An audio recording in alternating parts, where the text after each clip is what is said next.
Yo, yo, yo, what's good? It's your boy Brooklyn 80s here with the weekly report with my brother Nate and my sister Mikachu. Today, Mikachu is a little bit under the weather, so we're gonna hold it down. Me and Nate gonna hold it down for her. Look like I might be holding it down for both of them. You know, till Nate gets here, we're gonna talk a little bit about the championship game today. Mo 3, new guy, what's up? I see you in the chat. I sent you the link. Um, in case you ain't see it, Mo 3, to your Discord. But yeah, we're gonna talk a little bit about the championship game. We're gonna talk a little bit about what Uconn did that made them so successful. We're gonna talk a little bit about what South Carolina need to do to regroup. CC fans mad because Paige, Angel, Camilla, Cam all got. So, that is a fact. Shout out to CC fans, man. Shout out to Caitlin Clark. She was on a broadcast today with I don't know why her name is escaping me. Sue Bird. She was on a broadcast today with Sue Bird and Diana Taurasi. They was talking basketball. So shout out to CC. But yeah, facts are the facts. Paige, Angel, Camilla, Cam Brink. Yeah, they all do got rings. That's a Snapple Top fact. Congratulations to Uconn. Definitely big congratulations to Uconn. And listen, man, if this is your first time coming across this is the weekly report. We do this every Sunday, 9 p.m. every Sunday. We get into WNBA stuff. We get into NCAA stuff. We're going to get into overseas stuff. All things within basketball. Like I said, it's me, my brother Nate, my sister Mikachu. All trying to bring you guys something a little different. But like I said, we're going to talk a little bit about Uconn. We're going to talk a little bit about South Carolina. We're going to get a little bit into the draft, the upcoming draft, and yeah, man, that's probably going to be it. We might have some extra topics we get into today, but that's going to be the main topics. But moving right along, since I'm the only one here, let's get right into it. The big three for Uconn. The big three really showed out today. Big shout out to AZ Fudd. AZ Fudd had an amazing game. I'm looking at the stats right now. Sarah Strong had 24 shout out to Sarah Strong, man. She looks really good. She looked like now that Paige is gone, now that Juju is hurt, she might be the best player in the country, right? We got to figure out where's the pecking order for Sarah Strong, but she had 24 points, 15 rebounds, 5 assists, efficient shooting, 10 of 15 from the field, 2 or 3 from 3. This girl is good, yo. 2 or 2.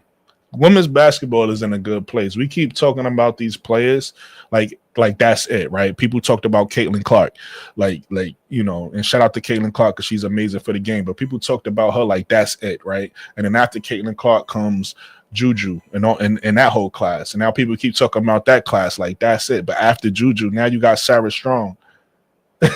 You know what I'm saying? Women basketball is in an amazing place. Andre, what's up, Andre? Andre says, Cameron, Cardoso, Angel, Page, class of 2020 champions. Absolutely. Shout out to that.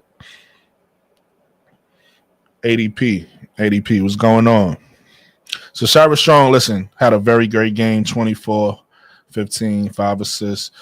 Paige Beckers had 17 points, 6 rebounds, 3 assists, 5 of 14 shooting. Not bad. She could have shot a little bit more efficient, but not too bad. Didn't make it 3. South Carolina defense was really good this game. 100%. AZ, Paige, and Sarah Strong all 100% from the free throw line. They really wanted this game. Shout out to Paige. Paige gets her storybook ending. My brother Nate. Brother Nate, welcome to the broadcast, brother Nate. What's going on? Nah, I started us off, brother. Nate. I'm going through some stats right now, and after I get through the stats, we can get into a conversation. So Paige Beckers, like I said, had a solid stat line. It seemed like they really wanted to send her off. They really wanted to send her off with a championship. I'm happy she got her championship. You know, I didn't have a dog in a race. I like South Carolina. I also like UConn. I'm not a school guy. I'm a players guy. So I like players on both teams. So I would have been happy with either team that won. So shout out to Paige. Shout out to UConn for winning this championship. But I'm happy that Paige was able to go into the W with a ring, right? It's gonna really propel her career. And especially going into her rookie season, we all know she's going to Dallas. Like, it's a no-brainer, right? So her rookie year and what they're building in Dallas. Yeah, pretty much. Yeah. And then AZ Fudd, AZ Fudd had an amazing game too. 24 points, 5 rebounds, 1 assist, 9 of 17 shooting. Again, not that efficient, but again, not terrible. 1 of 6 from 3. Again, I'm not mad at that because that was South Carolina's defense. South Carolina played great defense. And like I said, she was 5-5 from the free throw line. And that's pretty much who carried them. All the role players, they stepped up and, got key points at certain times. I mean, the whole UConn team played solid defense. So that's how they got that win. That they big three stepped up and really led them to that win. Now let's get to South Carolina. South Carolina is a different story. Again, this was a defensive game on both ends. The difference is UConn had some scorers, right? UConn had some people that was able to put the ball in the bucket. South Carolina kind of struggled there. In fact, and this is the after I get through these stats, Nate, the question I'm gonna actually get into is gonna be about Malaysia Fawali. Before we get there, let me get through these stats, right? I'm not gonna go through everybody's stats. I'm gonna just pretty much, because the stats don't matter. Nobody really had a great game, but I'm gonna pretty much go through the field goal percentages just so you can see, how Mo 3 said it, belt to motherfucking ass. It was belt to ass. So Chloe Kitts, 3 of 11. Bree Hall, 1 of 3. Raven Johnson, 1 of 7. Tahina Pow, 1 of 6. Joyce Edwards, 4 of 12. And the only person who actually had, outside of Sanaya Fegan had 4 of 6. That was a solid shooting percentage. The only other person who had a pretty good shooting percentage was Malaysia Fawali. Malaysia Fawali had 4 of 7. I understand she made a couple of mistakes in this game. She had to turn over. The one, I think it was 2 turnovers she got. Yeah, it was 2 turnovers she got. I do understand that players make mistakes. And in fact, when she made the first one was kind of lucky. It was kind of a lucky reach by AZ. She got the ball. The second one, I was kind of confused. I'm like, yo, you ain't even have enough space to make that drive. You should have set it up. If she would have got herself more space, she would have been better off. But she was trying to drive into a small window. AZ got another steal. With that said, I feel like the person who really needed minutes and big minutes in this game was Malaysia Fawali for South Carolina.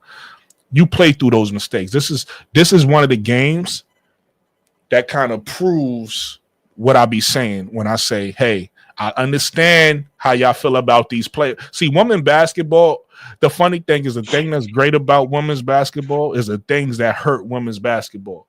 The thing that's great about women's basketball is how fundamental these players are. The thing that hurt women's basketball is how fucking fundamental these players are. Nobody want to watch that shit. We want to see exciting. We want to see exciting shit. That's what we want to see. We want to see the player to come down. That's what we tune in to see. So I don't mind if a player is a little unfundamental, especially when their talent is through the roof. You get what I'm saying? Malaysia Fawali in this game, you play through her mistakes. You leave her on the floor because she's the only player, as you can see, because Tahina Pow is a better shooter than Malaysia. Yeah. Raven Johnson is a way more is a way better leader, level-headed, good under pressure, make the right play. She much more of a leader than Malaysia Fawali. But But I don't care who you pick. Nobody was gonna be able to get their shot off or get to their bucket, get to their shot like Malaysia Fawali was. This is the perfect game to prove she should have been starting a long time ago. You play through. Yes, she gonna make mistakes. Yes, she gonna make a boneheaded pass. Yes, she gonna turn the ball over. Yes, she gonna take an ill-advised shot. She gonna do all of those things. But guess what? You leave her in there for enough time, she gonna make up for all of those things. And that's what she could have did today. They would have had a much better chance at winning this game had Malaysia Fawali had the minutes she needed. Nate, what's your thoughts on that?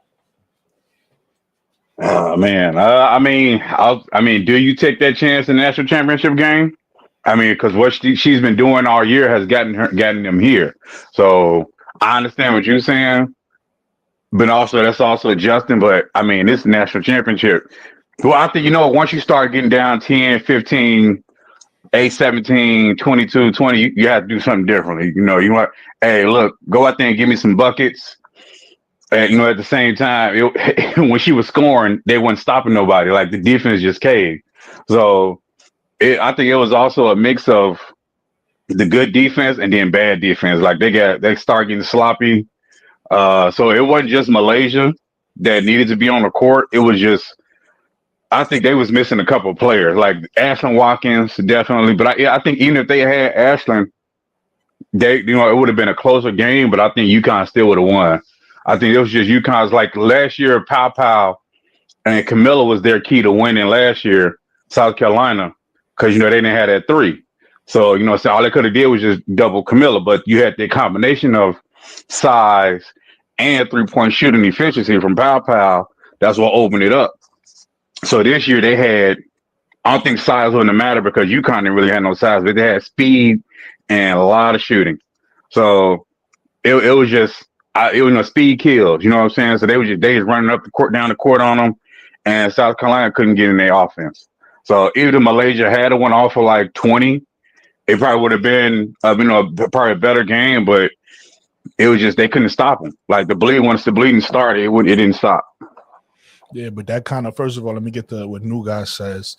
New Guy says she got like half of points in the fourth when the game was over. I'm not sure he's talking about maybe Malaysia. I don't know. I think he's talking Malaysia. Yeah, she started scoring like toward the fourth. She ain't had no points though. She only had 9 points. She only had 9 points though. Yeah, she scored 4-7. She couldn't really get in the rhythm because like I said, you take these players. I'm gonna use the NBA because I'm more familiar with the NBA's game. You take a player like AI, you only play him half the game, if that. How much you really think he gonna affect the game for you? Yeah, not at all. Because you gotta get into a rhythm. You're right. You gotta get in a rhythm. So I do listen, win or lose. I feel like the best person that would have gave him a chance of winning was Malaysia Fawali because she was the only person who could get to her shot. The way she did finally get to her shot was when she put the ball on the floor and then she was able to get past her play and she did that little floater. She did like 2 of those. That was 2 of her points, and I think she might have made it 3 if I'm not mistaken. I gotta take a look, but that was definitely 2 of her buckets, and I was like, damn, it's just not enough. It's just too little, too late because nobody else could do that. Everybody, like you said, it's one thing. Listen, we watch basketball. First of all, I come from the men's game, so y'all correct me if I'm wrong. Maybe the women's game is different, but I know in basketball, if you want to win, you need stars. This ain't football, right? This ain't we gonna play a great team game and maybe we win. No, the stars win you the game. Because you can't have more stars. You can't have more stars. The best coaches. The best coaches in basketball has stars on their team. Have stars. Yep. You ain't out coaching stars. Like you gotta have the talent, or you don't have the talent. Period. Right, and then then your coaching come into play. But if you don't got the talent, you could be the greatest coach in the world. You're gonna lose. Right. So when I look at South Carolina, yes, I agree with you. They usually run their offense and it's a system. But at some point, you got to know when it's like, nah, I got a killer on my team. In fact, I got 2 because I feel like Joyce Edwards is another one, and I feel like next year we're gonna see her greatness. It's a damn shame when 2 of your leading scorers come off the fucking bench. Right. Yeah, South Carolina leading. South Carolina leading scorers is Joyce Edwards, Malaysia Fawali, and Chloe Kitts. And that's gonna be an actual question for next year as well, because to me, Joyce Edwards gotta start. But if Joyce Edwards starts, do you start Joyce and Chloe? right? Because then if you start that's a lineup you could start. That's a lineup you could start. If you start that lineup, you gotta have an actual big. Yeah, you got actual big. Yeah. Hold on. Listen, if you start that lineup, Joyce Edwards is 6'3", so she's playing your center. I thought she was 6'4". She's 6'3". If you start that lineup, Chloe Kitts is 6'2". So now you got a 6'2" and 6'3" player. You want the size when you come up against Lauren Betts, right? Right, you got size. So that might not be the best option. You might need to go out and get a legit 6'4", 6'5", 6'6" center, right? Yeah, you have to play that 5, and then you put Joyce at the 4, and you might either have to play Chloe at the 3 or bring her off the bench. However you want to do that. Yeah. I don't know with her lateral movement. I don't know how well she could play the 3. I don't think offensively, she got the game. She just got to shoot more. She don't take a lot of threes. She pump fake and drive a lot, which is cool. It's like like they be scared to shoot, man. Yeah, she don't. My God, if she gonna play the 3, she got to actually shoot more to be that 3. But defensively, I don't know. She got to show me. And you could work on it. We've seen players get better at defense. She had to show me she got to show me she had the lateral movement. So at least you don't got how I am, Nate. You don't got to be a lockdown offender for me. Right, you got to be locked down. You got to play. You got to be at least average. At least. Yeah, that's all I was saying. Average. You can't be a liability. You got to be at least average. So if she could show me that she could be at least average defensively, guarding small forward, stay in front of them, she fine for me at the 3. She just got to shoot more. But that's the question that they got to figure out next year. What do they do with that lineup? Because to me, next year, Malaysia Fawali and Joyce Edwards has to start. It's enough. Enough is enough. Them two have to be in the starting lineup. And so now the question is, how do you fill out the rest of that starting lineup? I got transfer for you. I just went to the portal. Also, let me say this real quick. Samaya. Hold on before you get to that. That's not a bad pick, but even she's not that tall to me, right? She's only about 6'4", 6'4", 6'5". Yeah. 6'5". I think she might be 6'5". But I think because I just listened to the press game conference for the Gamecocks. Pause for anybody back in the town. I just listened to the press game conference. I think Raven is coming out in the draft. From what again, we don't know.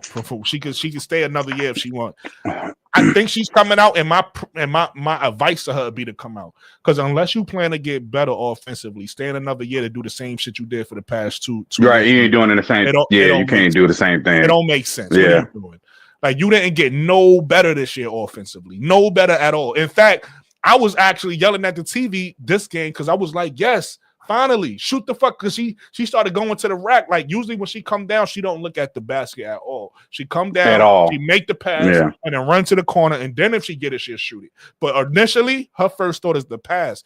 It was time she actually came down, and now she was missing, granted, and that's probably because you ain't been practicing. Maybe she been practicing it, but we ain't been seeing it in the game. Now, granted, she did miss those attacks that she took, but I was happy she was taking them. I was like, yes, even if it misses, yes, that's what I want to see from you, because I like you as a point guard. In fact, I won't be mad if my Sky pick you up, because all of the tools you have, I love. The only thing you got to work on, looking at the fucking basket. Sometimes you need your point guard to say, nobody open, let me get this bucket.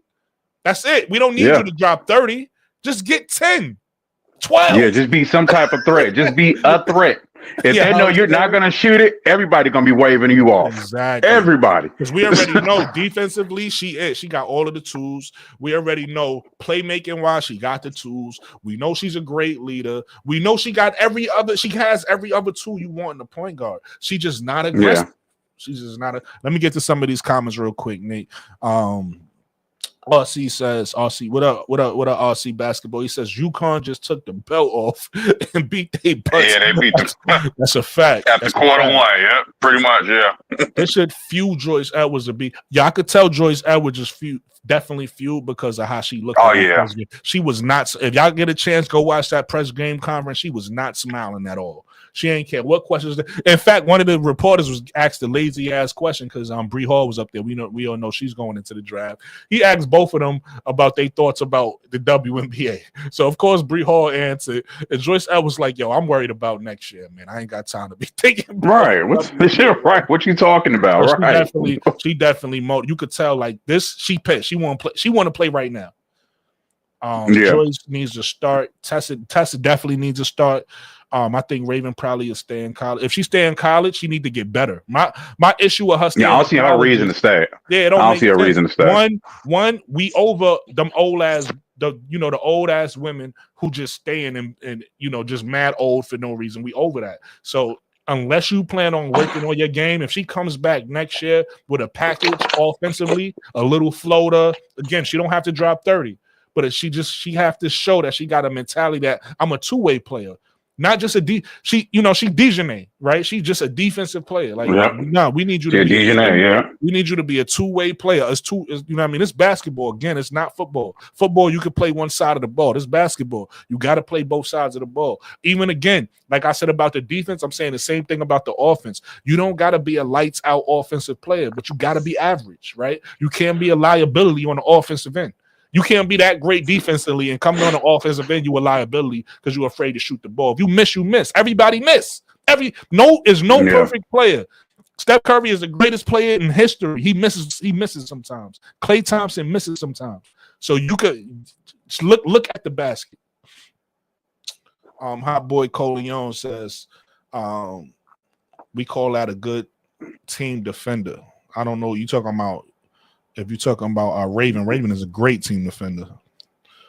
She's a great one-on-one. Raven is a bench role player. Nothing wrong with that. Ain't nothing wrong with that. Ain't nothing wrong with being a bench player or a role player. Ain't nothing wrong with that. Exactly. I think. So I was saying, if Raven stays, hold on, really quick. Let me get to the rest of these. There's only like 4 more. I think what would benefit Raven the most is going to Las Vegas and learning behind Chelsea. That's not a bad place. Shooter says Joyce got to buy a jump shot. Sarah Sarah had her on Rikers Island in that paint. Listen, I'm not Shooter. I'm not mad at you about the jump shot. She should shoot the ball. I'm not saying she don't got one, but I'm saying she needs to take it more. But I will give her credit. She was bodying and that surprised me because Sarah a big body. She was bodying Sarah a little bit and getting her shot off at the rim. So give her that credit. AZ would have gone number 2 if she came out. I don't know about that, but she definitely. I don't know about number 2. She next definitely year, number 2 talent, but I don't know if she would have went number 2 in this draft. Only because of the injury history. Next year, like Nate said, she'll probably raise her stock a little bit, playing a full year, no injuries. Hot Boy Coleon says, I think Don needs to throw the gauntlet at the NCAA and go get Tanaya Lonson and Olivia Miles. It really depends. It really depends on who's. Because you got to realize if you do that, there's a couple people that's is going to be a conflict with playing time. So Tessa, Malaysia, Nia Lotson, I don't know because they do have Malaje for Wiley unless she's going to stay on the bench, but I doubt it. Olivia Miles, maybe I could see Olivia Miles in the South Carolina because especially if Raven come out, I could see that. Andre says after Page, this draft is average. Hey, listen, if that's how you feel, Andre, cool. You might be right. I doubt that. No, I don't see that. Right. I think it's some good. I think a lot of people might be sleeping on some players in this draft, but there's definitely some diamonds in the rough. There's some diamonds in the rough. And then Andre says Miles has no defense. Hey, listen, that's what I disagree with that. I think her defense is. I wouldn't say no defense. I wouldn't say no defense. Me personally, I don't think she has great defense. But no defense, I think, is a stretch. But most people do agree with you, so I'm not going to argue with that. Hot Boy Coleon said that's what Raven is for. All right, get ahead, Nate.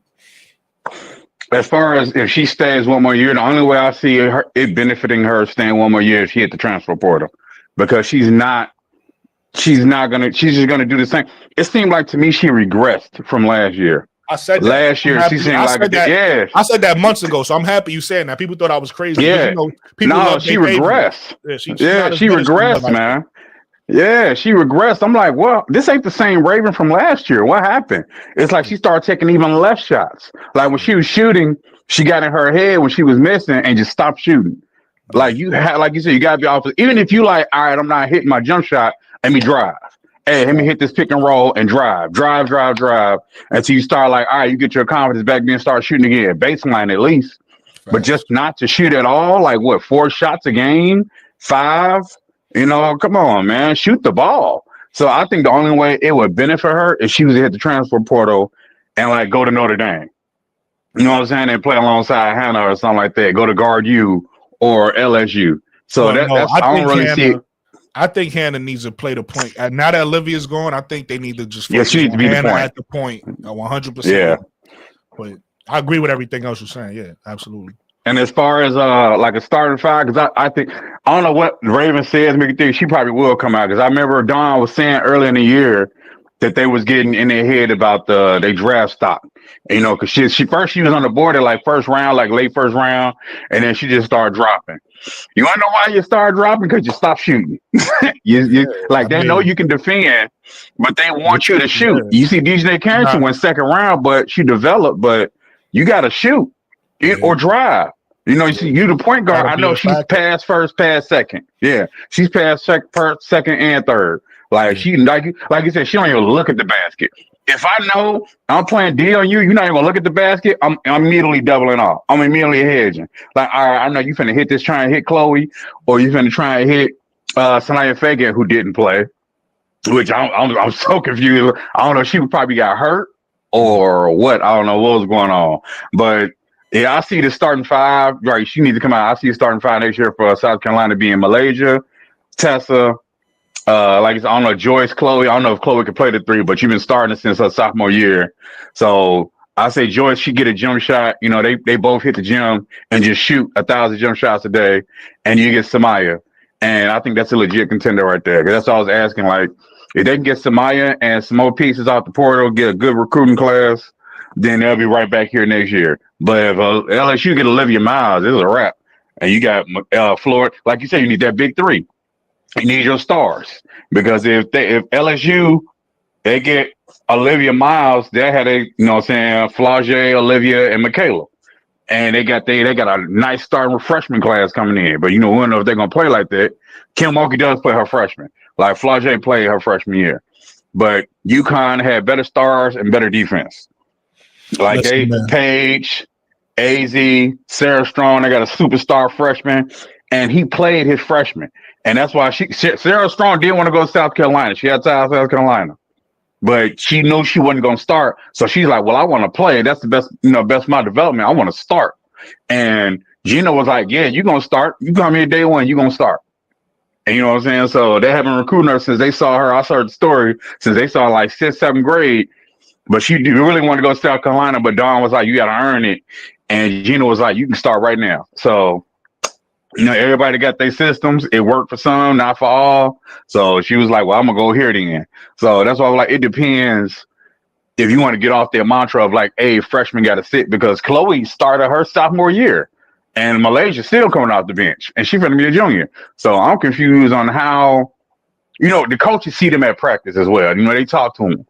You know what I'm saying? Especially like, hey, look, this is what you're going to do on this play. And if 9 times out of 10, or 8 times out of 10, they still doing the opposite, even in practice. And when they're getting in game, you like, man, you stand on the bench. What I tell you to do? So she probably one of those players that's just hard-headed because she's so used to street ball.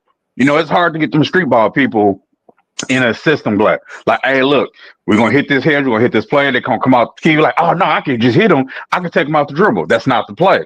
But can't nobody guard me. That's not the play. You know what I'm saying? So you got to kind of rein them in and then refine what they can do, but then you let them go. Like you said, you let them go like, all right, look, I see can't nobody guard you, but if you get out there and you start missing 4 or 5 in a row, you better make sure you play defense. If you're going to score, make sure you defend. And that was another thing Dawn said, she wasn't defending. Like, she was a cone out there because all she wanted to do was score. She was mad at her in this game, too, for giving up a big 3 to AZ, and I believe it was just before the half. So. Yeah, because she's so focused on scoring. But see, that's the thing. What happened was, not to cut you off, what happened was in that play, it was a mental, I don't even know if it was a mental breakdown. Anybody could have made this mistake. I think Dawn was just pissed. What happened, she was guarding AZ, and then the ball got sprung around to the paint, and she went there dig in to help, and then they kicked it to AZ, and then AZ hit it 3. She probably told it, the assignment was probably don't lead the shooter. Yeah, you don't lead the shooter, man. It could be because she got pissed off. It could be 3 is more than 2. Right. Yeah. She went to dig a little bit. As soon as she dig, they hit AZ. AZ hit the 3. Oh, you probably saw that. You probably saw that in film because we saw that last game. UCLA did the same thing. They kept leaving the shooter. Then they was like, hey, then the wrong persons, 2 people went with the shooter. And you know what I'm saying? And then left Sarah Strong wide open. So she's probably like, hey, stick to the shooter. And you left AZ Flood wide open who hit 24 on you. So and didn't even play most of the fourth quarter. So let's stick to the shooter. So that's probably why, like, hey, man, get your head in the game. Right. So she probably one of those players that's just hard. Like, hey, stick. That's why I wasn't for the Tanaya Lawson thing, because I seen her play. She's hard headed. When you try and blast your coach, I don't want that type of player. You go on Instagram and I'll do all that extra mess. I don't know why I'm not playing y'all, but the coach said tonight. Yeah, you're talking about Keomi McMillan. Was that Keomi? No, that was Tanaya Lawson. No, that was Tanaya Lawson, bro. That was Lawson because she wanted to play against Juju. That was Keomi McMillan, bro. That was you sure? Was that Keomi? Yes. Was that Keomi? Am I mixing them up? Yes. I'm mixing them up. Because Keomi hit the portal too, didn't But your point still stands. You saying that you don't right. I get you mixing up the situation. That was Keomi McMillan, but I do get what you're saying. Okay, that was Keomi. But you see what I'm saying, right? That's still my point though. Right. But she's probably one of those players that, you know what I'm saying, like, hey, this is the game plan, and they stick to the game plan and then go away from the game plan because they're so used to, in their mind, like, well, look, I see she can't stand in front of me. I'm finna hit this hezzy and hit the shot. And then they get one, and they're like, all right, the coach like, all right, look, you got that one. Now go make sure you take defense, and then you lose the shooter. And the shooter get like 5 straight threes on you. You know what I'm saying? Like, hey, you know what? Get back over here. Sit next to me. You know, you seeing that player. Like, hey, can't any of y'all guard me? Guess what? You can't guard me either. You can't guard me either because you're so used to scoring. You want to score. So let me get to some of these topics when we jump back in. Some of these comments. So listen, man. I want to make sure I'm not saying your name wrong. I feel like it's Alyssa, but you got the I there, so I feel like it's Alicia. So tell me if I'm saying it correct, Alicia. But Alicia B says, man, hit the like button, man. She told y'all. You know what I mean? Yeah, hit the like button. It's free. Hit the like button. It's free. I understand sometimes we forget because I forget myself sometimes. You know, if I'm watching somebody's channel and in the conversation is good, I'll be like, oh shit, I ain't hit the like button. So hit the like button for us. If you didn't subscribe to the channel, subscribe to the channel. I'm only about 5 away from 500, so I should be able to get well past that tonight. So next, Andre says Scott could use Raven. I agree with that. We could use Raven, but Raven Absolutely. She needs to elevate. You know what I mean? Yeah. Cowboy Coleon says she doesn't even have a floater. Yeah, she don't have a floater. Nothing. Like, come on, she gotta. You know, what's her measurements? I know she's bro, 5. I know she's 5'9". I don't know her wingspan or not. I know she got a really long. I think her wingspan is like 6'6" or something like that. She got like the longest wingspan. 6'3", 6'4" or something like that. Yeah, something crazy. Yeah. Lisa says, "What about Raven? Raven is coming back, and Dawn is definitely starting her. That's if she comes back. I don't think she's coming back. If she comes back, and I don't think she should come back. I think she reached her level already. She capped out. Yeah, she capped out. It's time to go to the pros." Cowboy Coleon says, I'm thinking the verdict might be out on Malaysia. She might be the 6th woman in the WNBA coming off the bench for her career, like a spark plug. It's possible. That's possible, definitely it's a possibility. She has starter talent. She has all-star talent to me, but her floor, that's her ceiling. Her floor could be 6 women. Absolutely. Yeah. Hot Boy says, don't rotate from the shooter in the corner when they're driving strong side. That's what she said. Okay. Can't rotate from the shooter. Yeah. Don't rotate from the shooter. Know me. RC Basketball says, at least I know it's not just my Bruins that couldn't get with Uconn. They rolled over every team in this tournament. Dominant run for show. That's a fact. They definitely had a dominant run. RC Basketball also says, now that said, do y'all think Uconn can run it back without Paige? That's our next. Soon as I finish these comments, we're gonna get into that. Our boy Coleon says, if Keomi wants to play her game, find a team that let her play her game. I mean, I agree. I agree with that halfway. So halfway, I think these coaches need to meet these players where they at, and I think these players need to meet them halfway. You can't really just go to a team to play your game. You're never gonna grow. And then also, a coach can't try to change your game so much because they're gonna steal your creativity, and then turn you into a different player, which we don't want. Yeah. Yes, correct. Alicia. Okay, Alicia. Alicia. I got you. I want to make sure I got it correct. The I always throws me off. Alicia. Thank you for the correction. What a game. Congrats, Paige. Lovely. So I got a quick question for everybody. Paige, so I got a quick question for everybody. I only got 3 more, and then you get to your question. Paige got a ring, yes. The Uconn CP3 course over since she now retired. Hot boy agree with Brooklyn. Lovely says South Carolina, congratulations, Uconn. Paige going to the W with a championship. Good luck for her. And Ambu says tell Kiyomi to start a trend and go to the HBCU. Listen, I wouldn't be mad at that if they put a full HBUC team together. Like if not just one player. If they put a full 5 players go together, I'm with that. Go ahead, Nate. So what do you think? So I have a question. So Ravens comparison, what her ceiling may be and what her floor may be. So you think she's more comparable to what Dejanay Carrington became or a Jackie Young? Because both were like almost one way, very athletic, you know what I'm saying, came from winning programs, defensive mindset, and then develop later on. Do you think Dejanay or Jackie Young? Jackie Young got one-on-one take over the game potential. I don't see that ever from Raven Johnson. So it'll be closer to a Dejanay. Dejanay has, she made a name on defense. And I think that's what Raven is going to do in the W. I think she's going to hang her hat and make her name off defense. And I just think she has to just get better offensively. Like I don't ever think she's going to be a go-to player on offense. I don't think that's ever in her future. But Jackie Young wasn't there when she started, though. She had to get to that level. That's what I'm saying. She averaged like 7 points a game my first couple of years. Like she had to develop to that. Right. So maybe you see it differently. I haven't seen Jackie Young development. Yeah, I've been watching what I'm saying. Yeah, I'm watching it again. Yeah. Right. But what I'm saying is I don't know how far away because players can get better. So I'm not surprised that Jackie Young got better. The question is how much better. You asking Raven to get immensely better, right? And I don't know if that's going to happen. I don't know if Jackie Young got immensely better or she just kind of went on a natural. She got with the right development coach. Just elevated naturally. Tyler Marsh, she got with the right development coach, and that's why I think you're right. It's the best idea for her is to go to the league right now. That's why people are saying Angel needs to stay another year. Like, oh, she needs to stay. I'm like, she's good. The only way she's gonna learn, develop anymore is to go to the W. You know what I'm saying? Like, so, like where she at? Yeah, you see, right? Exactly. You see the difference. Exactly.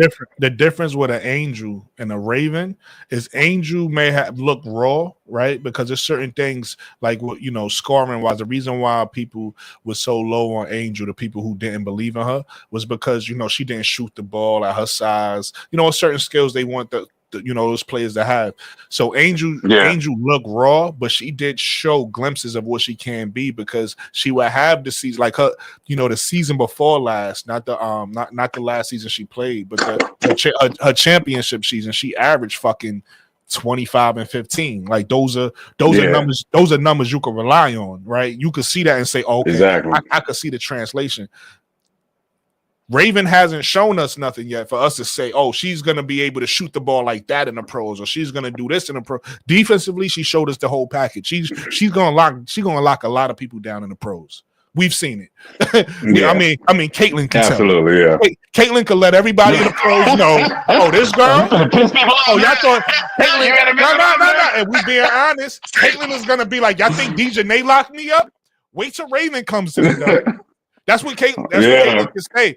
Can't nobody say, not in the pros or not in college, that Raven, okay, she's gonna be able to shoot like this or get to the bat. Like for instance, what I was thinking. What's funny? 2 players who can learn from each other, or at least I would say 2 players that can learn from each other. But at least Raven could really learn from this player even more. Deja Kelly. Yeah, because at least you're right. At least Deja has a little midi she could get to. She got that little mid-range pull up she could get to. If Raven played like that, she'll be a problem. Because defensively, Yeah. she's locking you up. And she's aggressive. Offensively, Yeah, I don't she's need aggressive. you to drop 30. I just need you to get 10 or 12. So that's 10, 12, that's 6 mid-range shots, right? That you can Yep. spread out over 4 quarters. So you really got to take what? 2 or 3 a quarter? Come on. 2 or 3 a quarter. Yep. All You already know. Yep. is learn from Deja. Just watch Deja Kelly.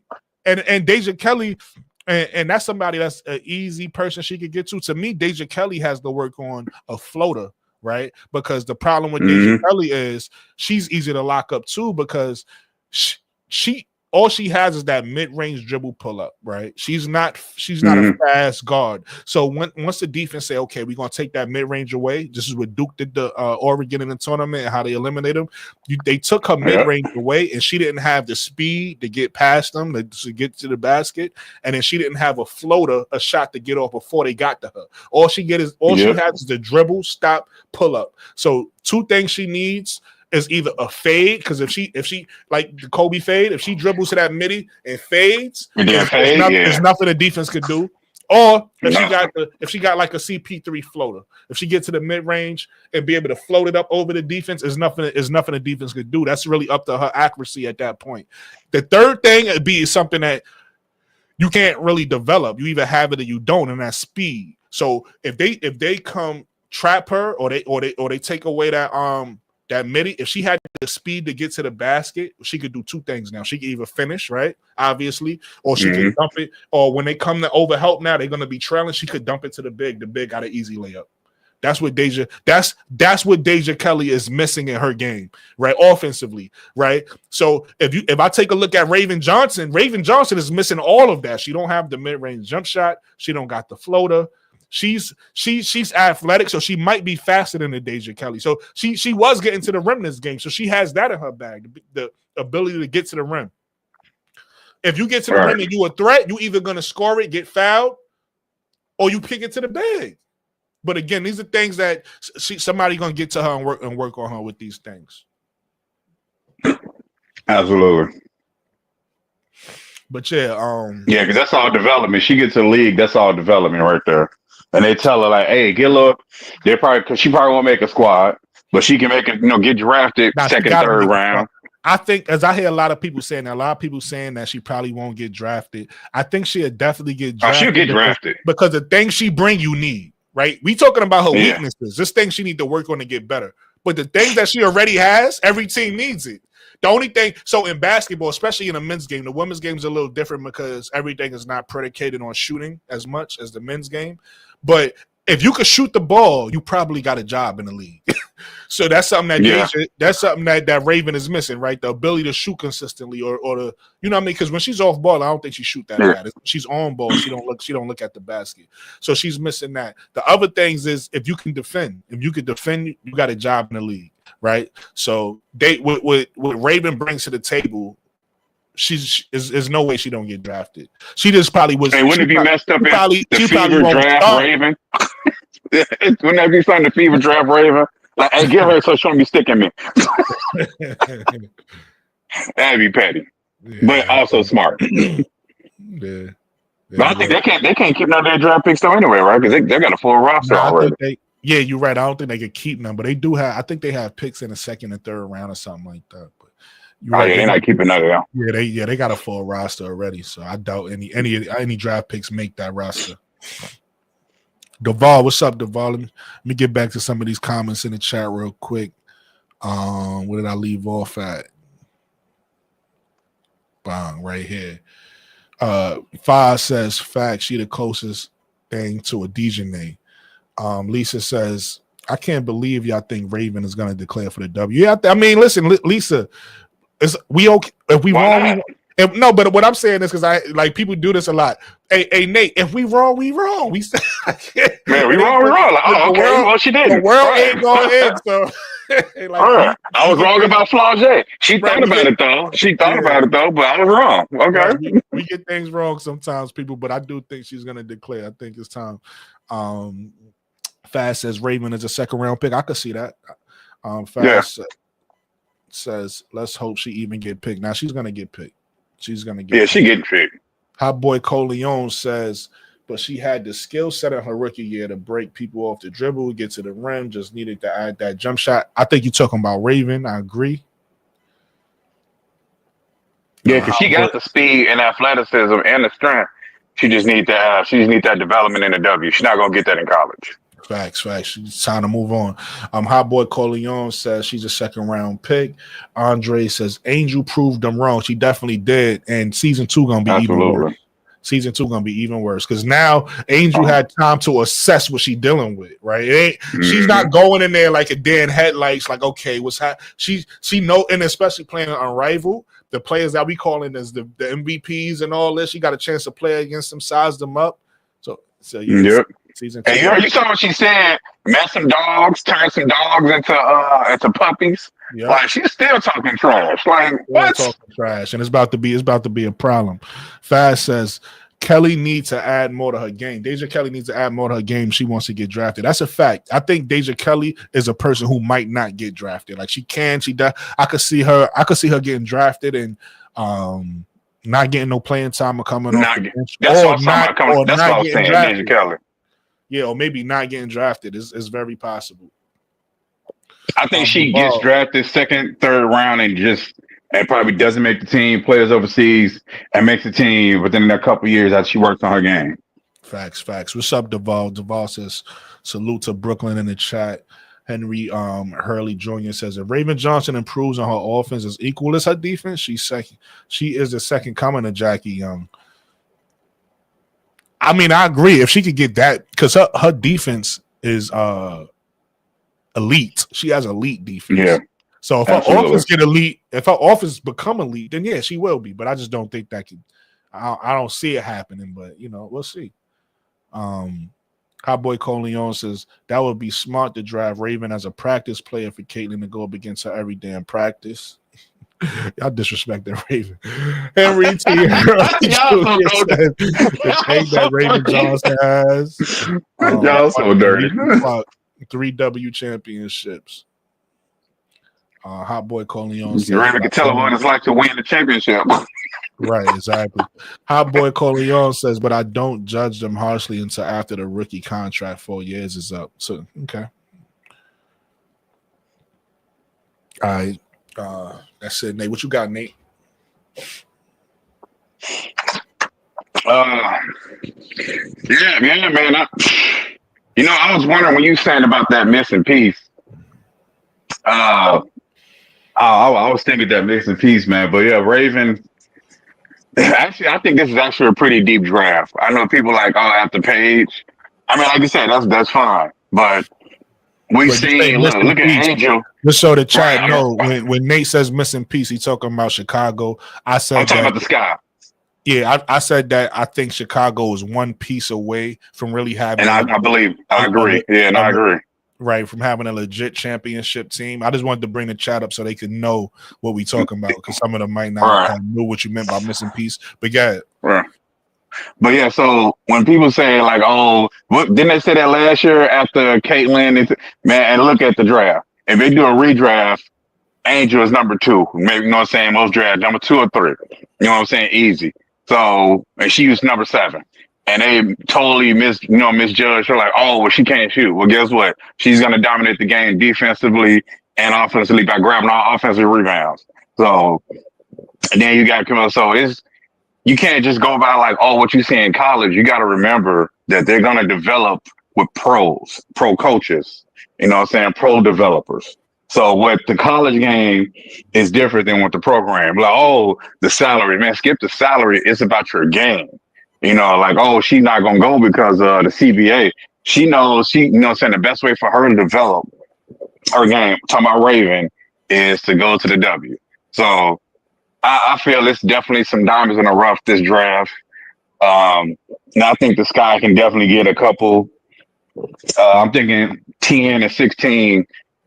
You don't necessarily have to get a point guard with 10, but I don't know. If Raven comes out, I think you snatch her up.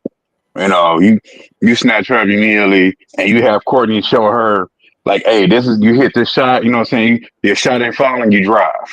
You hit this pick and roll, because she's not even looking at the rim. Like, you get Tyler Marsh, Raven Johnson, Oh, she's definitely going to turn into a star. I give her a couple years, you know what I'm saying, with her defense and just fine tuning her jump shot, just to fine tune, not changing it. Yeah, just a fine tune and making her consistent and efficient. You know, you ain't got to shoot. I ain't talking about shooting 8 jumpers. You know what I'm saying? Just make sure you're a threat. They leave you wide open. Just make sure you got the confidence to shoot it and make it.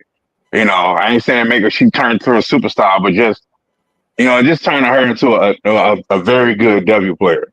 So I think Raven, I and Brooke can believe she comes out because there's nothing left for her to do in college. Just like there's nothing left for Andrew to do. And Camilla's like, she could have stayed another year too. But they both decided to come out because they knew it was better and more beneficial for them to come out that, saying ahead of time. So that's what I got. I think it's definitely some players that you can it's about development, people. Like when you talking about superstars year one, those are 1 in a million. Those, after paid superstar, yeah. But you can find stars later on in the draft. And matter of fact, Dejanay was a 2nd-round pick. Marina Mabrey was a 2nd-round pick. Not saying she's a star, but they did get some 1st-round picks for her. So, she's a high-end role player for me. So I don't know about star, but she's definitely a shooter. Her defense has improved in the league because she was a cone. So, it's about development and what you can. I ain't saying she a shutdown defender, but her defense, Marina Mabrey's defense is about average now, at least close to average as a team defender. Let me get to some of these comments and then we can start talking about the draft. I pulled the draft, Tankathon's mock draft up for you, Nate. So we can start talking about some of these players. But let me see. Hot Boy Coleon says, I like Michaela Timpson, Madison Scott, Janiyah Barker, Sanaya Rivers as 2nd-round picks. Did Janiyah declare? Because I know she said she was going to. Did Janiyah Barker declare? I haven't seen it. I'm not sure. Camilla Counts Day. I don't know what he's saying. Camilla 24. Tay says, but the Sky only has 2 open roster spots, and Raven would be better off to a W team that has room for her. I think the Sky has 3 roster spots, if I'm not mistaken, Tay. But they also, I think you might be counting some of them training camp contracts. They have a bunch of training camp contracts. So I think what's going to happen with those training camp contracts is if the player they draft wins a roster spot, then they're going to get the roster spot. If the training camp person wins the roster spot, then they're going to get the roster spot. I think it's going to go like that. If I'm not mistaken, I haven't looked at the roster in a while. You could be right. Maybe it's only 2. Faz says Camilla couldn't stay. I don't know. Camilla is on the team. What are you talking about? Our boy Coleon says they got Anissa going to Purgatory, the Connecticut Sun. I mean, just a mock. It's definitely Purgatory. Just a mock draft. Well, not necessarily. See, people got to realize this is what's great about sports, right? And this is my argument with Paige early in the season. Everybody's like, "Oh, Paige don't want to play in Dallas." It's a draft lottery for a reason. Everybody can't go to the best teams, and if that's the case, sports would be boring if everybody went to the top team all the time. It's supposed to flip, right? It's supposed to flip. You're supposed to have the top teams, and the best young talent is supposed to go to the worst teams, so that those teams can now develop and become the top teams, and then it can flip. So it's not the same teams all the time. So Connecticut is in a perfect position. Connecticut and Washington are in a perfect position right now to set themselves up for the next 5 years, right? And in somewhere in the next 5 years, they could become one of the top teams. So it's like to act like Dallas, you shouldn't want to go play in Dallas and build something, or you shouldn't want to go play in Connecticut and build something, Mystics and build something. Is crazy. Now I do understand this aspect. I'm talking about from a basketball aspect. Because again, sometimes I forget this because I'm more of an NBA guy. I came from NBA where every single city has nice facilities. So I do understand that some of these, like the Connecticut Sun, I think they need to sell their team because they don't want to build the facilities. That's why they keep losing their players. So if that's what y'all saying about Purgatory, 1,000% I agree. The owners is trash to me. It was like you need to put your players first. But it seemed like they don't really give a fuck. So if that's what y'all saying about purgatory, then I agree. If y'all talking about just the talent on the team, it's like, come on, like you have to allow the worst teams to build and get better. 100%. Tay says, no, they only have 2. I was counting the training camp. I wasn't counting the training camp. The draft picks or salute nerds who don't have guaranteed contracts, but they not cutting them. Okay, well they got 2. They got 2 players, 2 spots, but that's two spots you could fill 2 good players with in the draft. So we'll see what they do. If they could trade Mariah Jefferson, trust me, they would trade her, but nobody want her. So that's the only reason Mariah Jefferson's still on the team, that they can't trade her. They took on her contract to get that extra first round pick. So Fast says Washington gonna be so good. Who is Washington? Nah, yeah. Washington trying to tank for Juju. Yeah. Tay says Murrow can go and learn from the Tina Charles. Yeah, that's a fact. That's never a bad thing. Learn from Tina Charles. Tina Charles is nice. Yeah. Hot Boy Coleon says if the Washington Mystics, I'll build my team, getting ready for Page and Uconn teammates hit free agency after their rookie contract.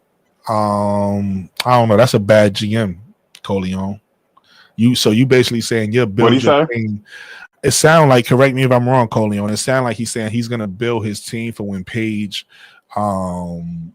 his contract is up in Dallas. So in 4 years. Oh, no, you can't do that. He says if the Washington Mystics, I guess he's saying if I'm the Washington Mystics, I build my team getting ready for Page and her Uconn teammates to hit free agency after their rookie contracts. Yeah, that's a horrible GM. Yeah, that's a terrible. That's a terrible idea. 5 years down the line, because she still got an option year. Well, I don't know if they're gonna have the core. They're probably gonna have they're probably gonna try and negotiate have 1 core year instead of 3. Not only is that terrible though, Nate, especially when we just talked about how much talent is coming out. And then, like, everybody forget, first it was Caitlin, Caitlin, and then after Caitlin, they started talking about Juju. It's a wrap after Juju. But now Sarah Strong comes. It's gonna be another player next year. Joyce Edwards, Joyce Edwards, you got Olivia Chavez coming next year. You know what I mean? Like, it's so much talent that if you just looking for one player, like, I don't know, man. I would just. But then Special K after that. Special K in a couple of years, yeah. So. Special K coming next year because she a year after. And then Jersey, right? And then Jersey, Special K, Jersey. Like, come on, man. These girls knowing, you know what I'm saying? These girls, so I'm talking about the young ones that's coming up. They're seeing that it's more profitable now. They see it because the NIL deals. So, matter of fact, now in the NIL deals, now the CBA is going to bump you up to, you know what I'm saying? They'll be making 6 figures coming right out, you know what I'm saying? Coming right into the draft. And then, you know what I'm saying? I'm pretty then they're going to be getting to the $1 million contracts by the time they get there. So, it's more profitable for them to learn now. Like, I saw this one Instagram video, girl playing in high school. These dudes don't know. They're like, oh, she playing like a dude. No, she playing like a baller. Like, have you not been paying attention? You see Malay, have you not been paying attention, my guy? Like, they've been doing step backs and crossovers for the past few years now. Like, I don't know where you been, but she's not playing like a dude. She playing like a baller. She hooping. Like, you know what I'm saying? Just come on, get that out your head. These chicks hooping. Yes, you know what I'm saying? Like, this one woman, she goes to the, public court. She, just, hooping. And dudes are like, oh, that's the chick from YouTube. Hey, man, you need to guard up. She block the shot. Like, yeah, I ain't the mother dude. She's like, oh, okay, come on out here. Instantly hit 5 straight threes on him. No cut. You know what I'm saying? No editing. 5 straight threes. So I ain't trying to hear, like, I'm not finna go to the court like, oh, hey, you sticker. I'm like, hey, I ain't going on her YouTube video. You sticker. You know what I'm saying? So they hooping. It don't matter. The skill is skill. Like, come on, that's up there. Facts. I had to go up on there. I just saw a video and I'm like, come on, man. They hooping. So it's just more profitable now. It's gonna be star after star, and that's why I'm glad Kathy Engelbert like, hey, we're gonna try and just have at least 16 to 18 teams because you don't want to dilute the product. You don't want to be the NBA and the NBA start losing views because everybody just shooting threes everywhere, and you know what I'm saying? LeBron want to do dunk contests, so they bring LeBron, which, I mean, that's true. But, let's not dilute the product. Let's make sure we got just amount of teams and spread out, spread out the talent. And let's not do 25-30-10. Let's stick with like 16-18 for now and make sure, you know what I'm saying, let's make sure we got a good product. And I wish people stopped throwing Chicago under the bus. Who was that? Monica McNutt. Like, you know what I'm saying? She on Mellow Podcast on some, yeah, let's take Chicago, for instance. You know, Juju can't go there. Man, hey, get Chicago out your mouth. But Chicago ain't got a facility building right now. Like, how about you talk about LA who ain't had a facility? But just because it's LA, they like, oh, we LA. They finally finna build one. Talk about Washington who ain't got one. Come on, man, get Chicago out your mouth. There's some Chicago haters out there, man. My God. Jesus. Like, it's not just Caitlin Clark fans. It's people in the media that's just Chicago haters. I'm sorry. It is. Just like New York haters. It's like, oh, the Knicks is just average squad. I'm like, are y'all looking at the same squad I'm looking at? I'm like, okay. I know you're a Knick hater. You're like, man, whatever. But I'm like, y'all just some haters, man. Like, y'all get over it. Jesus. I think a lot of people still mad over Jordan, to be honest with you. All these people still mad over Jordan, and they just hate Chicago. And now Angel Reese is here, and they're like, oh, I knew it. I hate Chicago. And I guarantee you, they're going to rank Chicago Sky. Watch. They're going to rank them as, like, no matter who they get in the draft, and they look like a good team, preseason, they smashing people. Watch, they rank them like 10 or 11. Watch. And they're going to rank the Mystics ahead of them because they got 3 rookies. But, you know what I'm saying? Because since Angel Reese on the squad, Angel Reese going to be like, yeah, all right, bet. I guarantee you, she can be like, bet. Are we 12 again? We 11? All right, okay. Watch they come out and kill. Watch. All right, man. Alicia B asks a question. She says, can they cut Mariah? No, they could, but she's on a protected contract. So they can cut her or they could do like a buyout. But since like they don't want to, they already got, you know, trying to rebuild their reputation. I don't think they're gonna do that. Like somewhere like Indiana did with Katie Lou, like did a buyout. Said, hold on, brother, you be going on rants. Tay already said she on a protected contract. Nah, you good, but we got a show to do. So. No, I was trying to say they can. I was trying to explain it. I was trying to explain it. I know. He's like, all right. No, I was trying to explain it. They could do a buyout or what they call it, basically a buyout if they wanted to. But they like really don't want to do that because they don't really have nobody to take her spot like that right now. So they could do a buyout. And if they were to cut her, since she's on a protected contract, all $150,000 would go against the salary cap. All right, there you go. Fast says I can isolate it. Washington is building a squad for the future. They ain't trying to get no damn Juju. Cowboy Coleon says, okay, I might have missed that one. I might have missed that one. Henry T. Hurley Jr. says they have been doing step backs and crossovers since Cappy Pond ducks it. That's a fact. Fast says ESPN been hating. ADP art creation says right, Nate. Fast says Paige and Dallas is gonna be ranked ahead of us. Yep. Just because Paige on the squad, yep. And then Fast says, but they got a squad though. Alicia B says, okay, against the Cat. Do they? And then they would be a penalty if over the Cat. Okay. Hey, Nate. Now's the time to go on the rant. Yeah, do your thing. you do your thing. Bro. But I have the. By which point? No, I was. Now you go. You go to the comments. No, it's. I have the mock draft pulled up. If we want to get into some of these players. Okay. Do you think that this looks accurate to you? Obviously, Olivia Miles is the big name that is going back to school. A lot of players that's Gianna Neepkins, I know, is on the list. A lot of players is going back to school, which I think is a good thing. Do you think this list looks accurate to you, or do you think some of these players is getting misrepresented in where they should go in the draft? I don't know if Cheyenne goes that high. I think Haley Van Lith has risen her stock because you don't know what it's usually like Tankathon is usually pretty accurate, but it's always that one team that's like, you know what, we're gonna go against the grain here. We're gonna, not make the mistake we made last year. And the Valkyries can select Anissa Morrow. You know what I'm saying? So I think the Valkyries get Anissa because you have that player that's known. You know, so you got to have a star. Like they could get Kiki Afrin, but I don't see Kiki going to the Mystics, and now we got Aaliyah Edwards and Shakira Austin, unless Yeah. you're trading Shakira Austin. But you still have two power forwards. Like you gonna make her a center? I don't get that. I don't get Kiki going to the Mystics at all. I've been seeing To that. your point, I don't see that at all. they during the game earlier they put up a WNBA mock draft, and they have Yeah. Paige Beckers going number 1 to the Wings. They had Dominique Malanga going number 2 to the Storm.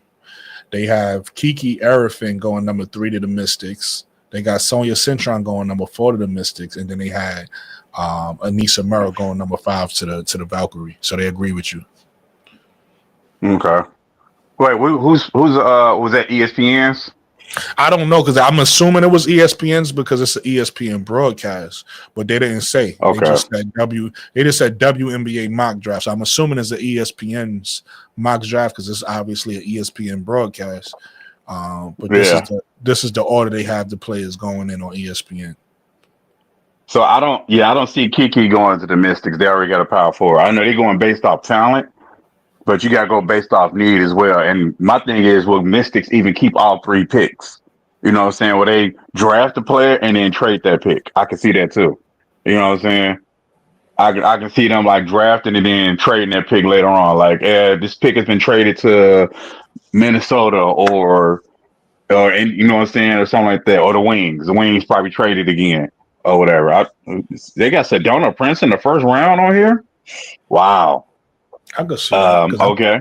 Because I still feel like, I mean, maybe I don't know. Maybe her injury history. I mean, not injury history. Her off the court history might affect her. But I think and her injury history. I think if I'm and her injury history. I think if I'm the Lynx, I need to take a chance on a I need to go get a 6. Right. 7. You think? Right. Yeah. No. They got her going to the Wings. They got I know. I see it. Going to the Wings. Yeah. I just don't agree. Okay. I see it. I would take a chance. And man, if the Lynx was to get Jose, that the point guard from overseas, she's not fast, but she's good. I saw her highlight. She's 6'2". She's a legit 6'2" point guard, man. She can play shooting guard, but she's a legit, like, her passes. She's pretty good. I've seen her plays, and converting that to the W is different. It's a different game. So I don't know how it would translate, but she's pretty good. And she wanted to make sure that she made sure that she was able to get drafted this year because she wants to play this year. So I can also see if Cheyenne Sellers isn't there at 10, I can see the Sky drafting her if she's coming over. I can see them grabbing her as well. I'm not mad at that. They need a point guard, so we keep coming up with these different names. As long as they get a good one, it's fine. It could be Raven. Yeah. Absolutely. It could be Haley Van Lith. It could be just say. I don't think so. I just don't think they're going with the small point guard again. No, but what I'm saying is, like you said, small. I'm not guard. saying those names I mentioned ain't my picks. What I'm saying is I could see them going out and get any one of those point guards for whatever. You got to realize, like, we got our own opinions, but at the end of the day, they the GM, they the coach. They don't listen to us. Ooh, look at that one.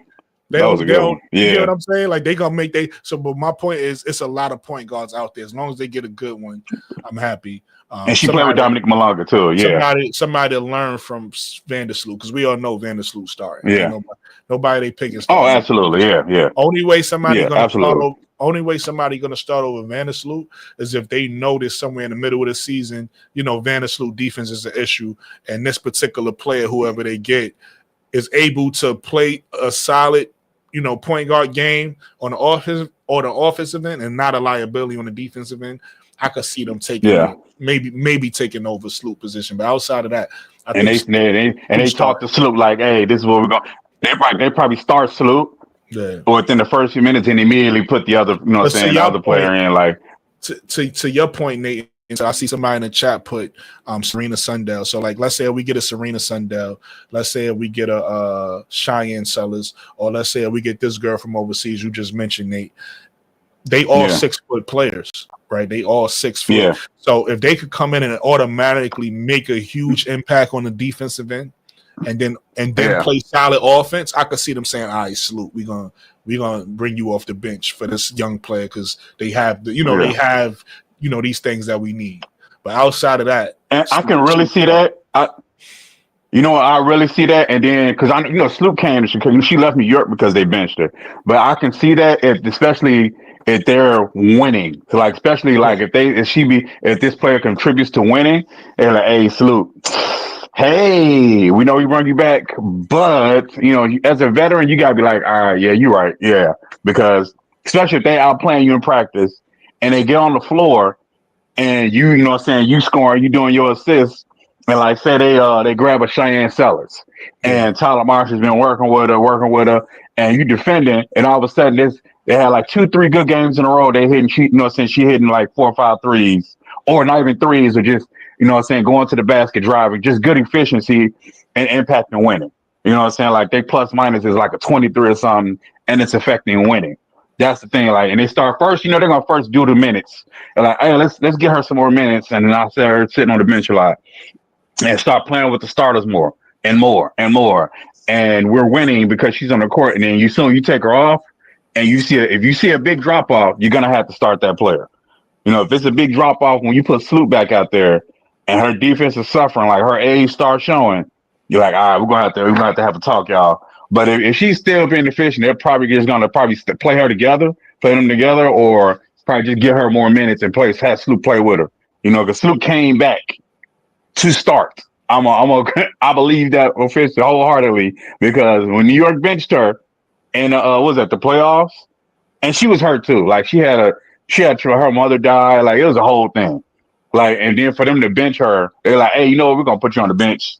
And they were still winning. Because I understand what they were still winning. Like, and like she was causing them to lose, but if that player is impacting winning, I can definitely see them having a conversation like, hey, guess what we're doing tomorrow? You're coming off the bench.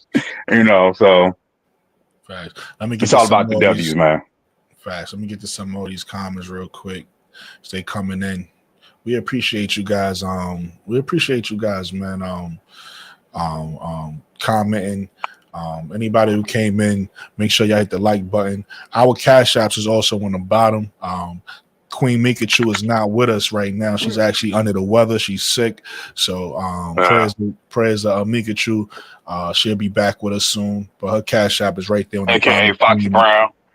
Yeah, her Cash AKA App, Foxy. Facts. Her Cash App is right there on the bottom. Queen Meeks 15. Nate's Cash App is SGTOC. And mine's is 80s, baby. So you could definitely support us. And by hitting the Cash Apps, hit the like button, subscribe to the channel. But Hot Boy Corleone says that he sees his playoff picture going like this, Nate. New York Liberty, Indiana Fever, Minnesota Lynx, Sparks, Aces, Mercury, Seattle Storm, and then Chicago Sky as the 8th team in his playoff picture. What you think about that? I want to know, just because they got Kelsey Plum, so the Sparks is, y'all know Karen Brink still ain't gonna be playing right away, right? She hadn't torn the ACL. That's a fact. Like she's not gonna be coming out balling like she was last year. Like that's gonna take a minute. Like she ain't coming out balling. Like Sparks still gonna struggle. I'm sorry. That's the same squad, but you sent away a lot of other players and a number 2 pick, and then you added Kelsey Plum, who's 5'6". Come on, man. Y'all just, they're going to be a championship contender. Based on what? They didn't even make the playoffs last year. They had the worst record. You know what I'm saying? Like, and Cam Brink got hurt, and she's still going to be hurt. Like, she still got a sleeve around her knees. Like, she's still on crutches. Come on, man. What y'all talking about? Facts. I'm not saying they're not going to be in the playoff picture, but I saw a song they had them as like the 4th seed. I'm like, where? Show me where. It's still the same squad. Like, I you know what I'm saying, you got Ray Burrell, she takes a step, like 4 or 5 steps, and come on. Azura, she was hurt last year. Like, they had a lot of injuries. Laisha Clarendon, she retired. So I don't see it, man. I don't see it. I see them. I see the Sparks as the 8 seed, and I think the Sky will be a 6 seed. Got you. I kind of agree with you. I think Chicago will be somewhere around anywhere between 6 and 8, right? Like maybe even 5, But Maybe 5. Yep. Yeah. Los Angeles, I gotta see it. They got a good team on paper though. They do, even On paper. even excluding Cam Brink, with Kid Jackson. We all know Derek Hamby. She's an angel-like player, got a motor. You know what I'm saying? So I can see. Maybe they make the playoffs, maybe they don't. I could see them missing the playoffs though, but we'll see. So did he have a Storm in there too? Yeah, I think he did. Let me go back. So how the Storm in? Who replacing Joe Lloyd? Because I guarantee you, the Storm thought Olivia Miles or Flaw J. Johnson was coming out. So you know what I'm saying. So they're gonna rely on the 19-year-old Dominique Malonga to get them back to the. You know what I'm saying? Get them to the. Nah. The Storm gonna be 500. I see them as a 500 team. Okay. I see them as 500. They still got players. Like they're gonna have ups and downs, but I think they're gonna be 500. They probably barely make the playoffs if they do, which I don't think they will. I mean, they got Skylar, Nneka, and Gabby Williams, but who else? Who else they got? Who coming off the bench? Jordan Horston, Nick Mule, torn ACLs. Who else they got? Somebody tell me. Who else on their squad? Exactly. Ezzy McBagor. That's 4. Who coming off the bench though? Who going off the bench? Don't worry, I'll wait. Like I stand by it. The Sky will has a better roster, even on paper, and will have a better overall record than the Seattle Storm, unless they make a crazy trade. Oh wait, they can't because they can't get Ariel Atkins. We got it already. Listen, man, ADP telling y'all, man, subscribe to the channel. 4 more subscribers. Hit the like button to the channel. Appreciate you. Thank you. Nate's supposed to have his channel by now. You ain't make your channel yet, Nate?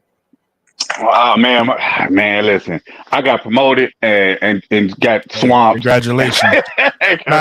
Appreciate it, man. I got that promotion, man. Yeah. I got promoted, man, and you know what I'm saying, God bless, man. I've been waiting for this opportunity. And then another opportunity maybe opening up because my boss is quitting a few days. I'm like, hey man, your position is posted. We got another one? He said, nah, that's me. I'm leaving. What? I'm finna put in for your spot. So, maybe again, but I wound up getting swamped.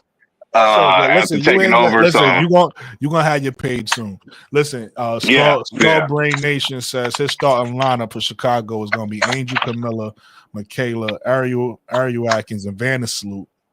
And he says, I would trade the rookie in for Sloot. I don't know what that means by trade the rookie in for Sloot. What rookie? I don't know. Michaela is not a starting 3, These guys think bro. I'm a mind reader. Like, they'll put half of what they thinking up there. Right. What rookie? What are we talking about? But hey, Michaela is not starting. Kia Nurse will be starting, man. I think Kia Nurse or Rebecca, what's her name? Rebecca Allen maybe starting at the 3. Yeah, I feel like that's not a bad starting lineup. Again, like Nate said, I feel like our starting lineup is a question mark. I don't feel like it's Michaela. I don't feel like it's Kia Nurse or Rebecca Allen. I feel like one of them is gonna have to win. It's definitely a question mark. Yeah, I feel like one of them gonna have to win that job, but it could be Michaela. We'll see. Michaela brings some good things to the table, and she's not good. If she playing against a 4, because she's basically undersized 4. Because she's not fast enough to stick 3s. She just not. Right. No, but listen, I'm not disagreeing with you. What I'm saying is Tyler Marsh is working with her. So depending on the development, how you were just talking about with Raven Johnson, right? The development, depending on the development we see from Michaela with Tyler Marsh is doing, maybe she becomes our best option at 3, and maybe she does start with Kia Nurse. Kia Nurse is 2 years removed from an ACL injury, so we should start seeing the best she look healthy, going forward. Yeah. So it could be Kia Nurse. I really like what I saw from Kia Nurse last year with the Sparks. So it could be Kia Nurse. She a high IQ player, play both ends of the floor, and is be able to stretch the floor, especially we've seen what she did in Athletes Unlimited, Nate. And then I would trust her over Michaela. Right. Yeah, Then she's we're healthy. She should be healthy this year, hopefully. Yeah, facts. And then with Rebecca Allen, we all know what Rebecca Allen could do, right? She's probably the most proven one out of the three, right? Been a starter, and hit big shots, long 6'2", could play defense. So we'll see what Rebecca Allen could do. But we got 3 question marks at the 3 because we don't know yeah. what they're gonna bring next year. So hopefully one of them pan out. So I see they got Asia Sivka mocked to us at 10. I'll take that because she wants to come over and play now. So they said Asia Sivka is like a Leonie Fibich, but a little. I think her defense isn't there all the way. So they said her defense is like a question mark. She's like average on defense, but she's 6'4" and her 3 shot is crazy. So she's more offensive than Leonie, but not with the defense. So that's fine with me because you're surrounded. So you surround that player with defenders. So you're gonna have question marks in defense as long as you got the right offensive upside.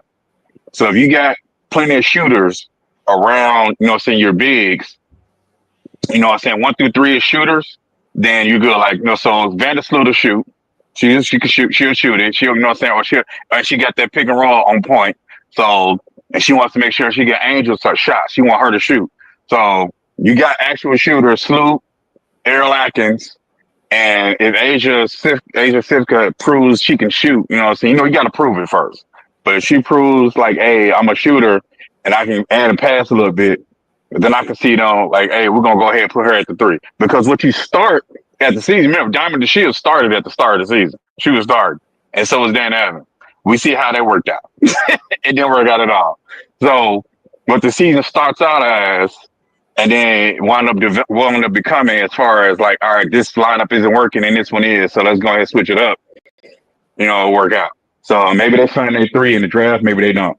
But you got actually there's a lot of foreign players coming over, and they want to play right now. So it'd be good to see. Facts. New guy says, mark my words, bro. This guy gonna be a top 5 team this season. I would love that. That's best case scenario. Yeah, I agree. I do think there's possible for them to be a top 5 team. So I would definitely love that. I do think again, a lot of times people think about the offensive side of the ball. When you think about the defensive side of the ball, we probably got the best defensive team in the league right now, if not top 5. Right? We in the top 5 in defense right now. We in the top 5 in rebound right now. Probably number 1. Only team last year that was better than us, or not better than us, but like right there with us, was the Wings, and they lost one of their 6-7 players. You know what I'm saying? 6 players. So yeah. And the Aces because of Asia. With that said, I do think what's this? Lalissa Smith. I do think she's gonna have a better season next year. So we'll see what happens with that with Dallas. But yeah, I think we're gonna be top 5 in defense, top 5 in rebounding, and we're gonna have a probably average, probably middle of the pack offensive team. So we could definitely be top 5. Absolutely. Danielle Williams, what's up? What's up? Salute to Danielle Williams. In fact, I'm gonna give you a wrench, Danielle, in a second. Danielle says, "What rookie you putting in there for Sloot?" You mean that what rookie we putting in there who could take over for Sloot? What you mean for Sloot? Backing up Sloot? I think she was asking what what's the name was asking earlier. He said he'll trade the rookie for Sloot. That's what we like. Well, we trying to figure out what rookie too. So. Oh, you asking Skull? Okay. I thought she was asking. Yeah, definitely Skull. Answer that question. Andre says Chicago going to surprise people. Facts. So we all on the same page in here. Skull Brain Nation says I got the Sky being a top 5 team. Come on, y'all. The Sky got coaches that want to win. Facts. We got a great coaching staff. Absolutely. Great coaching staff. Gamble says Laxie Brown is a bucket when healthy. Okay, he answering your question about Seattle. That's if she stayed healthy though. She got Crohn's disease, so right. that can hit you, man, and knock you out. Yeah, facts. And that hit her twice last season, so it's tough. Skullbrain Nation says, put the rookie in for Sloot. Put the if that rookie is impacting winning, they definitely will. Facts. Facts. That's what it's all about. Fast says Michaela is better than Kia Nurse. 5 Rebecca Allen at the stage in his career. Okay, we already know. Fast, you're real big on Michaela. We know that. Gamble says Right. Nurse. Okay. Here we go. Nurse. Gamble says Nurse better defender of the bunch. Nurse is the best defender of the bunch. I do like Nurse defense. I like Michaela's defense too, though. Rebecca Allen, I don't know much about her defense, but she claims she a defender at 6'2". So the good thing is we got all 3 players that could defend. All 3 players could defend. All 3 players could hit a shot. It's really about who fits in the best with this starting lineup. Fast says she's only 25. Kia Nurse is on and off from 3. Okay, we got our favorites out of the 3. I got you. Nobody likes Rebecca Allen, I guess. Everybody's talking about Kia Nurse and Michaela on your way there. It's one of them too. Rebecca Allen not even getting she not even getting mentioned. Andre says Angel and Camilla top rebounders. That's a fact. Plus, we got a healthy we got a healthy Elizabeth. And a healthy Elizabeth Williams, yeah. Our defense and our rebounder is gonna be crazy. It's crazy. Like with those 3, it's a problem. We definitely the number 1 rebounding team, and we got to be top 5 defensive team in the league. That means we're gonna win a lot of games. AKA, we winning a lot of games. Hey, ADP, I appreciate you. I appreciate you for putting my anybody that's watching this. If you're not subscribed to the kid, man, subscribe to the kid, man. You already know. Tay says, honestly, we don't have a rookie PG necessarily this year. Maybe we could draft one next year. Well, the draft coming up in a couple weeks, so it depends on who they draft, right? Right. We got 3 picks, so and you said we got 2 open slots. Yeah. I think one's going to be a point guard, maybe a 3-4, a player that can play the 3 and the 4.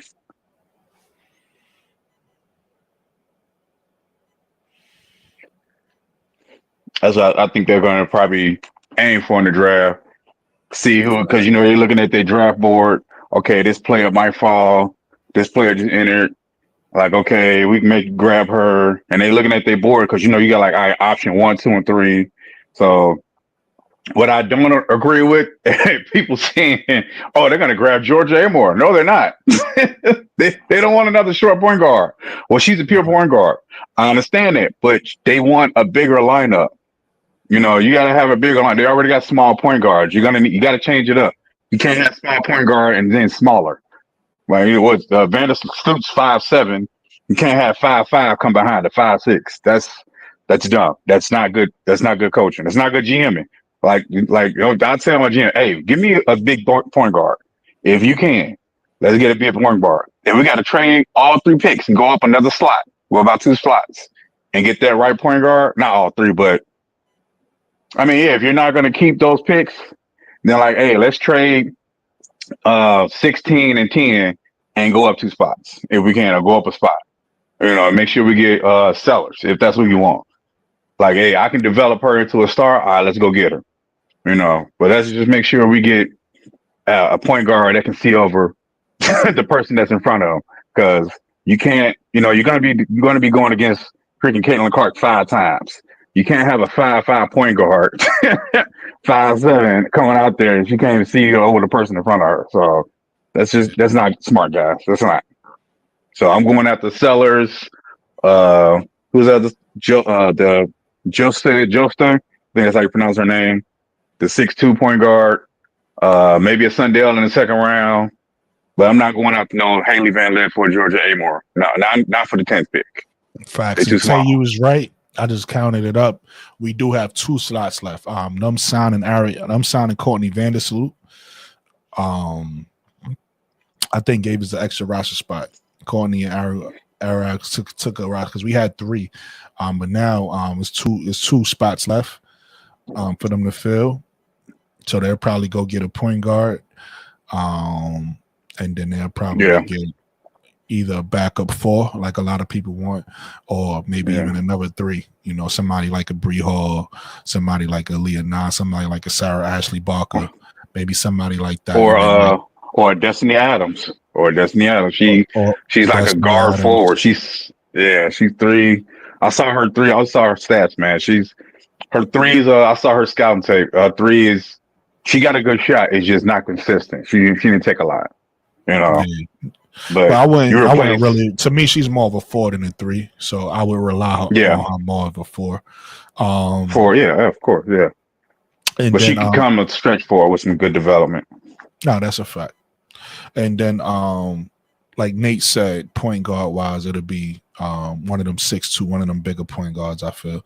So they'll probably fill those 2 positions. Probably small forward, maybe power forward, definitely point guard. Yeah. And because Tyler Marsh did, when they asked him about the draft, he's not finna give it away who he looking for.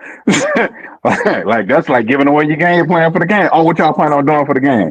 Not finna tell you, But he was like, oh, we got people that can play backup for, but you only got one because so he brought out Michaela and Liz, so he wasn't trying to give away the game plan or who they looking for, who they scouting, because people you're gonna try and jump in front of that. So you don't want to give away who you're looking for. Can't even mention point guard. So you don't know what. So I can't. What is the draft? Was it next week? This week, ain't it? The 15th. The 14th. 14th. Okay. Yeah. All right. Let me see what they That's talk great. about in the chat. I left off right around here.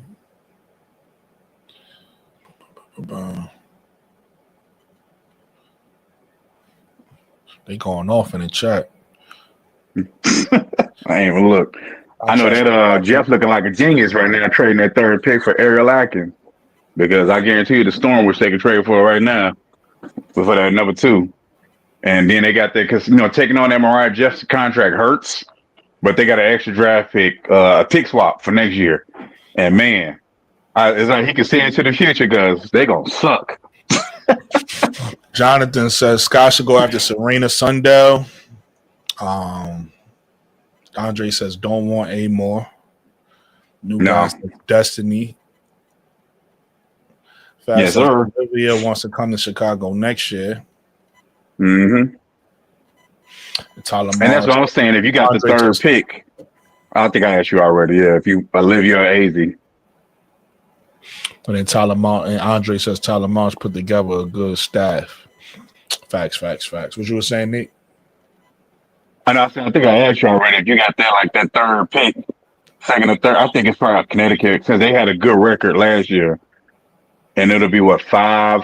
So it's going from 4 top 5 lottery picks to 5 because of the Valkyries. So they'll probably had a 4th or 5th pick, depending on their record. I think they still won't make. They not making the playoffs because they just got a bunch of people thrown together on this Connecticut Sun team. Tika says AZ. Olivia or A.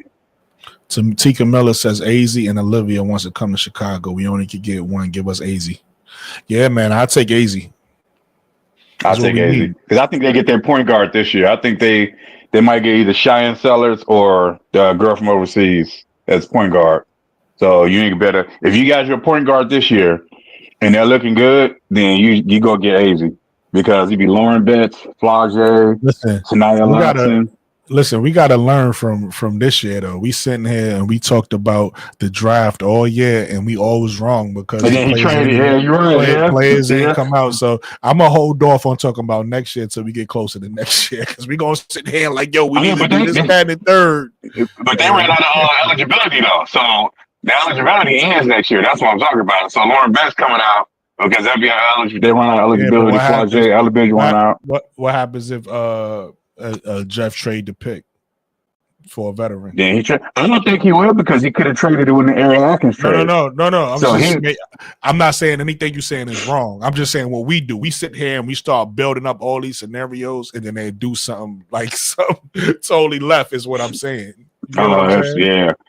Because it'll be a bunch of free agents. That's 2026 is a free agent. So I think you keep that pick because you're going to have all these free agents available. You know what I'm saying? Everybody will be a free agent. So you'll have more free agents and you can be able to keep that.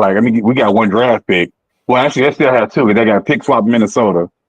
So I think they trade one of those picks. I think they probably trade theirs and the Connecticut Sun pick and probably go up another pick. You know what I'm saying? I would go up 1 more.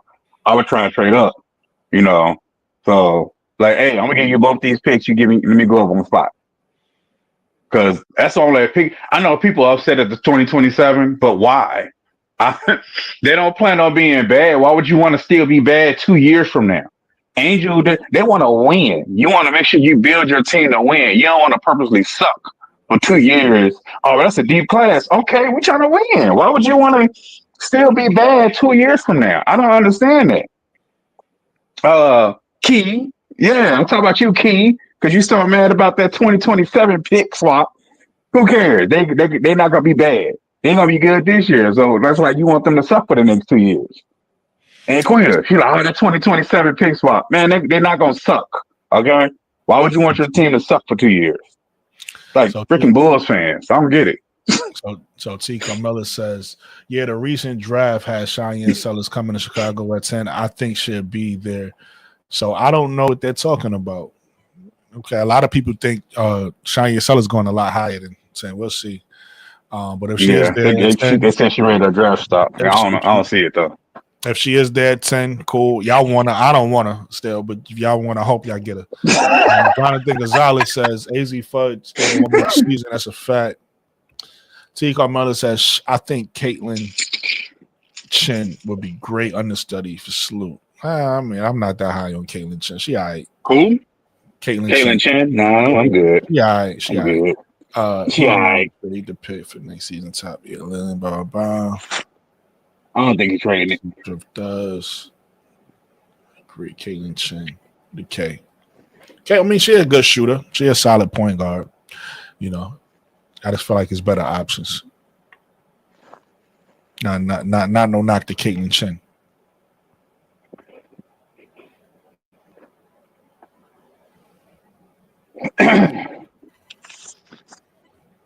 I'm not ready for this draft. It's definitely gonna be something. I think Diamond Johnson should make a team, and I think she will. So I always come down on shorter guards.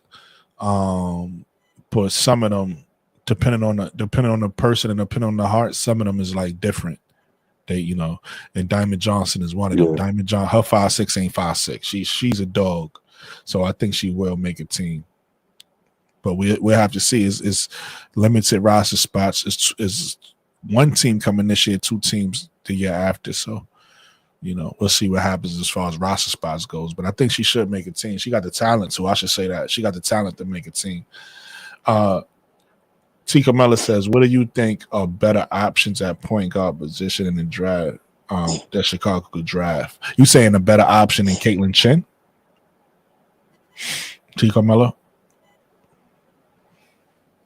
If that's what you're saying, then my pick would be. I got a couple picks. Are you saying overall? Who's the best options at point guard at 10? Is what you're saying? Like who's the best overall? I got a couple picks. I really like Harmony Turner, so I wouldn't be mad at that. I'm not mad at Haley Van Lith. I'm not mad at Raven Johnson. I'm not mad at. See, for me, I wouldn't be mad at a Georgia Amore, but we would have to get rid of. Just said the name. What's her name? Nate. Who? The other point guard we got. What happened? You went out. I forget the name of the other point guard we got. If we get rid of the other point, Jefferson. There you go. Mariah Jefferson. Yeah, Mariah Jefferson. Okay. If we get rid of Jefferson, I'm not mad at it at a Amore. But that's it. I don't like Serena Sundell. I don't like Cheyenne Sellers.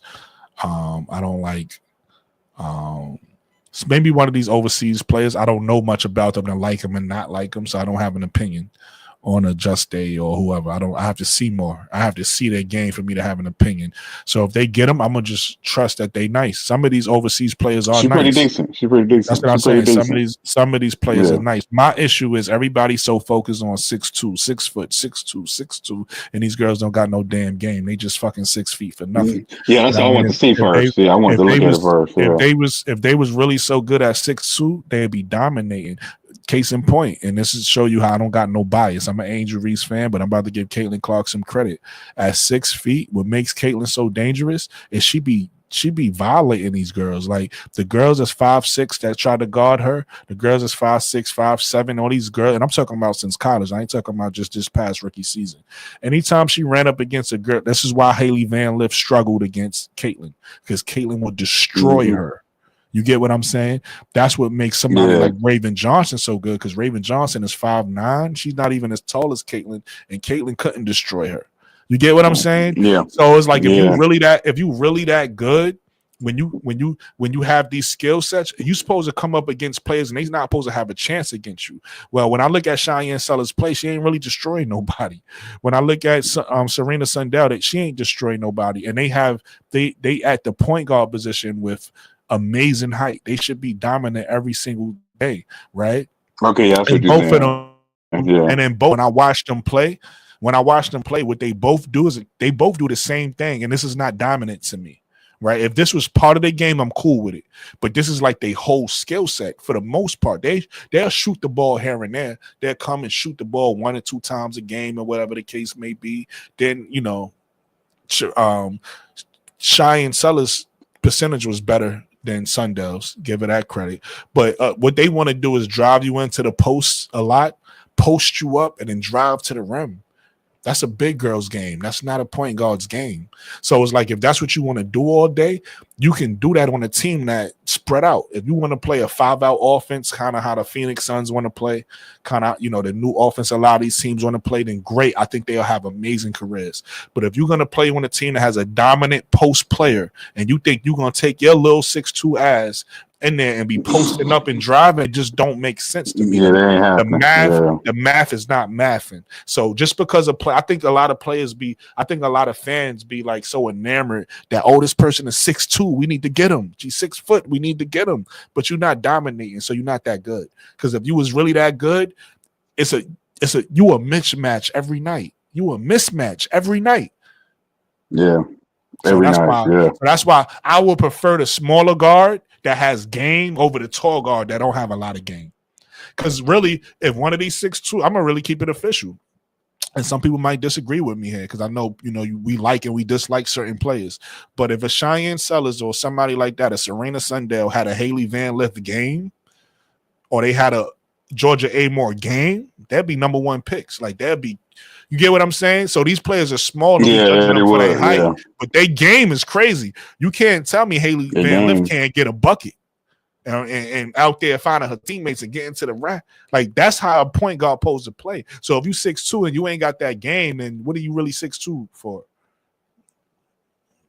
But on the defensive end, because they 6'2", they can play defense. So I'm gonna give them that credit. They can play defense. And that's what I hate when a lot of people that like these players make their arguments. You got to realize it's great. If we just talking about a basketball player and we're not talking about a position, it's great when we say things like, oh, yeah, this person could rebound and they could do this, that, and the third. But if you're a point guard, I need you to have specific point guard skills before you do anything else, right? And it's like when I hear people talk about some of these point guards, the first thing they go is, but she could rebound. So? I'm not drafting my point guard to go rebound the ball for me. That's extra. That's extra. I'm drafting my point guard to run a show for me, to be the point guard for me. And if you're not a 3-level scorer as a point guard, then you're not that good. And that's my issue when we was talking about Raven Johnson earlier. You a point guard. I don't even need you to be a 3-level scorer because you do so many other things well, but I do need you to be able to score the ball. But for point guards, if you want to be a really good point guard, in the pros, you got to be a 3-level scorer, right? And a lot of these players are 6'2", they rim runners. They in the paint scorers and they'll shoot here and there. That's not that good to me. So that's why I don't like facts. He's spitting facts right now. Yeah, fix back right now. Yeah, because I can only imagine. Yeah, you're right. Serena, you combining Haley Van Lith's game with a Cheyenne Sellers at 6'2".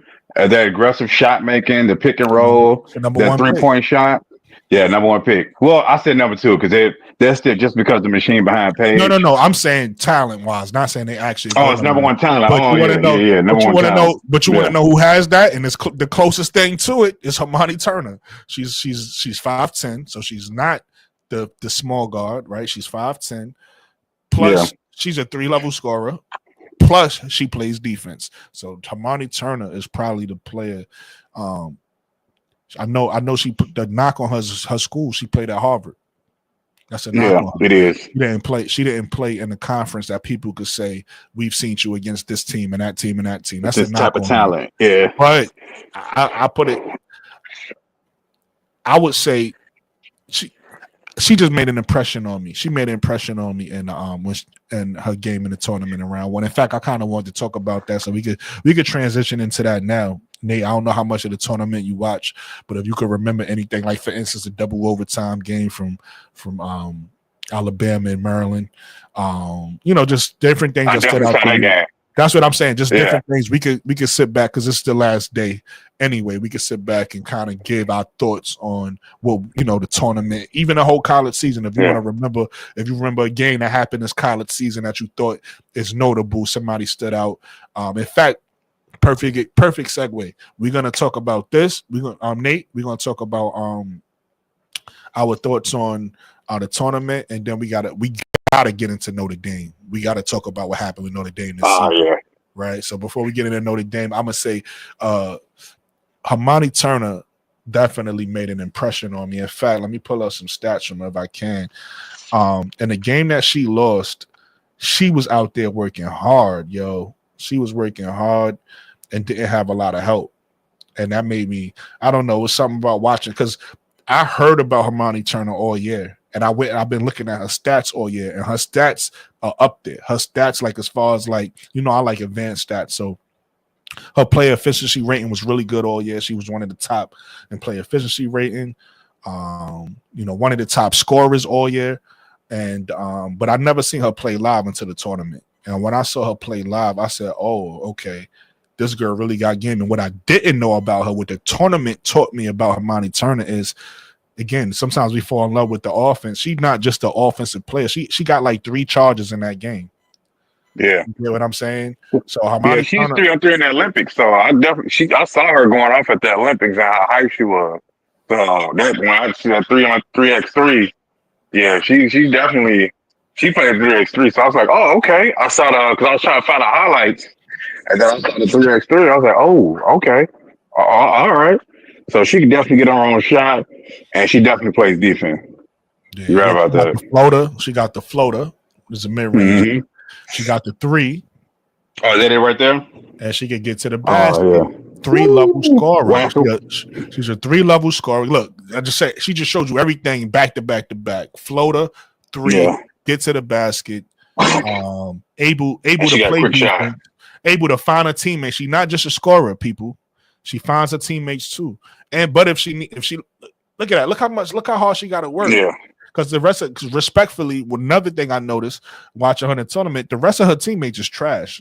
Just keep it. Oh yeah, absolutely. She's the only person with talent on that team, and she works so hard to get a bucket, and this is what she do. And look at her. She said that even right there, you seen her set a screen for a teammate to get over before she got the ball. So she's willing to play in the system.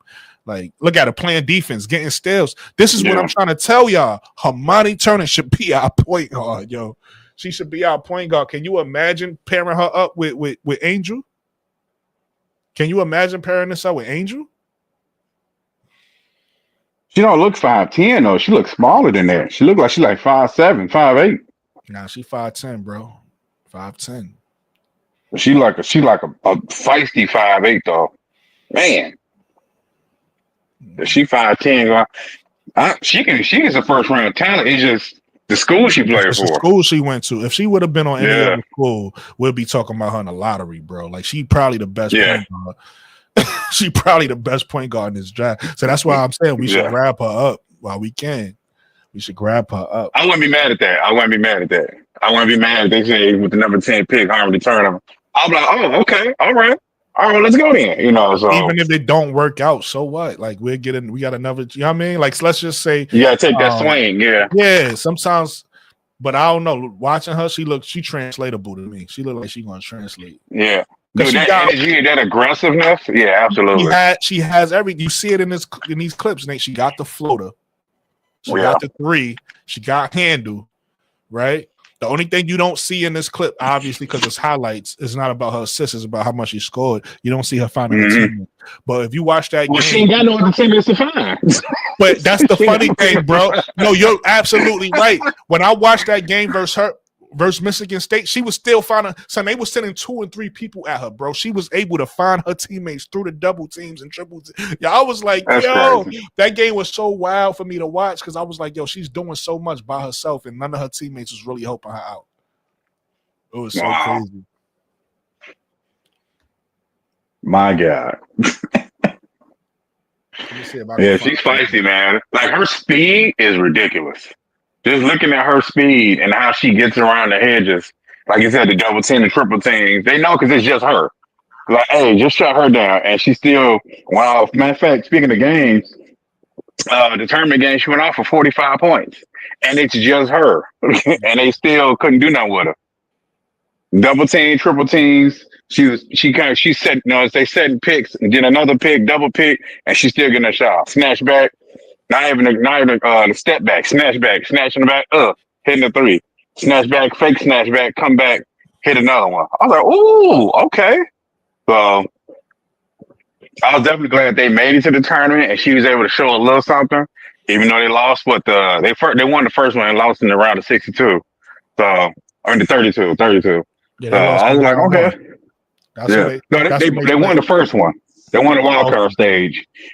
Yeah, and then round one. lost. That's not round one. That's the round one is after that. But they played Michigan State in round one and lost. Yeah. Yeah. Well, yeah, man. Can you imagine if the Mystics, not even the Lynx, was to get her? Yo, and like at the left pick. Oh, hold on, real quick. How many? Because they just played it. I just found out who Morgan Molly was in this tournament. Yo, Morgan Molly. No, not Morgan Molly. I'm sorry, it's somebody else. Cool. No, it's somebody else. I thought it was Morgan Molly. Morgan Molly played for Creighton. The girl I'm talking about played for what's the name of that team? Top 10 3-point shooters. Aaliyah now is the best 3-point shooter in the country. Okay. Percentage wise. Then AZ, Morgan Molly, Creighton, Olivia Miles. So they're not going to be shooting this in the W, but if they can at least shoot like 37, 38 in the W, you know what I'm saying? You shoot 45 in college, so you're good. The good thing about shooting translate in basketball. Yeah. You know, if they don't shoot this percentage, it ain't gonna be that much far off. Like if you a shooter, if you can shoot in the pros, right? Shoot and translate. But I'm saying if you're gonna say you're not gonna shoot that same percentage because you're gonna get defended differently. You know, you got pros defending you, especially if you're a threat like that. You're gonna have to find a way to get your shot off. You know what I'm saying? But you're still gonna be open that wide open corner when they let, hey, this is the shooter right here. Make sure you get her. Even though you're a rookie, if you hitting, they're gonna play you differently.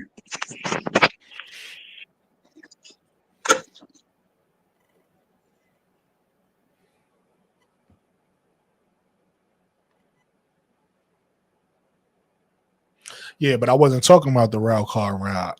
She won in a wild card round. She won that game. She lost in round one of the tournament. That's just a fact. Y'all go look it up. The wild card round isn't round one. But I know what Nate is saying. I know what y'all saying. You know, she dropped 44. She had a career high. I think it was 44 points. And I guess it was a wild card round. I didn't even know what it was called. But she dropped 44 against a certain team, had a career high. And then in round one, when she played Michigan State, she lost on the Michigan State.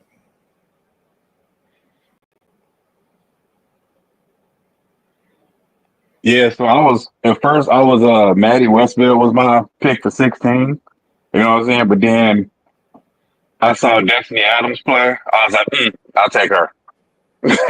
Just looking at her form, you know, you see her form and you're like, okay, that'll translate. You know, you just get some more work and your form will translate. But she's like, her feistiness on how she rebound. I was insulted the way hearing the commentator saying, you know, I felt this. So I'm like, hold on, why y'all saying that? And he's like, we ain't seen nobody rebound like this in years. Hello, Angel Reese. Literally was doing it all 4 years of college. Literally. What y'all talking about? Angel has literally been doing it since she got in college. And she's doing the same thing in W. But I just thought that was hilarious. But she's 6'3", doing the same thing. She has a better form of her shot than Angel. And she's a righty, but I could definitely see the same thing. She's just smaller. She's not as strong as Angel though. You know, but she's feisty and she can rebound.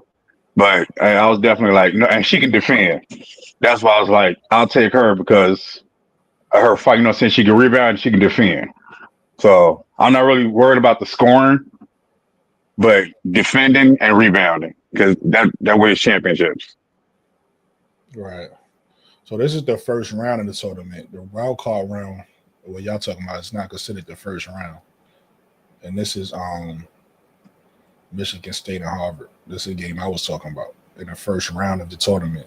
The wild card round, the wild card round is over there. That's not considered. It's probably considered the wild card round. But the first round, the game against Michigan State, right? This is right here. The game I was talking about. That's in the first round in the tournament. I know because I covered it already in another video I did. That's how I know I was talking about.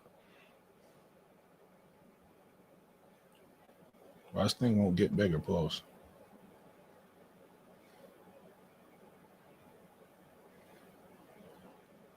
That's as far as it goes.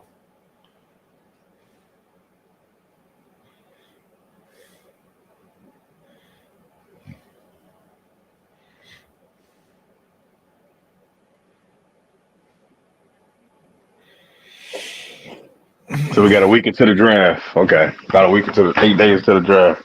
It's next Monday.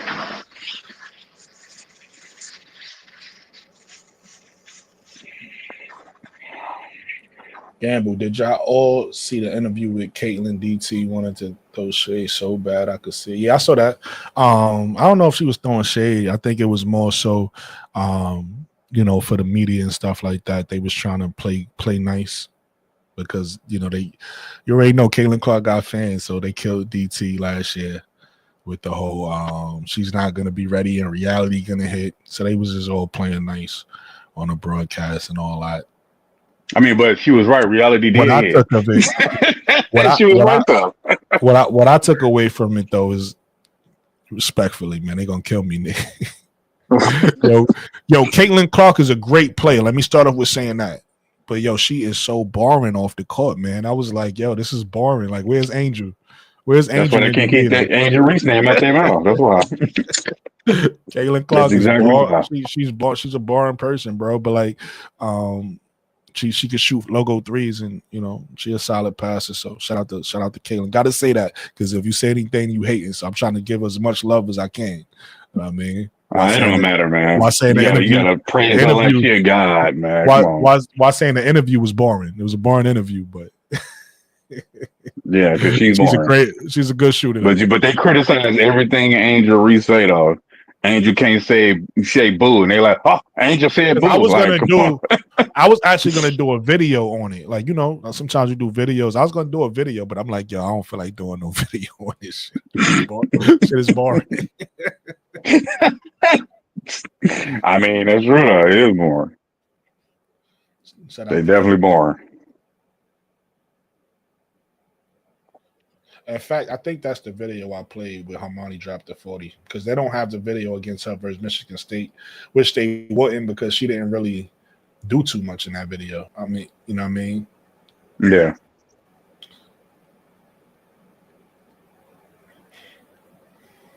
So it's like you can't take much from these because these, she's playing in the Ivy League. So it's like you really could just watch her highlights. You don't really know what the competition is like. That's why I like that Michigan State when you could really see what she could do against competition. She really had a hard time because it was just her. It was 1 versus 4, really. But it was literally 1 versus 5. Yeah, 1 versus 5. Yeah, 1 versus 5. But she still did her thing, though. She still did her thing. Yep. So I was like,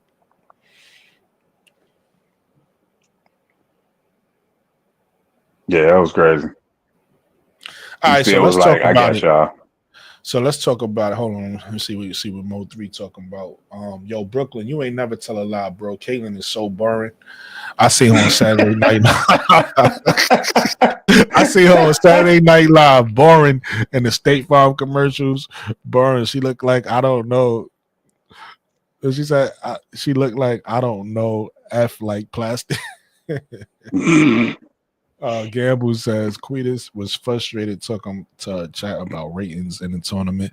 Yo, but so let's get into Notre Dame, man, because Notre Dame is interesting because how they started out the year. They started out the year on fire. Straight fire. And then I'm assuming maybe it's some validity because I don't like to talk about rumors. I like to talk about things that we know that's a fact. But yeah. I'm gonna talk about a rumor today. It must have been some locker room stuff between Olivia Miles and Hannah Hidalgo.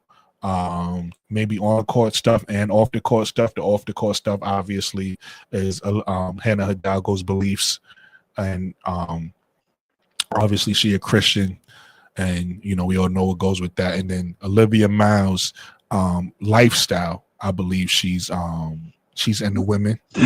So I think that might have conflicted based on the reports that came out. I don't know that to be a fact, but based on the reports that came out. But then on the court, I don't know this to be sure because I didn't see this, but you know, maybe somebody else, maybe you guys could attest to this in the chat, or maybe you could attest to this, Nate, that maybe it was times that Olivia, it was times that Hannah wanted the ball when Olivia had it. Or it was times where where Hannah was going off and Olivia could have did more, but she had to stand in the corner. You know what I mean? That little that chemistry. We're having 2 point guards on the team. So maybe that on the court and off the court issue affected Notre Dame from keeping their chemistry of being the number one, one of the number one teams in the country all year. But I don't know. They for the past month or so. Past couple months, they kind of just dropped the ball and ain't been playing the same. And obviously, we see how it ended for first TCU. So, what's your thoughts on Notre Dame and how they kind of just imploded on themselves, Nate? Yeah, I think that's just what it was. It was an implosion. I don't like talking about rumors either. I'm not gonna go into make stipulations on something that I don't for sure know about. But what I saw on the court was their chemistry did start to wane. And the Coach Noelle Ivy, didn't stick to her gun. She didn't stick to how they was playing. When Hannah was injured, then came back, it's like she has a point to prove. Her trying to prove a point on her being a national player, trying to, say hang with Juju and the media and all that. I think that got in Hannah's head, and it showed on the court. That's what I think what happened. It was never an issue before when she made, made her comment or the repost of what she felt, because I have similar beliefs, but I can still literally talk to whoever. That don't, her beliefs didn't stop her from playing with them people and hanging with them. I think it was pure on the court, and some of the off court stuff was Hannah probably letting the media get to her head about the National Player of the Year stuff and her being small. I think she let it get to her head, and it affected, how she was on the court. I mean, but you essentially can't have 2 point guards. You can't. Because Olivia kept saying, I'm a point guard. I'm just a point guard. But so is Hannah. So they had the balance, and then Hannah came back and just it was off. But I think that was a coaching issue as well. Like, hey, look, this is how we're gonna play this. Like, you should have sat them down. Like, hey, what's going on here? You know what I'm saying? You shooting, taking all these shots. Like the game, Hannah shot them out the game. Like 9 for 23 and 9 for 25. Like, those is bad games. Like, give Olivia, like, all right, she off. Sit her down, tell her, like, hey, just play defense and stop shooting if you're going to have her out there. But you let her keep shooting. And Olivia, like, hey, man, what you doing? I saw a few games where they was coming down and Olivia gonna hit the open man and Hannah running in front, like, give me the ball, give me the ball, give me the ball. She like, dude, you just cut in front. Like, all right, here. And she shoot a 3 and miss it. A couple times she'll make it. But Olivia pissed, like, man, you going away from the game plan. You just run all these shots. And when Hannah going down and she going 1-on-3, like, I'm like, what are you doing? Like, she going like, I'm going to take it. Like, I understand you're a ball on the counter shot, but don't take that literally. She literally, you 5'6", and you surrounded by 6'3", 6'2", and 6'4". like stop, pass the ball. Like, but no, she's going to take it down, especially it's a momentum play. Y'all coming back and you get the steal, and instead of like, stop, all right, wait, I got to stop. You know what I'm saying? It's just the maturity of knowing when, you know what I'm saying, to stop the ball. Like, all right, wait. You know, you see the fast break, and it's like 2 on 1, like, all right, wait. Let's say, wait, everybody get down here because I don't have the numbers. You know what I'm saying? Just knowing when to stop. So Olivia saw that because, you know, Olivia, when she sat for that year, she said, man, I saw the game different. I was sitting next to the coach and just seeing seeing the floor differently and maybe see the game differently. And she's seeing the game in a different way because her passes, she gonna pass you open. But Hannah, like, no, I'm finna take the Hannah turned herself into a shooting guard. Like, cause she wanted to shoot. So I think it was she let the media like kind of get in her head and tell her, hey, you're not a national player because you've been hurt. And she like, all right, I'm finna show y'all and showed them right off the court.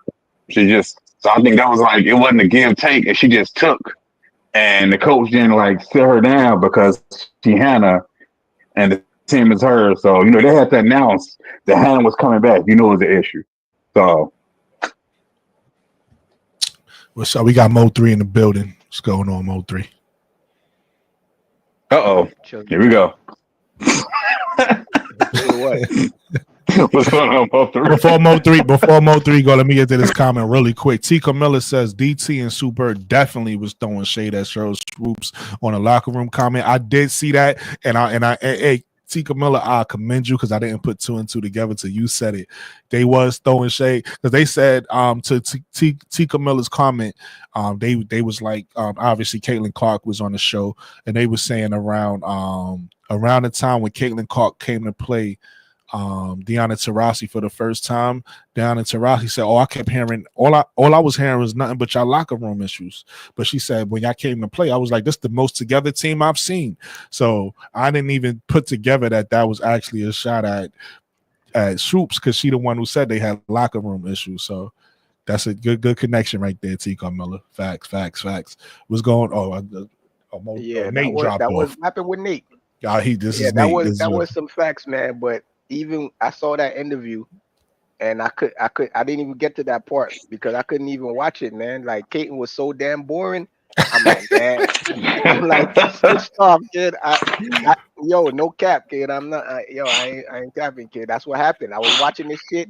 Caitlin went to talking, and I'm like, man, this broad just looks so like. Bland, not real, not interesting. She doesn't look real. Like she doesn't very look bland. like a character. Like I'm like, oh, what the heck? And then to your point, Mo 3, what annoys me about that is okay, she don't have to be interesting, right? Every like I just said about every player earlier, Nate. Every player got their own skill set. Every person got their own personality, right? So what I hate is Angel gives y'all what y'all need. She gives y'all the entertainment. Instead of y'all loving Angel for it, y'all kill Angel for it. But it's like, yo, we don't want to hear Caitlin talk. We just want to see her shoot logo 3. Right? Angel is the one we want to entertain us, and then y'all like disrespect Angel for that. Like that's crazy.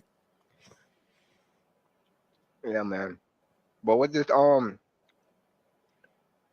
this was the reason I came up here because I wasn't gonna come up, but the topic y'all talking about now is the topic that I was gonna bring up the other time, and I was like, nah, that could be a whole nother show. Yeah. Okay. Yes. Yeah. Because to me, this shit is crazy, man. Like, okay, the off the court stuff, I don't know. That's kind of iffy to me. I don't know. It kind of makes sense, but then it doesn't make sense because Right. it makes sense because of if you just look at the face value of she's Hannah's faith and Olivia's allegedly lifestyle. alleged Right, lifestyle. alleged. The reason I'm saying alleged is because of the rumor is that she's dating her roommate. A teammate, yeah. But not her teammate, her roommate. Okay, I saw a teammate, so maybe somebody their teammates and their teammates. Oh, okay. You saying teammate? Okay, I thought you were saying, yeah. You know what I'm saying? So I'm like, okay, that kind of makes sense. But then I started looking at it even deeper, and I'm like, no, it don't make sense because first, Hannah didn't just become that way. Like, Right. She was towards the already end of the exactly. That's what I season. was saying. She's Yeah, already it's been like What that. it's Yeah. well and known. the main thing she was getting burnt about was something that happened way in the beginning of the year. That happened even last year.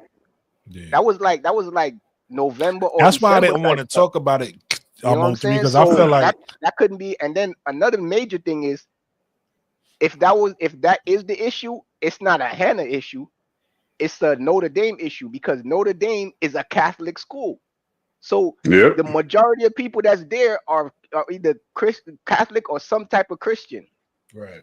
You know what I'm saying? So if it's a problem with that, it's not a Hannah problem. It's a Notre Dame problem. So that's when I was like, nah, Good point. I ain't falling for that trap right there. But the on the Yeah.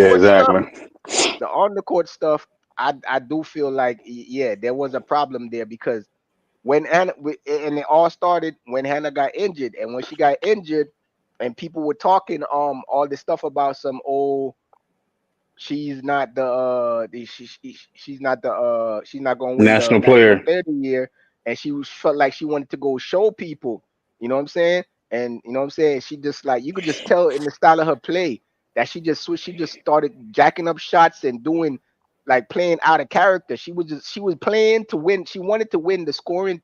She felt like if she win the scoring title, then they would have no choice but to do it. So I felt like that's what she was trying to do. Because plenty of times I've seen her, she could have just passed the ball, and normally she would have passed the ball, but she felt like, oh, nah, I need to score. She just felt like she needed to score a bunch of points so that she could win the scoring title, and then they would have no choice but to give it to her. You know what I'm Yeah, saying? that's a But good point. and I think Olivia got frustrated with that. Like, hold up, what are you doing? Like, you're messing up the flow of the team. Like, hold up, let me pass you the ball and you shoot it, and you shoot it. You don't just get the rebound or get a steal or whatnot, and you just come down there and nobody touched the ball but you, and you just jack it up. And it wouldn't have been a problem if she was making them. The thing was, she wasn't making them.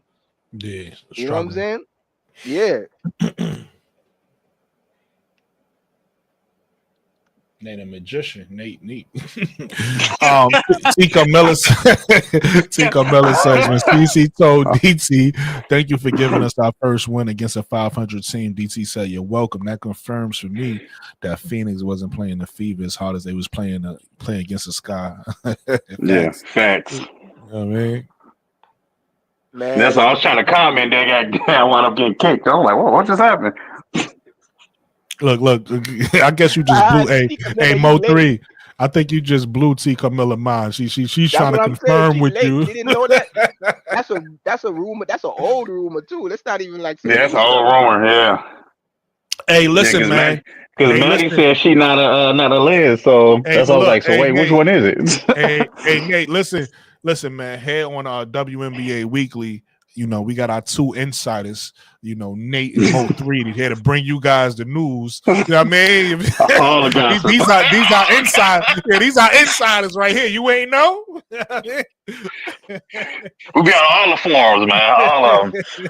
I be on the Notre Dame channels, all that. Yeah, Nah, but to end off that, but thing is, the that's why the Olivia entering the transfer portal is more complex than people think it is. I don't think it's just Yeah. one thing. I think it's a culmination of things. I think it's the culmination of, yeah, she's LGBT. I don't listen. She's them peoples. I don't want to mess up the thing, and then they freaking cancel me for that. Right. She part of the So alphabet. That's all I said. if you one of them peoples, shit, Mm-hmm. they might cancel me for saying that.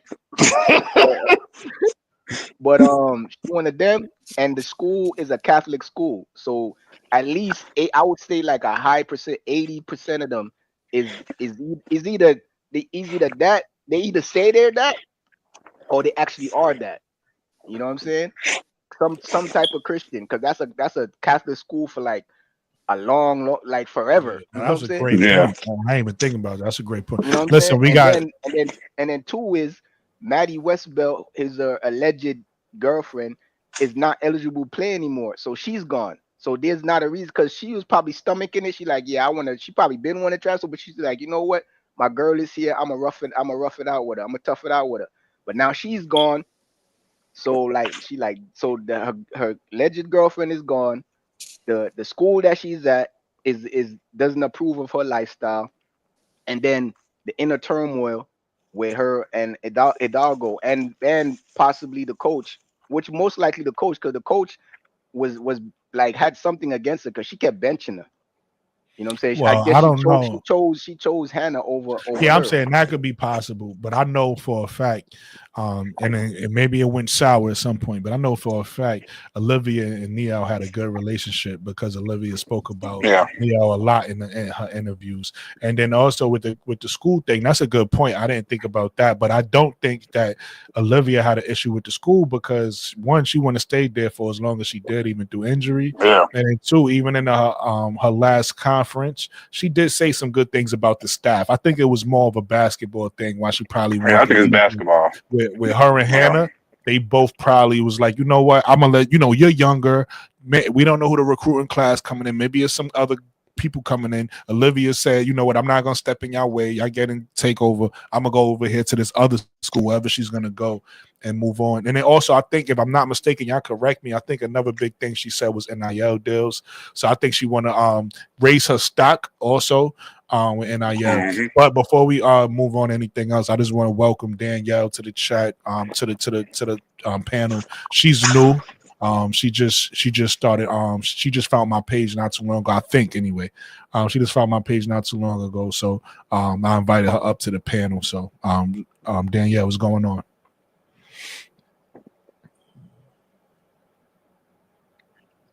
Was good, Daniel. Say something. Hola.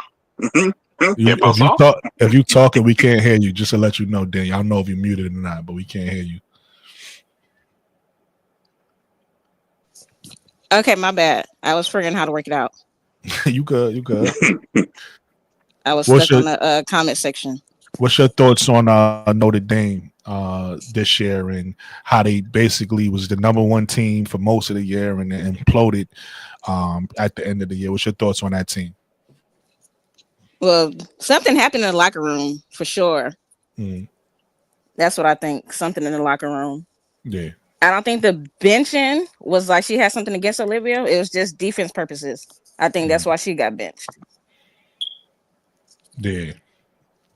Good point. Good point. I think Hannah should have been benched as well, but she plays good defense. So I was like, okay, yeah, you got to leave her out there. Yeah. But Hannah should have got benched as well. But you know, she do play defense, so it's kind of harder to bench her. Yeah.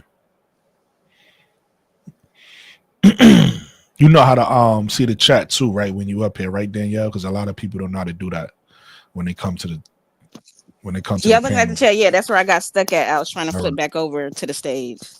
All right. All right. Listen, man, everybody got good points on with the Notre Dame situation is. Let me ask y'all this question: where does Notre Dame go from here? Hannah Hidalgo already says she's staying, right? They losing Sonia Citron, Maddie Westbeld, and Olivia Mao. Still, they losing those three. And do Kate, you think?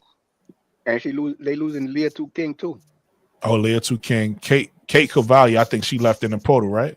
Yeah. So they losing a lot of people, so they got to retool. I don't know if y'all know of somebody. You know, I try to look it up myself. If Nate or Mo3 and one of you guys know how to look up the recruiting class. I don't know who they bringing in. And then also last question is this: is Niele Ivy job? Is her job at risk? Do you feel like she's been doing a good job and her job shouldn't be no, it's at risk. Shouldn't be at risk. Okay. It shouldn't, but I think it is at risk. So in other words, to sum up everything I said, what's next for Notre Dame? They gotta get a good class and actual shooting guards, and they gotta replace the players they just lost. They better hit that portal. I mean, it's over 1,100 of them in the portal, so I mean, I'm pretty sure they'll find enough players. But Hannah I'm pretty. That's why I was just saying in the chat. Her apology was all PR. It was like a Caitlyn apology. You know, when Caitlin Clark did an apology in the newspaper, I said, "Hey, look, we try to win, and we need players to come here, so you need to go do this piece." Oh man, I just want to hoop. All right, go hoop and here, repeat after me. Say this. You know, all of a sudden they signing these people. So I think it's mostly it's PR. Like, hey, look, we want to get people that want to, you don't want them to think you don't want to play with these type of players. So go do this interview, and we're gonna hit this portal. So I think they just need to get the right players in the portal to actually, saying that benefits Hannah's game and have her just play point and not a two guard. You got to have defenders too. You can't have one defender out there and that be Hannah. So you got to have like a similar team you just had, like a similar Sonya Centron, another perimeter defender. So you got to have more perimeter defenders, an actual big, because that freshman left. Is that what y'all saying? Kovac, that freshman? Yeah, Kate Kovac. That 6'6". Oh, okay. Yeah, she's a freshman. That's crazy. So you just got to hit the portal. Well, let's say this. Let's be clear with this. We assuming just because a player goes into the portal don't mean they automatically leaving. Just there's a lot of people. I know our minds think that they went in the portal, so they gone. You could always come back to your team. So facts. Right. That's pretty true. Like if they use the portal, like, hey, I'm entering the portal as like also a negotiating tactic. Like, hey, either I'm going to the portal, either I leave or we doing this. So Olivia can actually literally come back to Notre Dame, so she has to commit until she commits to another school. So, but I would say make sure you get a real or actual team, more shooters, because they only had like one shooter actually. Olivia became a shooter. Hannah shot them out of games. Sonya will shoot sometimes. She can shoot, but you need more shooters and a better bench, deeper bench. Tika Miller in the chat asks, why is Niele Ivy job at risk? Because she black. Just be honest. Mo 3. She a black woman. Mo 3 or 4, but Mo. Let me get Mo 3. This one, Mo 3. Mo 3 might not think so. I don't think it's at immediate risk, but I think it depends on what happens if Olivia does leave and go somewhere else. I think it depends on what happens. If she goes somewhere and then flourishes and flourishing, and it's how she flourished too. She flourished playing the style of ball that she wanted to play, that she didn't get to play at Notre Dame. Yeah. Then I feel like they're gonna look at it like, oh, this is your fault, because you know what I'm saying? Kind of like it's gonna become like a customer is always right situation. You know what I'm saying? I mean, but now that they're good though, if Notre Dame, if she does flourish, because I think that's gonna happen anyway. So I think she goes to LSU and she's gonna flourish. But if Notre Dame, she flourishes and Notre Dame doesn't get the players they need, and they just make it to the Sweet 16 or around, saying they get eliminated, it's gonna look bad. It's gonna look real bad. And then kind of piggybacking. Go ahead, Mo. Oh, go ahead. No, you got it. I was gonna say, I'm not sure that everybody's making it seem like it's a foregone conclusion that she go to LSU, but I think a lot of people, not just her, but a lot of people were sitting down and looking at Uconn in this tournament, and people could talk about their offense, like you know what I'm saying, but it was mainly their defense. They scored a lot of their points, most of their points off playing great defense. So and that's the weakest part of her game. If she's trying to fix it, she's gonna want to go to somewhere where she see, like look at AZ Fudd. Remember, people, that before the injury concerns, when they were saying, "Oh, her defense is garbage." Until she came back from that injury, her defense was suspect. She came back from the injury and just started. She surprised the hell out of me. I'm like, what the hell? Did they trade her in for a new model? Because her defense became like lockdown D, and especially in this tournament, she was locking people down, picking people pockets. She was blocking shots. She was jumping in passing lanes. She's moving her feet. Like she was playing. She became like a lockdown defender. So I think a lot of people are looking at Gino like, oh man, and his staff like, yo, y'all some miracle workers over there. So if a player like her that's defensive liability, she might be looking at UConn like, hold up, man. And they won too. She like, oh man, I could win and I could make my game a lot better. Yeah, I think I'm she not might mad be at that. I'm not mad at Olivia at LSU. I'm not mad at her at UConn. I'm not mad at her going to USC. It's a few teams she could go to that I wouldn't be mad at. So that's a good point, Mo. I'm not mad at that. And then also piggybacking off what you guys said earlier, my thing with Niele Ivy. Now I like her as a coach, so I understand why you asked that question, T. Carmella, of why will her job be at risk? But I was not necessarily saying that me personally, based off what happened this year. I was just saying that based off of how I know coaches' jobs are fragile, right? And I think, if I'm not mistaken, y'all correct me if I'm wrong, because I heard this earlier and I didn't write it down. But I think she always make it to like the Sweet 16 and get knocked out. Like she never get past that point. I think it's a Sweet 16. So now it's starting to get to the point where did she max out? You get what I'm saying? Did she max out her potential? She's not getting past this point. Is it time for a new coach to try to, get the team past the point? Now, with me personally, I say no. You know what I mean? I like the way she coaches. I say let her keep her job, especially if she can retool and try to make another run at it. This is probably the best season they had. Now, I don't even think probably. I think this is the best season they had.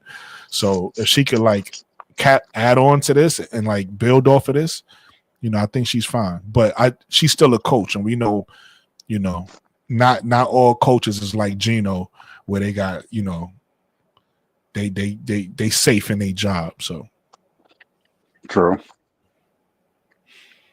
Yeah, I think that Elite Eight thing losing.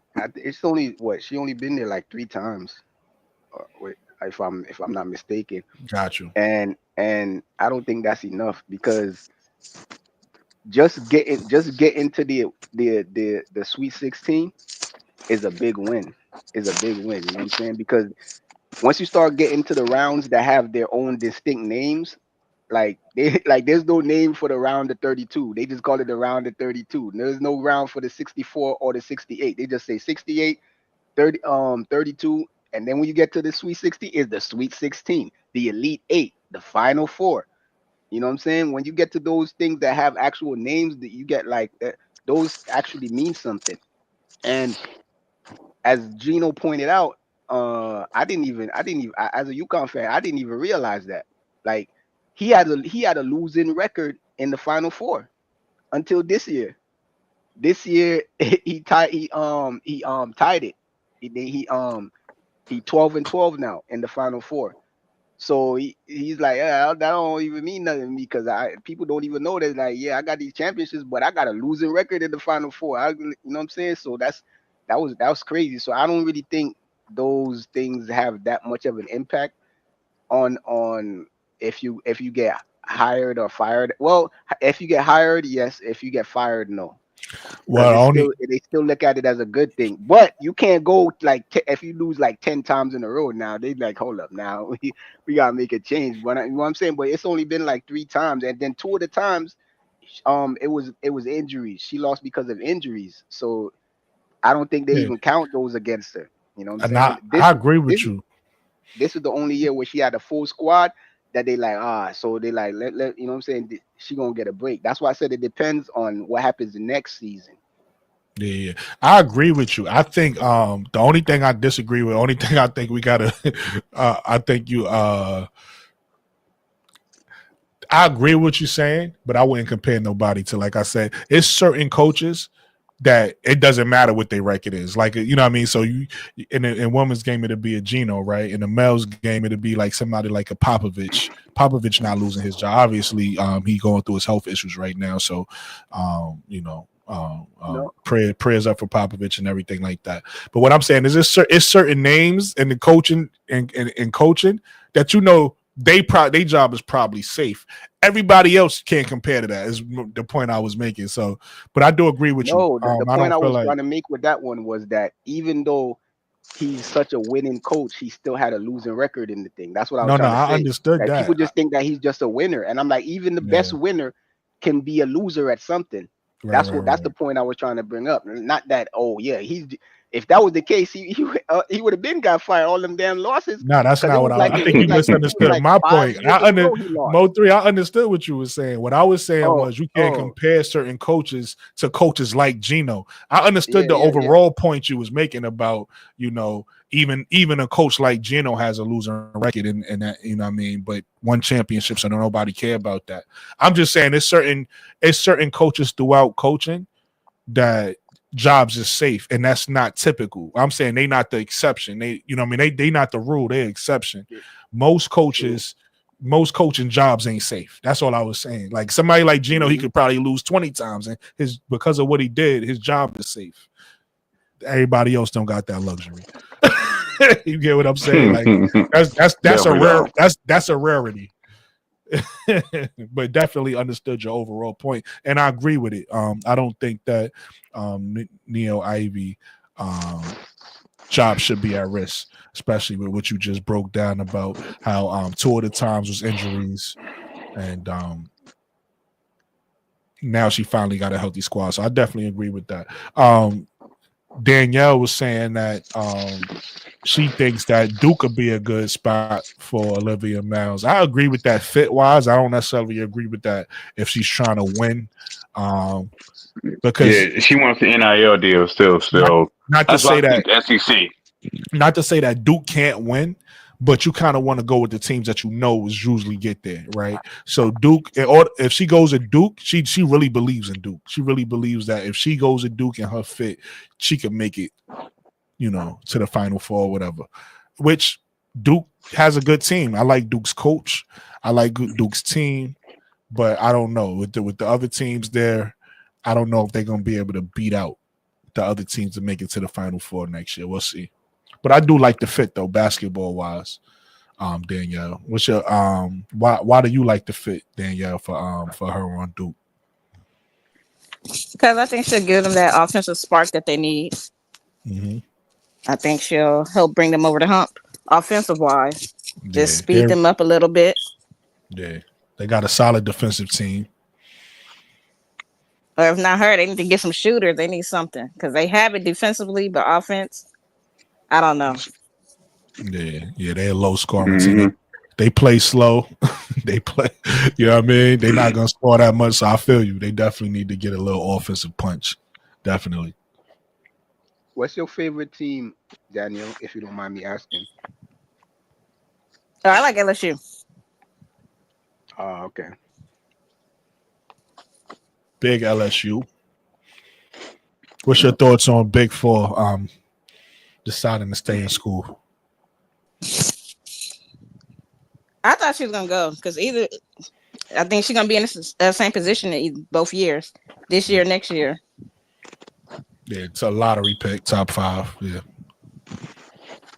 But I guess she'll stay and just work on maturity things, like her court presence, like her being down when things not going her way, and just showing it and taking herself out the game.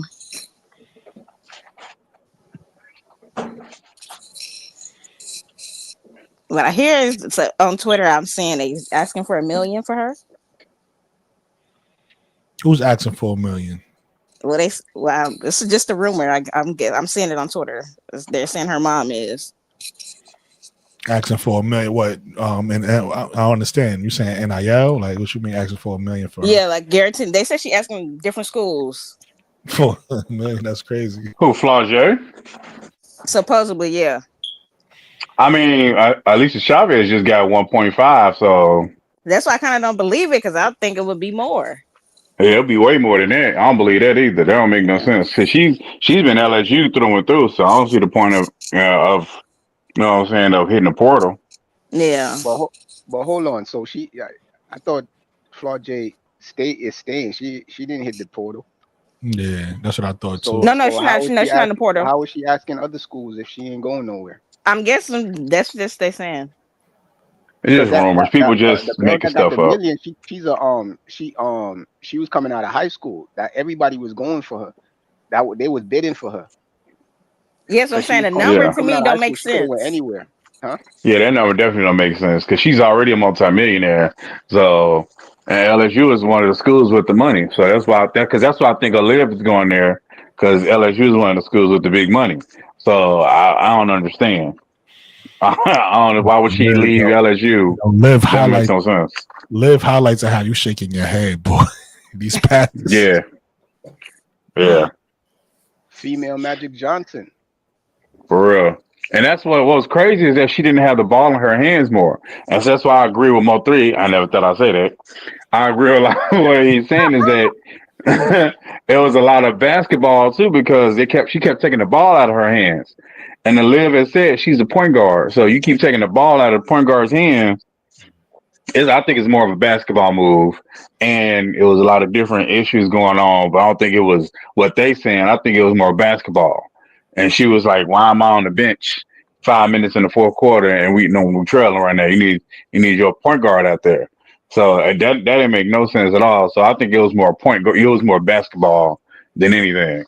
So I think that's why I think she hitting the portal. She want to go where she can be just a point guard and that's it, and not a two guard. Sometimes then a point guard, then a two guard. She want to just be the point guard because she's probably told by GMs like, "Yeah, you come in, you'll be our point guard, and that's it."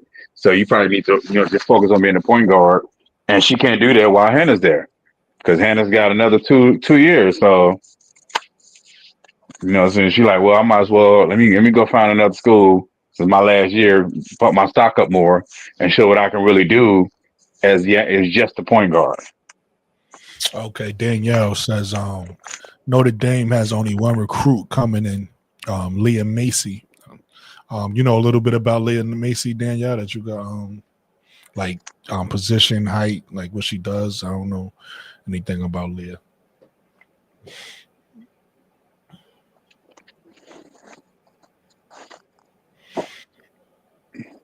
Yeah, I've been slacking on high school ballers this season. She is 6'2" forward, but I haven't watched her play or anything like that.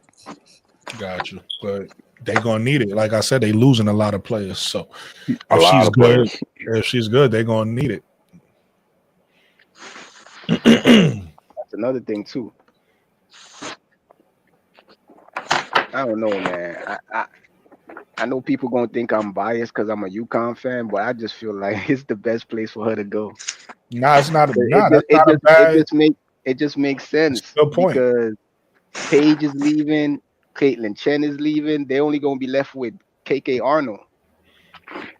I said the same thing for LSU because last year they losing. They don't have an actual point guard, but they got a two guard. They got a three, but they don't have a one. So I mean, they say the SEC is the best. So I mean, you Nah, go there and you already have a core. I mean, UConn does have a core. So and they had UConn, LSU, and South Carolina as like the top schools for her transfer Yeah, to. not yeah, only does what you hold on, Mo3, real quick. Not only does what you said make sense, Mo3. Also, I think somebody said this last year. I think it was Nate, or it might have been you, Mo3. She's from Jersey, so she's pretty much going back home, right, oh to yeah, Connecticut. Mhm. So, yeah, so tri-state Yeah. area. that's also a fit. Hey, Mo. Another thing too is LSU. She goes to LSU. Who she gonna be passing the ball to? Flaw J. Flau'jae and Michaela. Michaela Yeah. Williams, But Yeah. it was, you know what I'm saying? If she go to Connecticut, who she gonna be passing the ball to? AZ Fudd, And You Sarah know what I'm saying? Strong. And Sarah Strong. That's what I'm saying, bro. Like, They both I mean, good either fit. way, she's good though. Listen, Either way, listen. she's We good. listen. We speculating. Don't none of us know, but they both good listen, man. fits.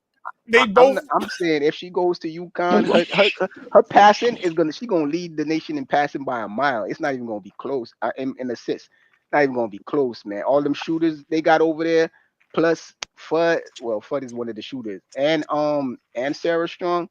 Man, listen, man. She just gonna be coming down the court and just getting assists left and right. I thought A they said point to you, TCU was in the running to Lander. Sorry. Yeah, I heard people say TCU. that too. I heard people say that because Haley Van Lith leaving, but I don't know about that. I don't know. I don't know because It's a other fit. people, Basketball wise, it's a fit, but I don't. too much people is leaving. Who she gonna be passing the ball to? Madison Connor's gone. Prince is gone. Who she gonna be passing the ball to? It depends on if she go to TCU. That's probably gonna have to be one of those teams that get a few people out there. out the portal. Yeah, that's what Transfer I'm portal, saying. yeah. I'm looking at the teams as they are right now without getting extras. Because getting extras, that's a if and could maybe thing. You know what I'm saying? Like she go there like, oh, okay, maybe they get those players, but maybe they don't. But UConn already got those players.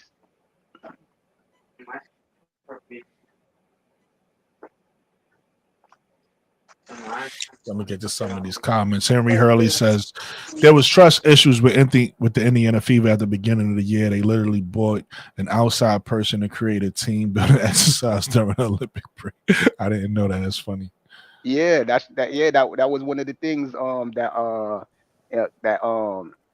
their coach said. What's up, Christy Sides when they asked her about it, like, you know what I'm saying, how she got the team back on track, and she said they had some big meeting and brought in some this and that and see what they could do, like they had like some team building exercise, like to see what, you know what I'm saying, like to fix it type shit. I'm like, oh, that's crazy. That's funny. Tika Miller says, boom, Hannah should have been benched. Tika Miller says, I hate that Hannah apologized for her religious beliefs. When did she do that? Yeah, I ain't hear that, but I hate that too, because I don't think Hannah did anything wrong. Yesterday in her Players Tribune, she did it.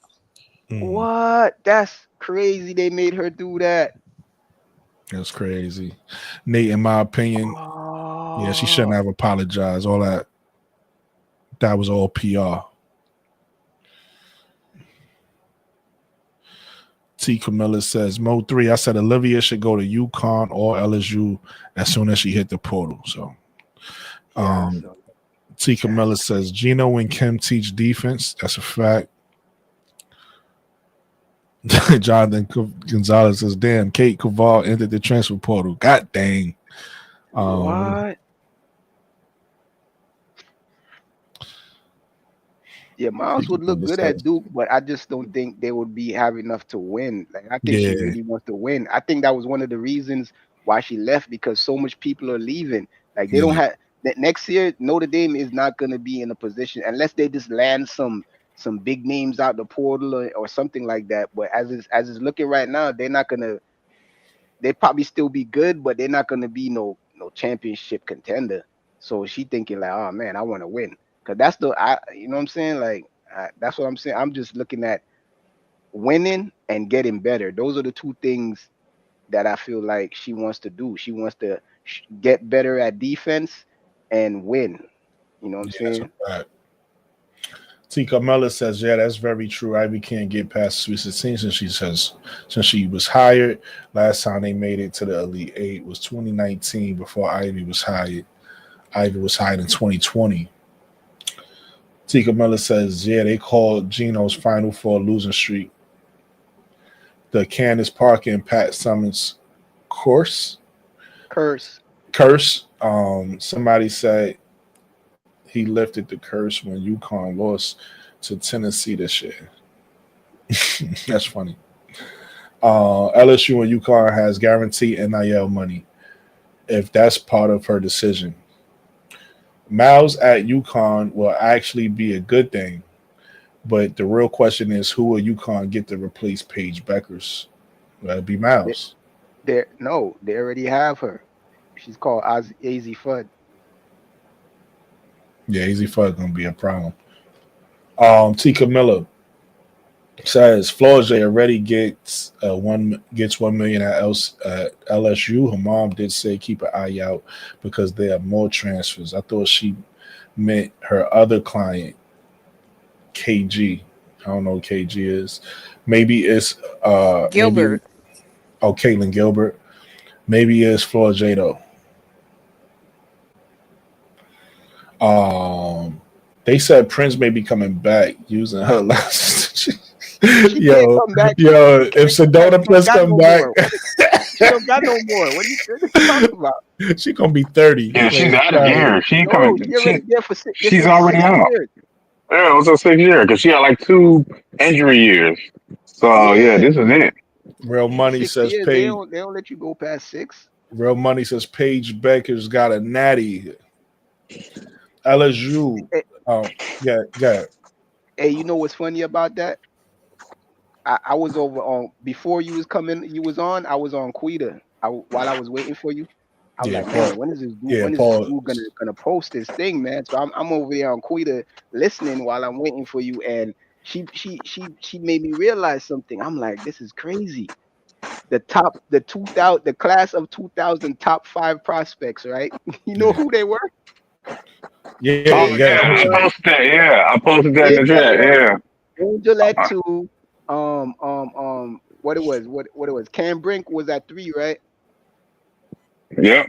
No, Caitlin was at. I think Caitlin was at 3. No, no, Um, no, no, no, no, no. Angel was at 2. I know it was Paige, Angel. Matter of fact, look at that. I just posted that in the Caitlin was chat either too. 4 or 5. Yeah. All got championships. Except for Except Caitlin. Caitlin. I ain't Yep. want to say Except that. Caitlin. I ain't want to say that because I ain't want to say I was picking. I ain't want to say I was picking on her. But yeah, She didn't bring up the Caitlin thing. I'm bringing it up because I'm like, hold up, those are the top 5, and all 4 of them got it, and Caitlin don't got it. I know she ain't. I know she was thinking in the back of her mind, but she ain't say nothing about it because she ain't want people to go for her head. You know, Quita don't like that smoke like that. She yeah, chill. yeah. Oh yeah, you're right. It was Paige, Angel, Cameron at 3, Caitlin at 4, and Camilla at 5. Yeah, that's what That I. was their That's what I rankings. thought. I knew Caitlin was like at 4. You know And what I'm they saying? all got But yeah, but they championships. all won though. Except Caitlin. Except Caitlin. Yep. Henry T says LSU also had 2 McDonald's All American coming next year. Zakai, I did see Zakai Johnson, and then Grace Knox. Should have been 3. Straight Divine dog. should have been 1. Oh sure, we got a high school expert in Daniel. And Danielle, excuse me. Skull Brain Nation says, y'all still talk about college. The WNBA is back. Let's get college over. Uconn won it all. Page the number 1 Oh pick in the man, NBA. sound like a hater, bro. WNBA time. What's the top 5 W team to start the season? Well, we already did talk a little WNBA. We could get back to it. We talked about the draft and different things of that nature, but we could definitely start talking a little bit about the WNBA if y'all want to talk about that. That'd be the last topic for the show because we about to be 3 hours in. So we could definitely get into that. Tika Miller says, nah, Sedona still got 1 more extension request. She only played 5 years, even though she was in school for 7 years. She set out to sue the NCAA for NIL when she transferred from Texas to Oregon. Copy that. Real Money says she got millions, though. Damn, a ring. She could buy one. The others got millions too. That's a fact. That was In a definitely got ring. millions. That's a fact. And a ring. They got millions and a ring. And a ring. Tika Miller says Sedona is the reason these players are getting NILs with her antitrust. So shout out to Sedona. Hey, that makes me not laugh. That makes me take 1 laugh back. Like I won't laugh at you as much. I take 1 laugh back, 1 high, 1 HA, 1 high. I take 1 high back. Shout out to Sedona. Real Money says CC in another stratosphere without a ring still. Okay, shit. Listen, rep CC. You know what I mean? Rep your brand. So he want us to talk about the WNBA and the top W teams to start the season. That's a boring conversation because we know who those teams are. We could definitely talk about the W though. Let me see. Let me think of a good question about the W. Unless one of y'all got one. I think it should have been Dallas and Indiana for the 5-game series, and Aces versus the Sky. That's you Yeah. get age, but I do And understand Minnesota. it from a business aspect. Angel and Caitlin is box office, so I do understand that. But from a I'm from just meaning basketball wise. Yeah, basketball wise. The That's Indiana mean and Dallas ratings series wise. last year. Yeah, Last season, I mean. Yeah, basketball wise, Paige and Caitlin, I would love to see that. Definitely. I still think Danielle is kind of right. I think they should have split them up to maximize exposure. Well, that part Because I agree with. Yes, because Caitlyn fans and Angel fans are 2 different fan bases. So if you have them Yeah. go in different places, then you garner more attention. But if you have them all in the same place, like what's the point? I think that's a wasted opportunity for greater exposure. Facts. I agree with that. I've been saying that too. I'm not opposed. You know, a lot of people was upset with Caitlin Clark getting the 41 games. I understand it from a business point of view, so I wasn't opposed to that. What I was upset about, or not upset about, but what I think the WNBA is dropping the ball again, the same way they did last year, is forgetting Angel Reese impact. So if that's your plan is to put Caitlin Clark on TV as much as possible because she's the most popular player, then Angel Reese is your second most popular player. So why doesn't she have the second most games? So that didn't make sense to me. It seemed like you putting all your eggs in one basket again. Basket, yep. So they Yep, should got the spread it same out. thing To again. Mo3's point, they should have spread it out the games amongst their best stars because everybody don't like one player. Like maybe the majority of people like Caitlin Clark. We'll give it that if that's the case. I'm not saying that is the case. I'm saying if that's the case.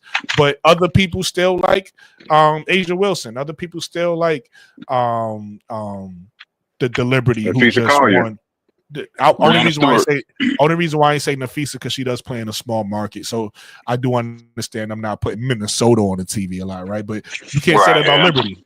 You could put the Liberty on the TV a lot more. You could put these I say Chicago's Minnesota a because they big was in the city. finals and they was in the No. finals I last year. understood. So I agree with you saying, but yeah, small mark, like whether we talking about NBA, all sports, small markets are small markets. I could understand I'm not doing okay. a small market team, but large market teams don't make sense especially if you got a star. And then to Danielle's point. Not only is Paige in Dallas, you also got a Arike in Dallas. Who's when people see Arike, they become fans. They Yeah. become fans. Mm-hmm. They see Arike, they like, well, who's that? Just like Kennedy Who Carter is did that? for Chicago, right? Just like Kennedy Carter did for Chicago. So those players, you do want to put them on TV more, right? And then Caitlin could still have the most games. I do understand that and respect that from a business point of view, but putting all your eggs in one basket, I think is crazy. Yeah, but the one thing I got to say about that, the small market thing, it doesn't matter as much in the WNBA because if you look at the finals, those were the highest rated finals in forever, and they were the highest rated games of this entire season, even more than the Caitlyn games. So people were obviously, and the majority of people were rooting for feet. So I don't really think like the especially Minnesota because they already got put on the map from people having players like Maya Moore, Lindsay Whalen, Simone Augustus, Sylvia Fowles. So I don't think it matters as much, you know what I'm saying? And they got all them championships, so it doesn't. I don't think it matters as much. So I think like yeah, they should. One thing I think I agree with Fee is that yeah, they should have New York should have had more games on TV. It should have at least more. She said that they shouldn't have took away from Caitlyn, but I think they should have take some games away from Caitlyn because I feel like New York should have had the most games because they won the chip and they proved that they could get people to watch their games because Right. if you And look at they the finals, people were watching their games. The I was the, about to the, say, view- and the, they view- the exciting, highest right? They views got was the New York games. right. They got a lot of stars. So to your point, so it's not that wouldn't be charity, is what I'm saying. You put in New York on Right. TV, they got a lot of stars on that team. So to your point, Mo, go ahead. Yeah, I just feel like yeah, they should have. I don't feel like Minnesota should have like the second most or the third, but they should have given like at least a couple more. But New York definitely should have had the most. I don't think New York should have 41 either. Because I think that's kind of like, because it's only 44 games and you put in what 40, 41, or that's not. I think they should spread it out more because it's like to what you were saying. There's other players in the league that you know what I'm saying that if people see them, they'll probably be like, yeah, you know what I'm saying, like Enrique and whatnot. Yeah. And then to your point too, Mo3, um, different people, different play styles is going to translate to different people. Caitlyn got a lot of fans because of the way she shoots the ball, right? But somebody else might might like Fee's post game and how she gets to that post and then do that little fadeaway that that post fade. Some Mhm. people might like how Enrique could score off the dribble. You know what I mean? So like it's different players' games that's gonna make more fans of the WNBA. When you just put one player on TV that much, you basically telling everybody this is the person that y'all gotta watch. And if you don't like that style of game, you turning that shit off. And it Exactly. is what it is. Like, you know what I'm saying? hold on. So I haven't looked at the schedule, but out of those 5 games, none of those games are preseason games. Nah, those are 5 regular season All games. regular season. They're all regular season. So it's more than 5 then, because they got like don't they got like 2 preseason games? They got one. They I got didn't one. know I that. know for sure at LSU. Don't they got Yeah, one? but that's versus Brazil, and then the other one Yeah, is they're Oh not yeah, against the playing okay. Indiana. Lakes. Brazil. Yeah, Okay, they're all not right. playing Indiana in the preseason. Yeah, they're both playing Brazil. Yeah, both playing Brazil. All right, so let me That's get crazy. to. Why they gonna do Camilla like that? So Camilla gonna have to play Caitlyn 6 times. That's crazy. No, Camilla not playing with the Brazil team. That's during the season. She's her Oh. session. She's playing with the Oh, Sky. I thought it was a preseason game. That's not. But she's still not playing with the Brazil team. Yeah, It's during the yeah, season. she wouldn't be with the Brazil team during preseason. Uh, now the WNBA be letting you do that. They let you play in preseason. They let you play for other teams. No, they already told her she couldn't. Nah, Now Yeah. I'm Not not anymore. I'm not saying y'all wrong. I'm just telling you why I The was thinking that. prioritization rule changed all that. The prioritization changed all that.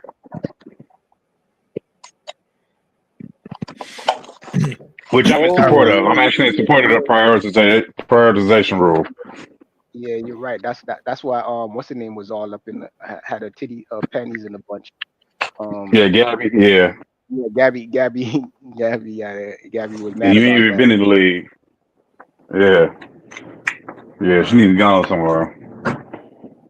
Then she came to the league and was super basic. Talking about all that stuff and then was super basic with the Storm. Like she been super basic. So Real Money says her name get brought up on every national championship day. LOL. She's not the only great to not win in college. Let it go. shout out to Caitlin. But she was playing the last national championship day. So that's a fact. T. Camilla says at Brooklyn, when will you discuss that Unrivaled made over 27 million in the inaugural season? I was just watching that. Yeah, I saw that It earlier. seems that Unrivaled got it figured out and the W still stagnant. Well, guess what, T. Camilla? I'm going to discuss it now because I didn't know. You just informed me. So now we're going to discuss it. But so I'm not surprised. Why? Because they had national televised games. It was easy to find their games. It was easy to watch. So that game Unrivaled was introduced to a lot of fans, and it wasn't difficult for them fans to find it. And then on top of that, the basketball was fast paced. The basketball was interesting. And then they had good endorsers. They had good people endorsing the league. So listen, they took care of their players. They showed the right way to do it. This is just season one. So they no commercials in the fourth quarter. That was pretty good. Right. They off to a great start. So it's only up from here. $9 back. All right. It's a $10 fee. So it's only.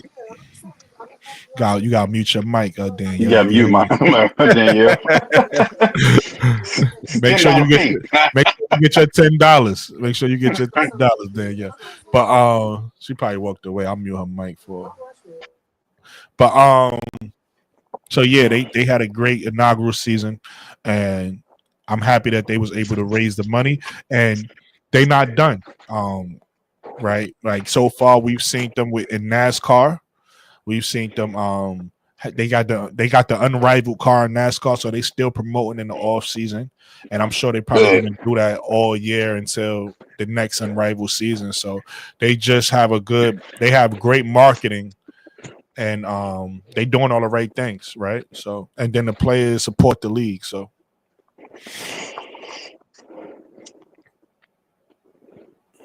I think it's wait, okay. First I want to say this, the disclaimer, like everything else, because I don't want it to, what I'm about to say gonna make it seem like I'm super bigging them up, but I think it's kind of overblown. Like people are comparing the Unrivaled League to the WNBA, and I don't feel like anywhere near a fair comparison.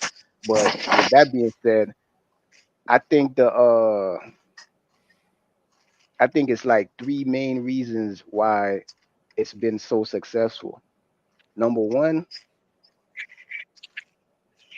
is Fee's husband is a business genius. Like a lot of people don't know he's at the head of the business. Like, Yeah. you know what I'm saying? And he's a business genius, man. Like whatever he be doing and saying in those meetings, people be eating it up because them sponsors be throwing money at them. And then two, I think it's also because of Angel.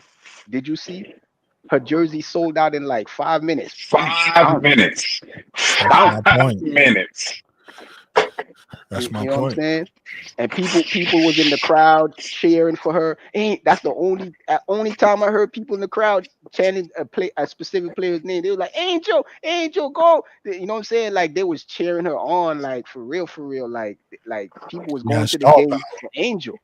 Hey, You know Maury what I'm three. saying? That's why Nafisa was mad and was pushing out. You know what I'm saying? Like this is my league because y'all know if you heard they'll say it Yeah, on the like other podcast. They was like, man, I'm there and I seen the women talking trash and I seen Nafisa yelling at Angel. This is my league because when you associate Unrivaled with Angel Reese, she literally took over. Literally. mhm, she took So over. she You know like, what I'm man, saying? this chicken took over my league and she's always supposed to be helping her out. Well, too bad. But see, That's but the see, and my issue he with took that. Kathy Eagleberg was there too. So See, over but there they get the hint. my issue with that is again, like I just said, people forget Angel Reese star power. She's a Yeah. celebrity. Angel Reese hmm ain't just a basketball player; she a celebrity. That's what people don't realize, right? So that's what I was saying about the WNBA dropping the ball. But even Unrivaled, I don't think Unrivaled knew who Angel Reese was, right? Like I'm like y'all Well, they it's Nah, found they weird. out. did because they was the first rookie that they grabbed. It's what They no. Oh, found you're out right. She when was the first Ghana rookie. fouled Yep. out. Yeah, When they but fouled look, her out, that's what and I'm they saying. To your point, Mo3, how many times they foul her out, right? That's what I was getting pissed off with that because it's like y'all don't know who this person is. This is gonna be the reason why people tuning in and y'all not even letting her finish games. Oh yeah, That's my bad. that's crazy. Yeah. but and my third reason is what is to what Nate was saying. It's the national TV thing, which is Warner Brothers, and people are not really peeping it. But I said this what on KSAT. I'm like, listen, the reason why TNT got into it is because they're owned by Warner Brothers, and Warner Brothers is mad at the NBA Yeah. for stiffing them Take the on the deal. Amazon deal. Yeah. They made the deal with Amazon Amazon. without giving them Yep. a chance, and they were supposed to. That was so they sued them. They were suing them. They took them, and I was like, yo, I wouldn't be surprised if they got down with Unrivaled and started backing them just to try to get back at the WNBA.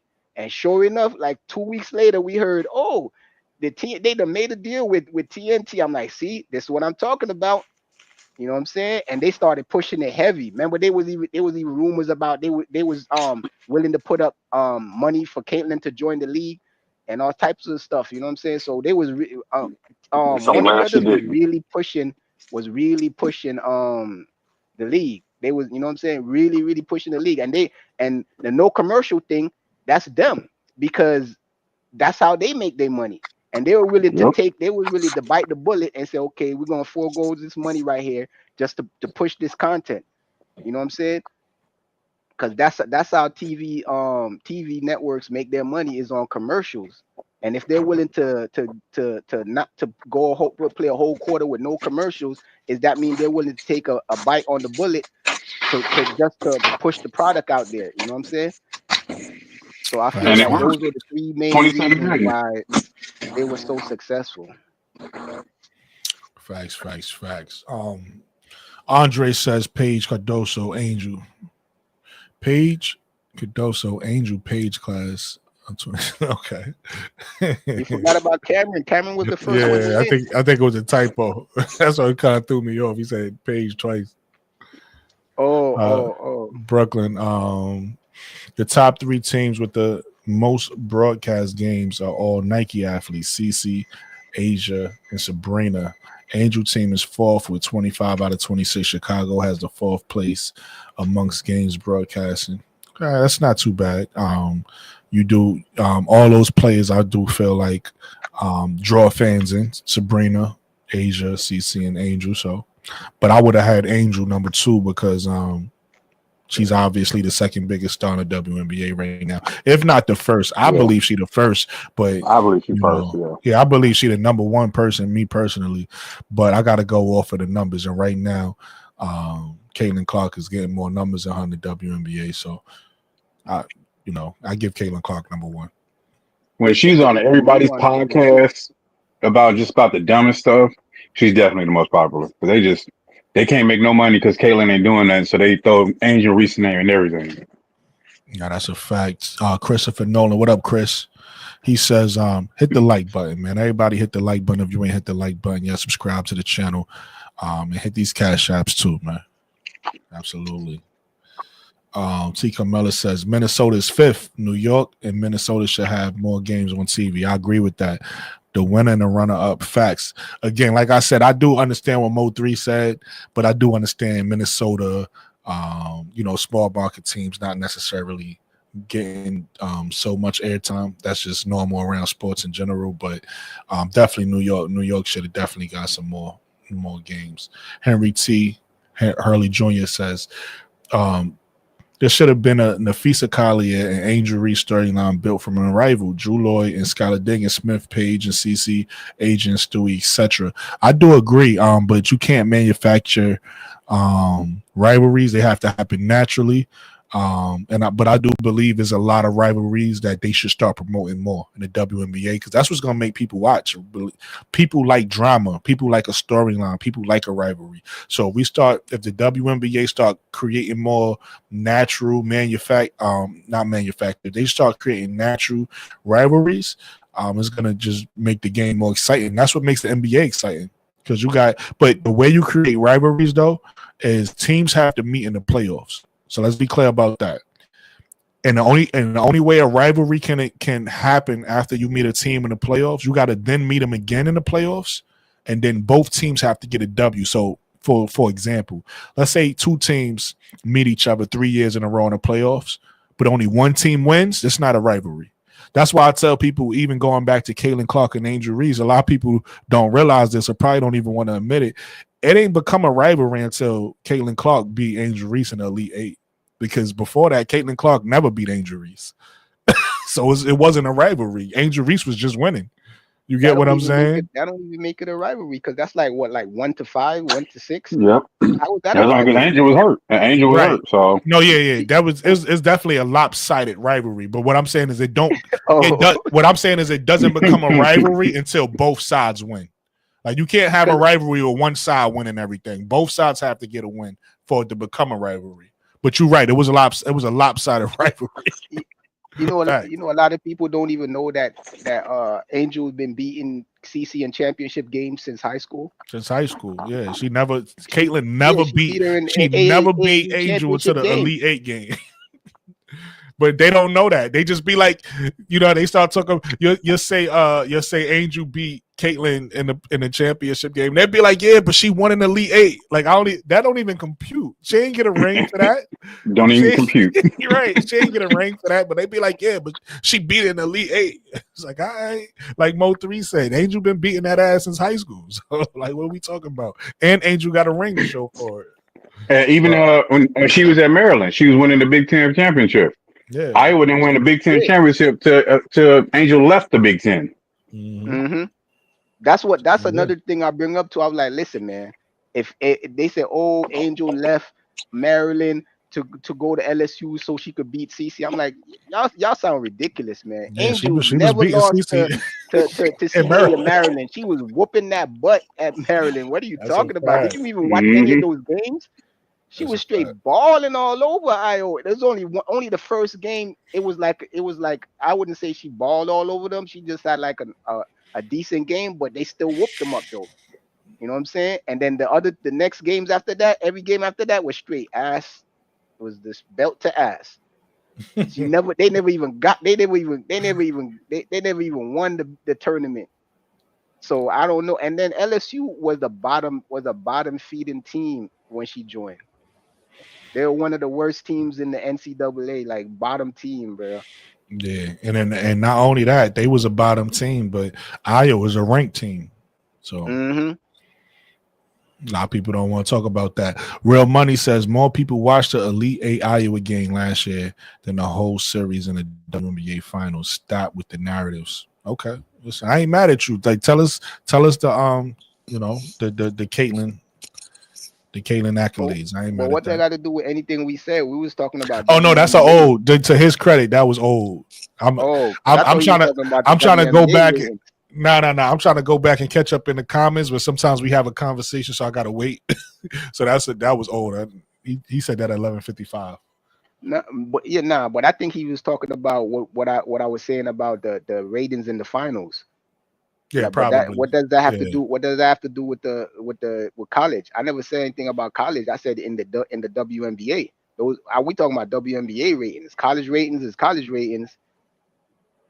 It's not like I said in all of basketball. Yeah. So Tay says, no, they don't. It's literally I don't I think they meant understand. rule. A rule. A rule. Oh, My bad. rule. I'm sorry. A rule against that Camilla can't play for a national team because of that rule. Okay. Yeah, they talking about a previous conversation. Teams to in favor. Go read the full article from Annie Constable. Page got Unrivaled. They said they almost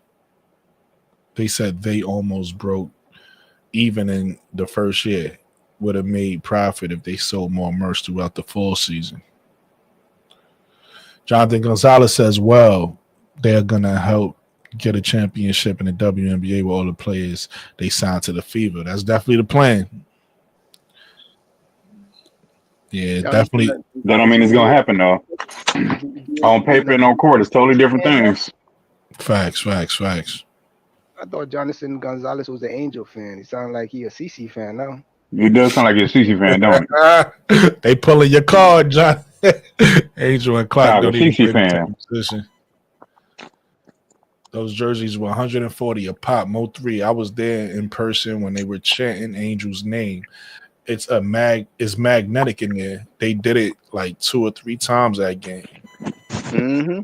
Do y'all think I the was watching league the game. stalled the license for them to get the jerseys? Maybe. Because they I didn't don't get know. it until maybe like what? Right before the last game, maybe? Yeah, Or 2 games? maybe. Yeah, but I don't hear nobody talking about that. But they quick to talk about them CC jersey sales though. Hey, look, to your point, Mo 3. Angel showed out. Angel jersey showed out in 2 leagues. Yep. Yeah, you're right. Yep. You know what I'm And saying? they And didn't W too. restock hers. Yeah, they weren't in the talking about W. it. They You wasn't said they that many didn't restock restocks it? for hers. No. Oh yeah, they did that on purpose. Sky was trying to bring them in. The trust kept delaying it. They did that on purpose. They were trying to delay her sales, but they couldn't stop it because people kept requesting it. Either you're gonna make the money or you're not. So they tried to stunt her sales, and then when her jersey sold out, she had to put out there that her jersey sold out because the media wasn't trying to put that out there. They made sure they said, "Oh, CC jersey sold it," and so did Angel Reese's. Her jersey sold out the same day, as soon as it went on sale. But she has like, "Oh man, my jersey sold out." They didn't want to say that, so Angel had to put it out there that her jersey sold out. Freaking haters! I couldn't even get one. that sold out so fast. Jonathan Gonzalez says, Andre, me too. The rival is like, that rival is real, unlike this BS so-called between her and Caitlin. They be trying to promote. All you need is a spark, and Unrivaled gave us a sparkle one.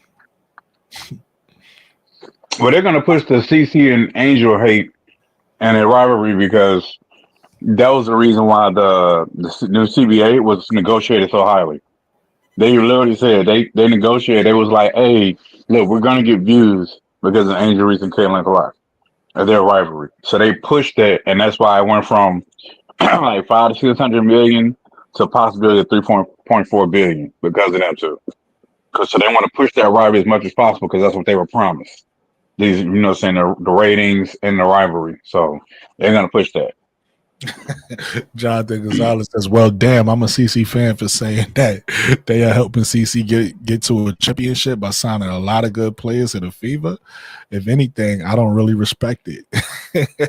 I don't respect it shoot either, back, John. shoot I don't back at respect them, it either. Jonathan. They tried to pull your Chicago Sky card. Just making sure, Jonathan. Just making sure, man. Because what's on paper, they don't translate to on court. Facts. Me and Brooklyn seen it many times in the NBA. That don't mean nothing. Facts. Hurley, I actually think that Indiana lineup is kind of overrated. So here's the thing. If players buy in, which they probably will, then I could see them meshing on the court. But if players still think, hey, I got to get my averages, it's going to create some problems because Kelsey Mitchell was used to getting the ball a certain amount of times, getting her numbers. Caitlin Clark is going to probably want to get more numbers than she got last year, scoring wise. She's probably going to want to have higher numbers. And then Aaliyah Boston is still a young player herself. This is her third year. So I don't know if she's going to be okay with her shots coming down, which means that Natasha Howard is going to have to sacrifice, which I could see her doing, right? I don't know. She got almost 200 grand to come there.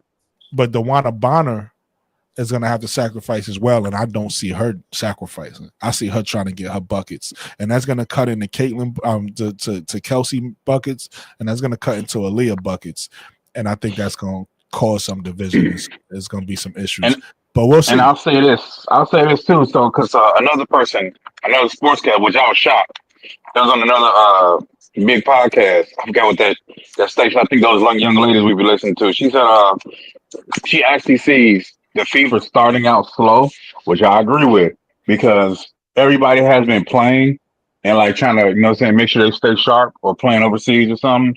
And a lot of the Fever players aren't playing overseas. Like Caitlin took a long rest and just get back in the gym. So their chemistry is going to be awful. I mean, awful. Angel play in rival. Camilla play overseas. Like, you see a lot of Sky players are still playing, but Kayla Wnba, like, they're make sure they're staying sharp. But she's like, the fact that she hasn't played at all, really, like, practicing and actually playing against competition is totally different. So I actually see Indiana actually starting out pretty slow because, none of them have been playing really in any other league, trying to keep their skills sharp. So, and like you said, they got too many alphas. You bringing in too many alphas. Who's the alpha here? That's why I'm like, who taking the last shot? Who taking that shot when you down 4 and you need the 3 or you need a quick bucket? Who you giving it to? Are you? If the one taking it, bringing that ball down court, and because she's like, hey, ball. And she's like, I got to hit the corner. Go over there. You know what I'm saying? Go set a pick. You know what I'm saying? Like, no, what? Go set a pick? No, this is my ball. This is my spot. You know what I'm saying? So I'm Stephanie White might bring it, but it's going to take a while. Like, DeWanna Bonner's been playing a certain way for, 15, 16 years? You're not going to tell her, hey, give me the ball. She's going to tell you, hey, get over there. I've been in the finals plenty of times, and I got championships. You get your behind over there, and you get to your spot. So it's going to take a while. Right. It's going to take a while. DeWanna Bonner going to say, look, I've been there. I've done this. None of y'all have. Y'all just made the playoffs last year. So Natasha Howard, did she win? I think some years ago. Yeah, she won her last year. So you got too many alphas. She won in Indiana. So it's too many alphas. Too many alphas. And not enough betas. Imagine Destiny on the Sky, bro. That's what I said. That's what I said, Mo3. That's what I said. I was watching her play. I said the same thing. Can you imagine her coming behind Angel? Jonathan, hey, Jonathan, don't be stealing my takes, man. Sorry, good players too. I was thinking. The Sky signed a heck of a good coach, and coaching matters. I'm I don't Coaching think they're as good matters. as Adams' Indiana, number but one I fan. do know that Chicago Sky signed a heck of a good coaching staff. Well, guess what? Me and Brooklyn can attest to this too. And I've seen WNBA teams. It was NBA teams. I've seen teams that were also way better than the team that they was going against. Like one seed going against AC. Like when the Nuggets beat the Seattle. What was that name, bro? What was that name? What was that name back then? Oh, I'm sorry, I wasn't Seattle listening. team that they lost. Supersonics. When the Yeah, number 8 team beat the number 1 team, if you have the right coach and the right chemistry, you can be the number 1 team. So a bunch of good players means absolutely nothing if there's no chemistry and it's not good coaching. So I like what Tyler Yeah, Marsh did. He made sure to he your was point, strategic in who he yeah, signed as a coaching staff. He was very yeah. strategic, and he yeah, made sure he got a lot of good black women that knew what they were doing. He like, let me make sure I pick the right coaches, Black woman. which is what Teaspoon didn't do. She got a bunch of her friends that knew basketball and was like, "Hey, I'm finna coach, come with me." Nah, T. Marsh was like, "I don't care for being the smartest person in the room. I'm gonna have the smartest people in the room with me that know what they're doing." So that's why I think that's also going to contribute to a much better Scott season than people are giving credit for. You know what I'm saying? The fact that he got our former head coaches, like the Haiti team, like, hey, she's what case in case of, she's almost as good as signing a star free agent, getting that coach. Getting that coach from the Haiti team, man, please. That was a but signing yo, right look there. to your point though, Nate, talking about the chemistry point. Yeah. You could say the same thing about the Roses and Unrivaled, right? Because Mm. you wouldn't nobody looked at that team and said, "Oh, this is the best team put together." But they Yeah. played the best when it mattered, and they had the best hmm chemistry and won a championship. Boom. Thanks, bro. That's right. I didn't think about it. Yeah, you're right. I had What the you I were had the saying, Rose as the Mo3? third best team though.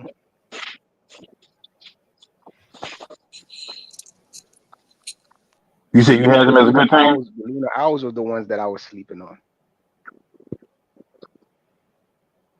No, I knew they was gonna be good. I saw their squad. I was like, ugh. I thought the Mist would be better. Yeah, I did Yeah, too. I thought the Mets would be I thought better. the that Mist too. and the The Phantom, I thought they would be better. nah, not the Phantom. I knew the Phantom was gonna be straight trash. Um, damn, what's Coach Spoon's team? Oh, the Vinyl. I Um, thought they was gonna be good too Vinyl, Vinyl, yeah. yeah. I thought those because was they gonna be had the they top got two teams. one-on-one players. Yeah, I thought they was gonna be the top two teams, and then the Yeah, Roses gonna be third. yeah. But looks like I was wrong. The Roses was two. Well, I wasn't that much off. They was two instead of three. And but yeah, I think you're right. Jonathan, I was about to call you Jonathan. Nate. Um, they cut the Indiana Fever team that they got constructed right now kind of remind me of. I know some people don't like comparing it to the men's game, but that's the only comparison I got really. It reminds me of the '04 Lakers with all them damn stars where it's like, okay, you got all these stars, but all of them are alphas. Who's the, you know what I'm saying? When it's the hmm who The role who's players. the main dog? Who's the Exactly. real Where guy? the role players at? Yeah. Yeah, like you know what Yeah. I'm saying? Who's the main one? When it comes down to, I just feel like it was just because who's gonna sacrifice? Who's gonna give up these? You know what I'm saying? These amount of Facts. hmm shots. Like Who's gonna do it? And the thing is, they might decide, okay, yeah, you're gonna do it. Just like they might decide, yeah, Kelsey, you're gonna do it. But then what happens when Kelsey starts missing those shots and not hitting them? Then they're gonna start feel like, okay, maybe I should have took it. Then the next time they're gonna want to take it. You know what I'm saying? So hmm it's like, yeah, I feel like the egos and the The the alpha men. Eagles. You know what I'm saying? You Gonna said the be like, Eagles. Who are the Eagles? I said, the These are egos. the egos. Oh, the Yeah. Eagles. Oh, yeah. Tika Miller says, Nate, peep it. Tyler is on to something. Why? Gino won all 12 championship with all female assistant coaches by his side. Tyler did the same thing, all female assistant coaches. Yep. Facts. Absolute fact. Jonathan Gonzalez says, plus chemistry tops everything, no matter how many good players you have, no matter how many good players that have that they That they sign signed. is there if there's no chemistry and the locker room is toxic, the good teams ain't gonna be that good. Yep. There you go. There you go. Come on, come on, John. There you go. Exactly. And you think the Sky not gonna be ready for their first game against the Fever? You think that what? They're gonna be expecting a blowout. Oh yeah, they ain't got nobody. They ain't signed nobody. Yeah, okay. They ain't signed nobody but a bunch of 3-and-D players. They make sure they got 3-and-D. Um, Rebecca Allen, 3-and-D, 6'2", can play guard forward. Kia Nurse, guard forward, 6 foot. You know what I'm saying? Now she healthy, 3-and-D. So, and you got Michaela. I don't know what she's gonna do, but I'm pretty sure she'll be better. But I still think her foot speed gonna be an issue unless she literally totally change her body. She's just not a foot speed. But I mean, they're gonna be a better team.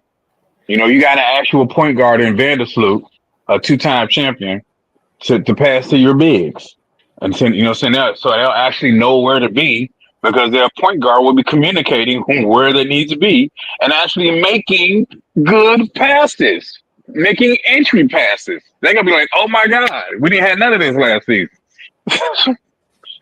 Pick and roll. Oh, go there. Oh, okay. So it'll just be just from that point of actually having a point guard to tell them where to be and knowing what that point guard, knowing what's what's going on, knowing the game plan, that's an automatic win.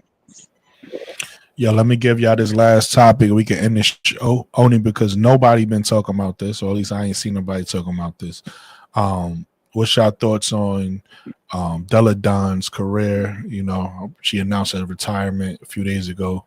So, what's your thoughts on Della Don's retirement and her career and what she means to women's basketball? Because I think she has an impact as far as being a big guard, kind of like a Candace Parker did. Able to change the game a little bit, and she's a champion as well. So, what's your thoughts on Ella Della Don?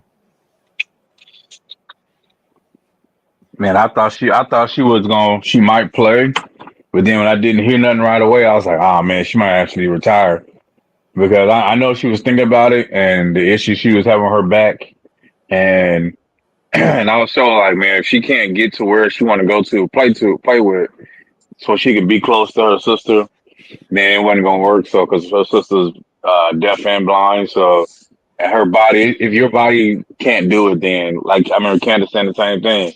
Cause she played hurt, so made her retire. So seeing her play with the Sky, she had won the championship here, the team that drafted her, but great career, definitely a Hall of Famer. But her back injury and her Lyme disease definitely robbed her of her best years. Facts. Listen, man. I don't really like Della Donna like that. I ain't expect that. Oh, wow. Because to me, that's what you said. Hold on. Before you go, Mo, through, how somebody's birthday and everybody saying something nice and somebody I ain't really like that nigga like that. That's kind of what he did. She retired. We supposed to just be saying, yo, I ain't really like her like that. She was bad for the game. Nah, I'm gonna keep it gully, kid. Nah, bruh. Ever since when I started disliking her, and it's not really her fault, but she accepted it, so I got it. Listen, man, is a year that they robbed Maya Moore of MVP and gave it to her, and I was like, what? And I didn't like her ever since then, man. And they kept trying to push this Maya Moore versus her thing, and I'm like, bro, you know what that was reminding me? That reminded me of the Kobe versus LeBron thing. I'm like, what's going on here? Like Della Don never showed up when it was, it's same narrative. Oh, this year it's gonna be Della Don and Maya Moore for the championship. Maya Moore shows up, no Della Donna. Just like with Kobe, it's gonna be Kobe and LeBron this year. Kobe shows up, no LeBron. 3 years in a row. Same thing over there. 3 years in a row. No Della Don. I'm like, bro, what the heck? I just kind of felt like she was like always a little bit overrated. I'm not saying she was like not a good player. She was an outstanding player to be real. She If was I'm hurt a being lot. real, She hurt a she was lot. really good. But Yeah, yeah, and she's just injury prone too. She's like brittle. She always got something wrong with her. So I just felt like she was just Lyme overhyped. Like, disease, Mo3. Yeah, that messed her about. She wasn't ready. I understand what you're saying. She wasn't. But I don't know, you really didn't see her prime when she was healthy and playing.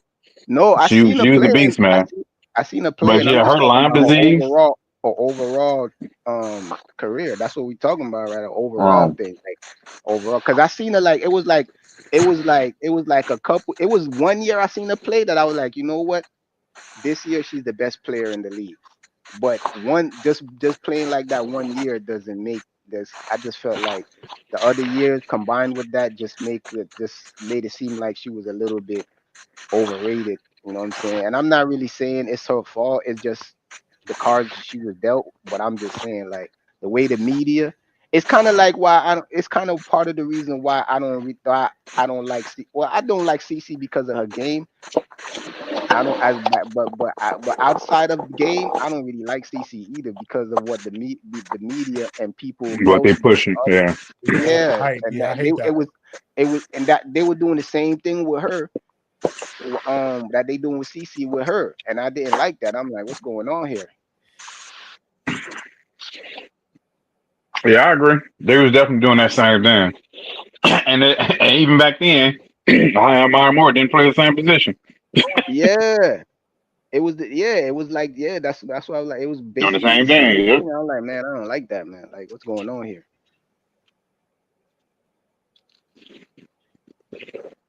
Dan, yeah, you got any thoughts on Ella Delaton before we get up out of here?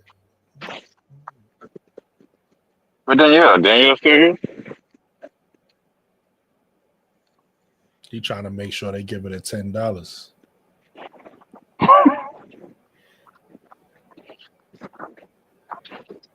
Well, thank you, T. Camilla. Hey, What was the question, bro? not just Deladon's career. With your thoughts on her, Uh, what she was But listen, man, I think we had a great show.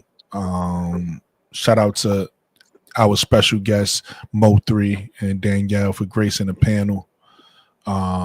Hey, real quick, bro, can I get Mo3's top 10 draft? Well, your top 12, his first round draft, mock Absolutely. draft. Oh What you got, man, Mo3? I don't know. I'm kind of iffy right now because it's like a lot of people that I thought were gonna be in the draft are not in the draft, and then oh man, like I don't know. I'm conflicted. I don't know. He got I pulled the up mock. the mock Yeah, there draft you go. to help you out. On the screen. Yeah, but even the mock draft is like all right. Page and Malanga, I agree with those. I do think those are the top two. I know people don't see Malanga as the two, but I But I do. think I Yeah, do. she's a Malaka. two. I know she's not, but I think Malaka could go number one. Like I think she that good. So Yeah. Yeah. I think she can go number one, but it's just the Page effect, and then Page won the 92, and most outstanding player in the tournament. I don't see it happening. So, but I do see her at the two. I've always seen her being a two, except for if Flage was in it. I thought Flage was gonna go two, but she's not in it. Made Yeah. me turned me into a straight liar. Hey, And me too. Me and Brooke, we was wrong. Hey, if you're wrong, you're wrong. It don't, life goes on. facts. The Citron, Kiki, and the Citron and Kiki, I do agree with, but I might the order could change because it doesn't matter what order they pick them in. They have both picks, so it doesn't matter. So yeah, I guess I agree with it. But I don't agree with the Mystics one because they already got Aaliyah and Shakira Austin and Mystics. So uh you know what I'm saying. So is they gonna trade Shakira? no, they Kiki just gonna come off the bench. But she's a lottery pick. You gonna have a lottery pick come off the bench? Yeah, I don't know. I think you got to because trade somebody. it's also about future proofing. You gotta remember next year is the blow up year. So Shakira might not be there next year. I don't know her contract. Did her contract run out? Her rookie contract run out this year? I think she's still on her rookie contract. She's still on her rookie contract. I thought this was her last Yeah. year. Oh, so this must be okay. It must be her last. Oh, if this is her last year, then that makes sense. If I this is mean, her I could last be year, that wrong, makes but that sense. I could be wrong, but that was my thinking. Now we gotta look it up. If I'm wrong, then yeah, I don't agree with the Kiki. But if I am right, then yeah, the Kiki thing is a future proofing thing. And That's the the sh- roster. sh- Shakira Austin. yeah, let's see. She's a restricted free agent in 2026. Yeah, So see, it don't yes, expire till next year then. yeah, next year. Next year she's a free agent. Restricted. Restricted. So they still restricted free agent. Yeah, but restricted just mean She's that 6'5". restricted just mean that they can match anybody. What if somebody bids so high that they, because remember it's the blow up period, everything gonna go up. Anybody So gonna want her.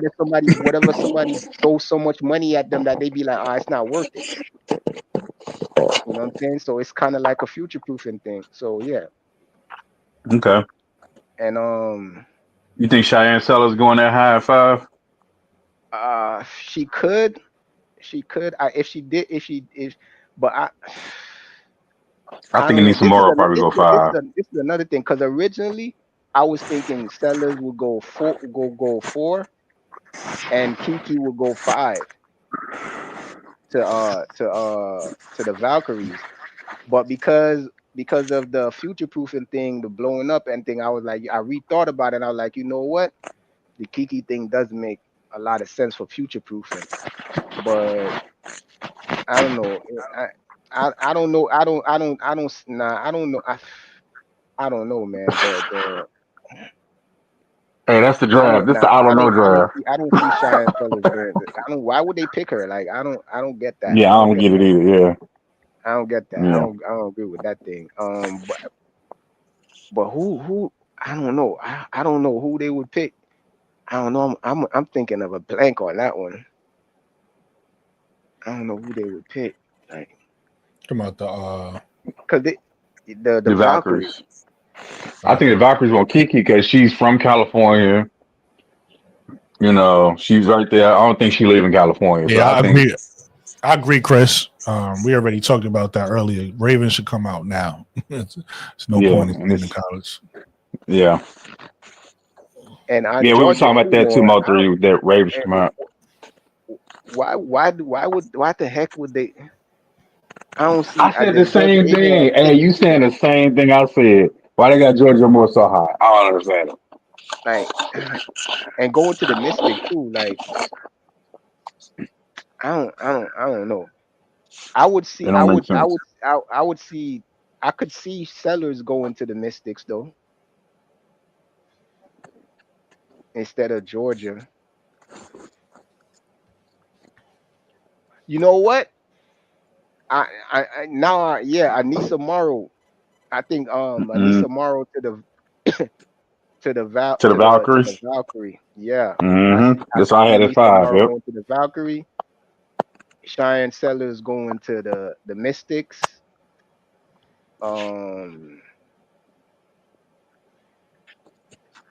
The Dream. Would Georgia Amore be a good fit for the Dream? Yeah, I'll That's give the Georgia Mystics too. Amore. No, the Dream Yeah. don't have a pick. The Dream don't have a first round pick. What you mean? That's the Who Mystics. got The their pick Mystics there? they trade their pick to the Mystics. The Mystics have 3, 4, and 6. Oh, so that's the Sun at 7 then. I Yeah, mean, that's not the the Sun. Sun, Yeah. the Mercury. No, that's the Sun at Yeah, 7. that's Connecticut. That's Connecticut's son, 7 That's and the 8. Cause Sun of Sun. Connecticut. Yeah, they traded But the their Sun. pick. So when they traded for Alyssa Thomas, Mercury traded Oh their pick. Yeah, that's the Alyssa Thomas trade. I Yeah. forgot about that. The Sun. I don't. You mean the Natasha Cloud trade? No, that was the Alyssa Thomas trade. Natasha Cloud went to New You're York. right. The Natasha Cloud was for the no that was for the Yeah, 7. what was it for the 7?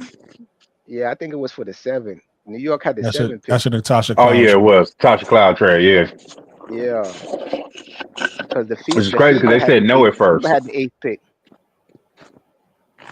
Yeah, the Connecticut has 7 and 8, Yeah. and that's the So Fever. That used to be Indiana's pick. yeah, so I I, I could see them getting Georgia A more. Yeah, I could see them getting Georgia A more. And I don't know. Yeesh, man. The Sun. I don't know what to do with the Sun because I don't think the Sun like really care about winning. They just like whatever, man. We're Oh gonna no, they stack want them to up. win. They want to win because they don't want the Sky to get their pick, but it's gonna happen. That's why they was trying to not trade Natasha Cloud because they was trying to convince her to stay and win because they want to, they still want to keep winning because they don't want to get their pick swap. The They Sky had not their gonna pick win. swap, See, the thing but Yeah, about they're not yeah, gonna but Connecticut, win. Yeah, they're not gonna win. the yeah, thing, yeah, but I think they already done gave up that pipe dream because they gave up they gave her up. the So they thing Yeah, they like get they about her like you up. know Connecticut, Yeah, what they just gave in. They like you know what, all right, man, we're gonna suck. yeah. Go ahead. Yeah, listen. I don't think what y'all saying. The thing about Connecticut is they was gonna lose regard once Alyssa Thomas and yeah. It didn't Dewana matter. Bonner left. It don't matter what they thinking is. Y'all gonna lose. Y'all gonna suck. No matter what draft pick y'all bringing is going, they gonna suck for a couple, regardless if they like it or not. Regardless if they keep Natasha Cloud or got rid of her. Regardless if they keep Marina or get rid of them. They not gonna be good. So it don't even matter. They could want Yeah, to win all. They could want to win all they want. they can want to Scott, win all they Scott, want. Yeah, Scott getting a lot. Scott gonna get a lottery pick next year. No matter what yeah, they. for sure. No matter Yeah, what for they sure. decided to do. And I think they They trade Marina at the deadline they anyway. best case scenario is Diamond and Shields becoming Diamond and Shields again because that's who they starting 3 is, and that's who possibly if she become like herself is gonna be their best player or they worst or Yeah. one of their worst players if she if she don't have it anymore. So we're gonna see. But right now, Marina's there. The Diamond is dude, washed though, man.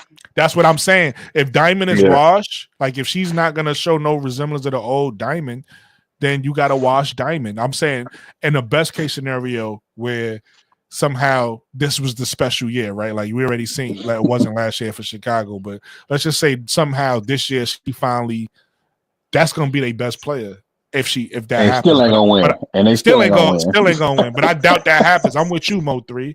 She's washed, so it don't matter what they do in this draft, or it don't matter what. Now I think they're going to get good players because there's good players in the draft, but it's going to take years before they, become winners. Like Before they get good again. Yeah. it's a They're gonna process. be in the Juju sweepstakes. Yeah. But I don't see who they pick at 8 though. I don't know. I'm gonna have to skip over that one because that Taina Pow thing. I don't think they would just pick her. You don't think they take her in the Papa? No, I don't know. I don't think. You know what? Then again, they might because Mabry is disgruntled and she trying to get up out of there. Like so, they So they might get say, another you two know what? guard. Yeah. Yeah, they might say, you know what? Come here, Pow. They might. Yeah. Okay. So I'll go with the Pow thing. Shania Rivers. I know Brooklyn don't like this, but yeah, I think they'll take her. No, I don't got no issue with that. I don't listen. The way she playing, I don't really want her in the sky. But then again, I gotta Yeah. but I do gotta think about development. So like a Sanaa Rivers type player who knows kind of how what y'all talking about with Jackie Young. If she figure it out offensively, then yeah. But right now she ain't figured it out. Yeah, we're gonna take her, And man. I would pick Destiny Adams at 10. She'll be there in the second round on the 16th pick. So Shut your mouth. if Asia, she, I think she'll be there at the 16th pick, but I wouldn't be mad at 10 either because when you see her play, and when Brooklyn brought up her Shit. highlights, I looked I'm at them sorry. too. Yeah, so. Hey, Nate, I'm sorry to cut you off. I'm looking at this little draft shit. Guess who they added to the draft? Nate, we were just talking about this yesterday. Look at number 14. Ashley Barker. And We've been saying, yo, why she ain't on no draft boards? She not on nobody's draft board. All of a Now she sudden, number you drop 14. Oh, hey, shoot, Nate. and she on the sky too. Hey, Nate. Oh, Hey, oh Nate, no, look. Minnesota swap pick. Oh Hey, man, Nate, look, you drop a little 45 in a tournament, it gets you on some draft Then boards. get you on some draft board. And then against Maryland, because they was on her. They was on her. They was trying to follow her, triple team, and she's still going on. Hey, I'd take Sarah Ashley Barker at number 10 if I was. Hey, so I was gonna say when I was looking at your highlights, I was gonna say, man, in fact, you know what? I'll take Sarah Ashley Barker at 10 and Destiny Adams at 16. And who they got mocked to 16? Go up a little bit more, Brooke. Hold on, let Nate. Let Mo 3 finish. That's Oh, what go ahead, finish, Mo 3. I'm scrolling down as he's going. this is my draft board, and I'm picking Destiny Adams. Destiny Adams. Hey, we on the same page as far as Destiny Adams. Like, hey, she's one of those that's a diamond in the rough with the right development. That can be they're a very good role player. Very good. You know what I'm saying? And you imagine, like you said, on the sky coming behind Angel, like another Angel, a more agile Angel. Come on now. Smaller, but you know what I'm saying, can also grab rebounds and feisty. It's like she never left the floor. And the Sunday at 6. Wait. Hold on. Is that I don't something like on it, the man. Oh, no. I hate to agree with it, but man, she raised her draft stock, man. So all right, man.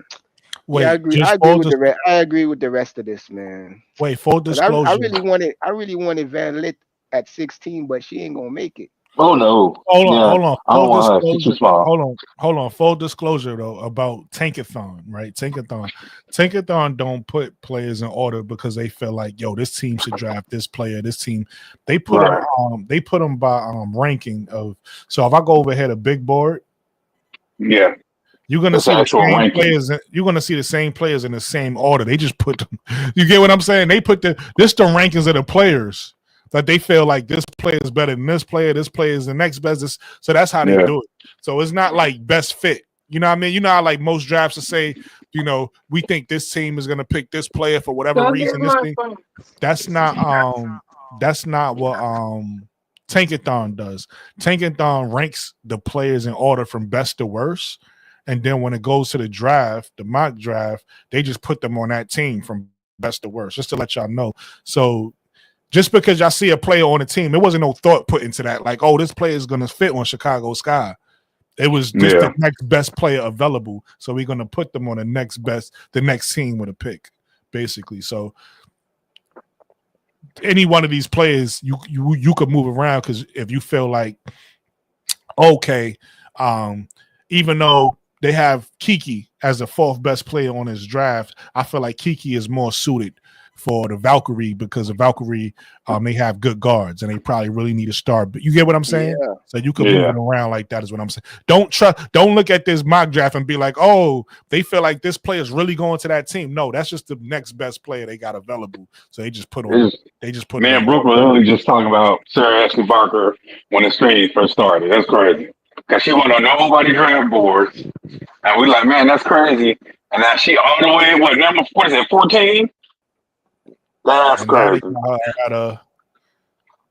It's a teammate on. They done moved a teammate off. Aaliyah not on here no more.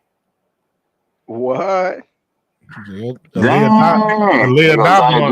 James dropped.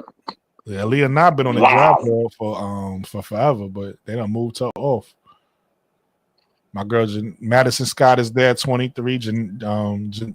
Gianna Neepkins is there at 22. Even though Gianna Neepkins transfer portal. Yeah. She's in the transfer portal. We don't know if Janiyah Barker coming out.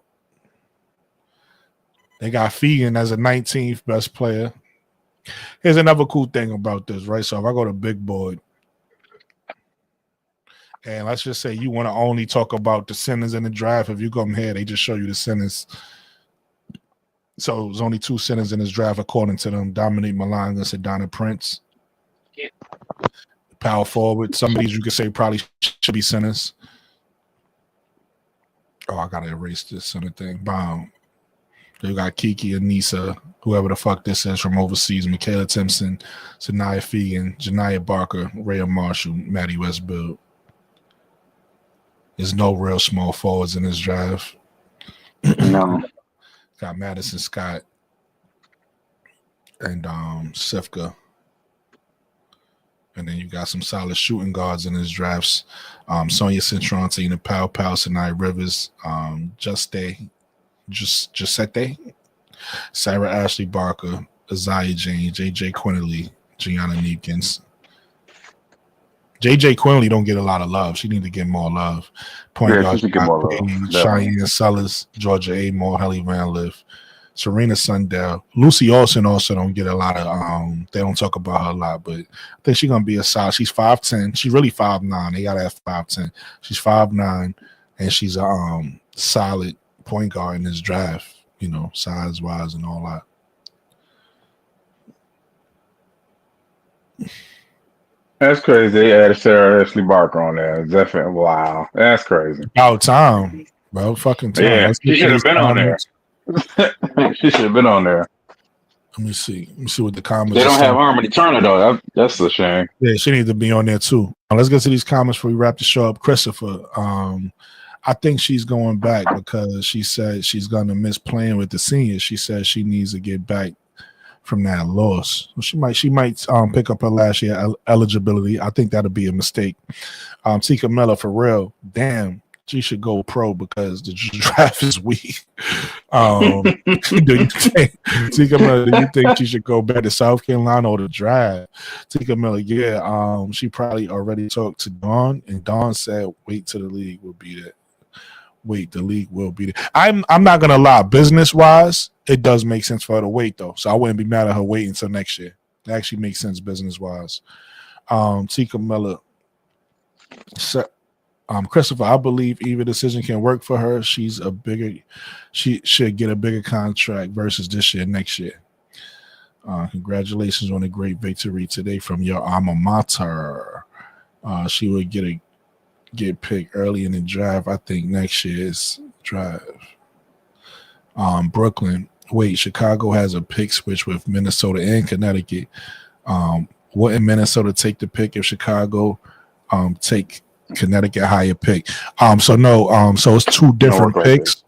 So Chicago's pick that Chicago own, like if they ain't do no transactions, Minnesota owns that pick. So Minnesota's gonna take our pick. The pick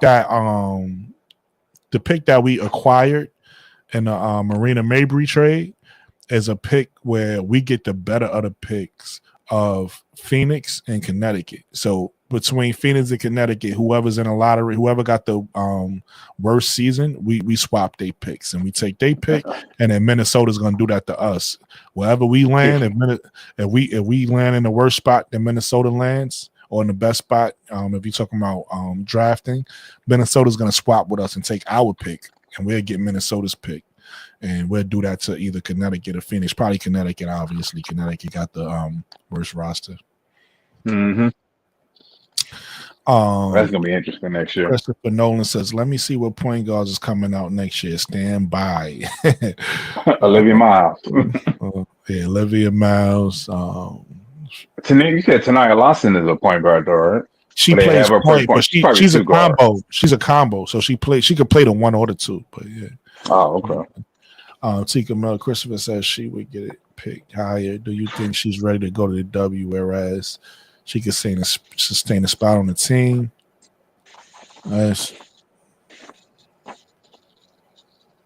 Yes, I think she can get picked right now in the second round and make a team as a backup point guard for sure.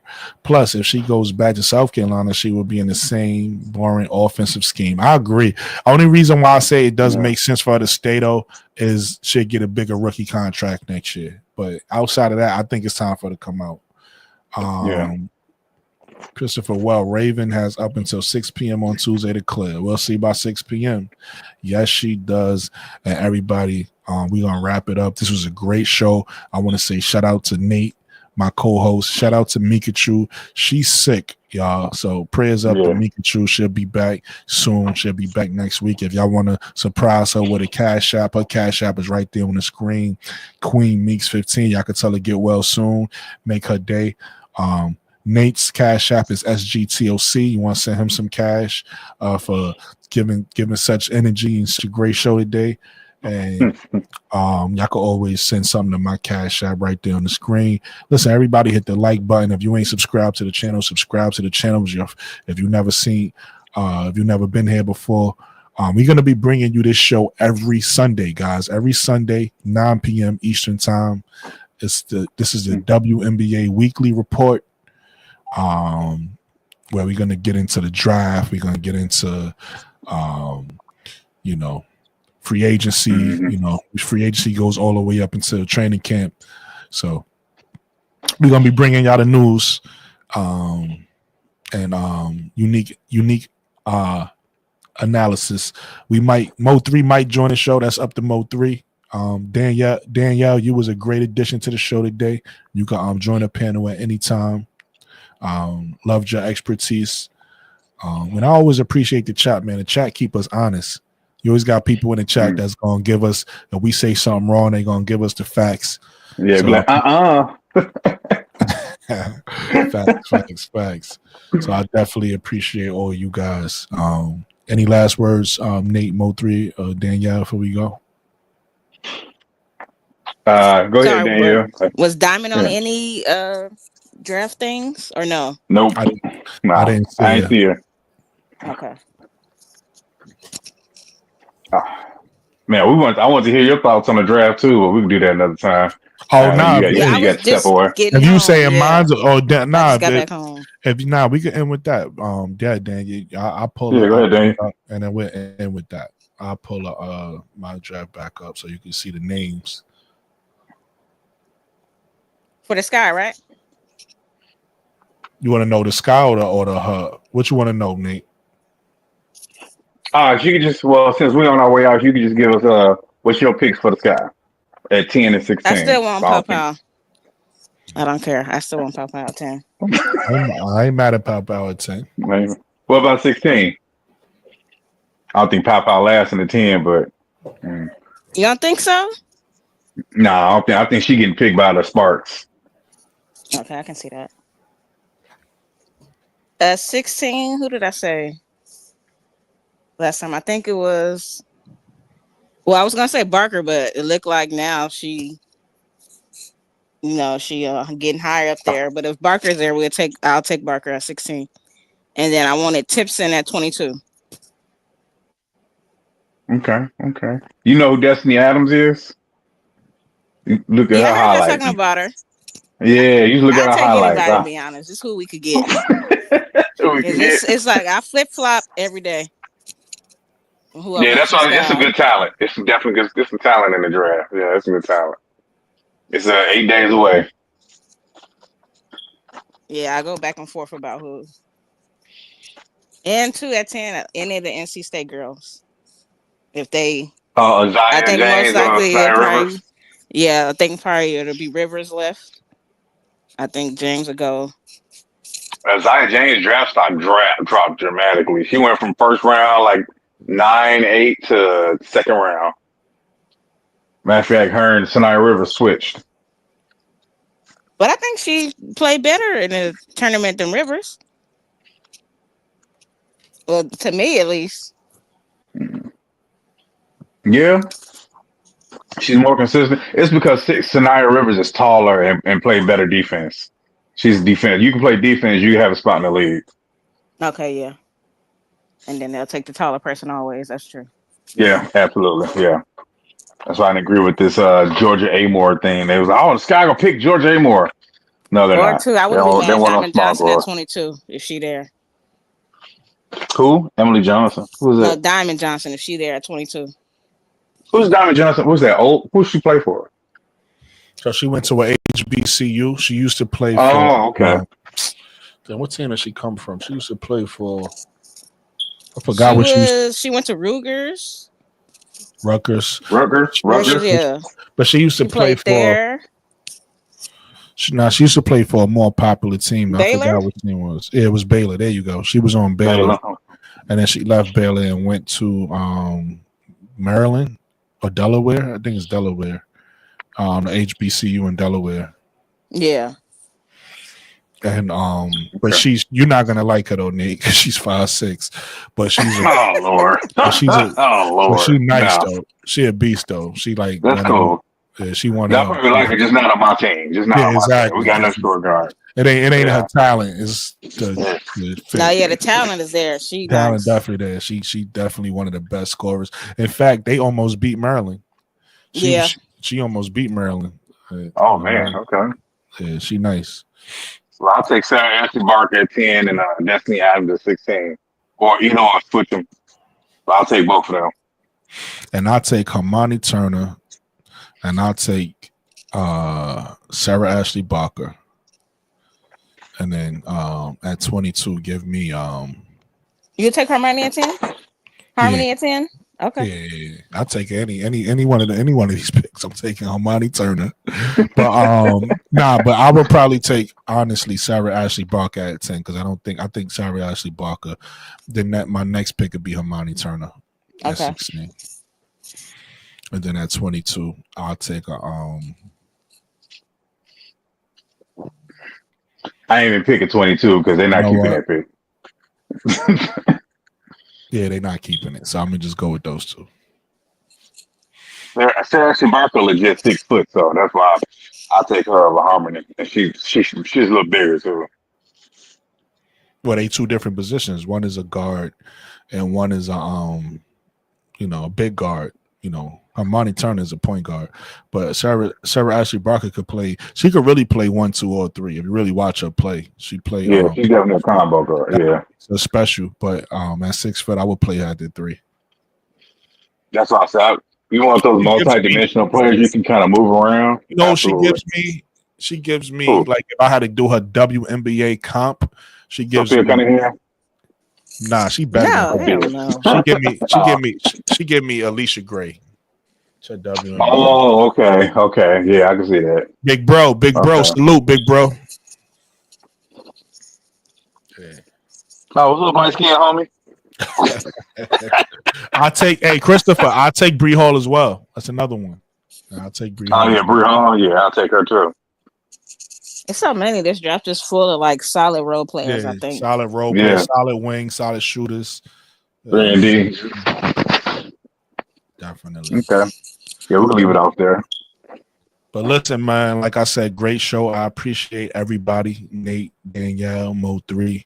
Appreciate Mika True. Hopefully she gets well soon. Appreciate everybody who came through in the chat. On the way out, please, everybody, just hit the like button.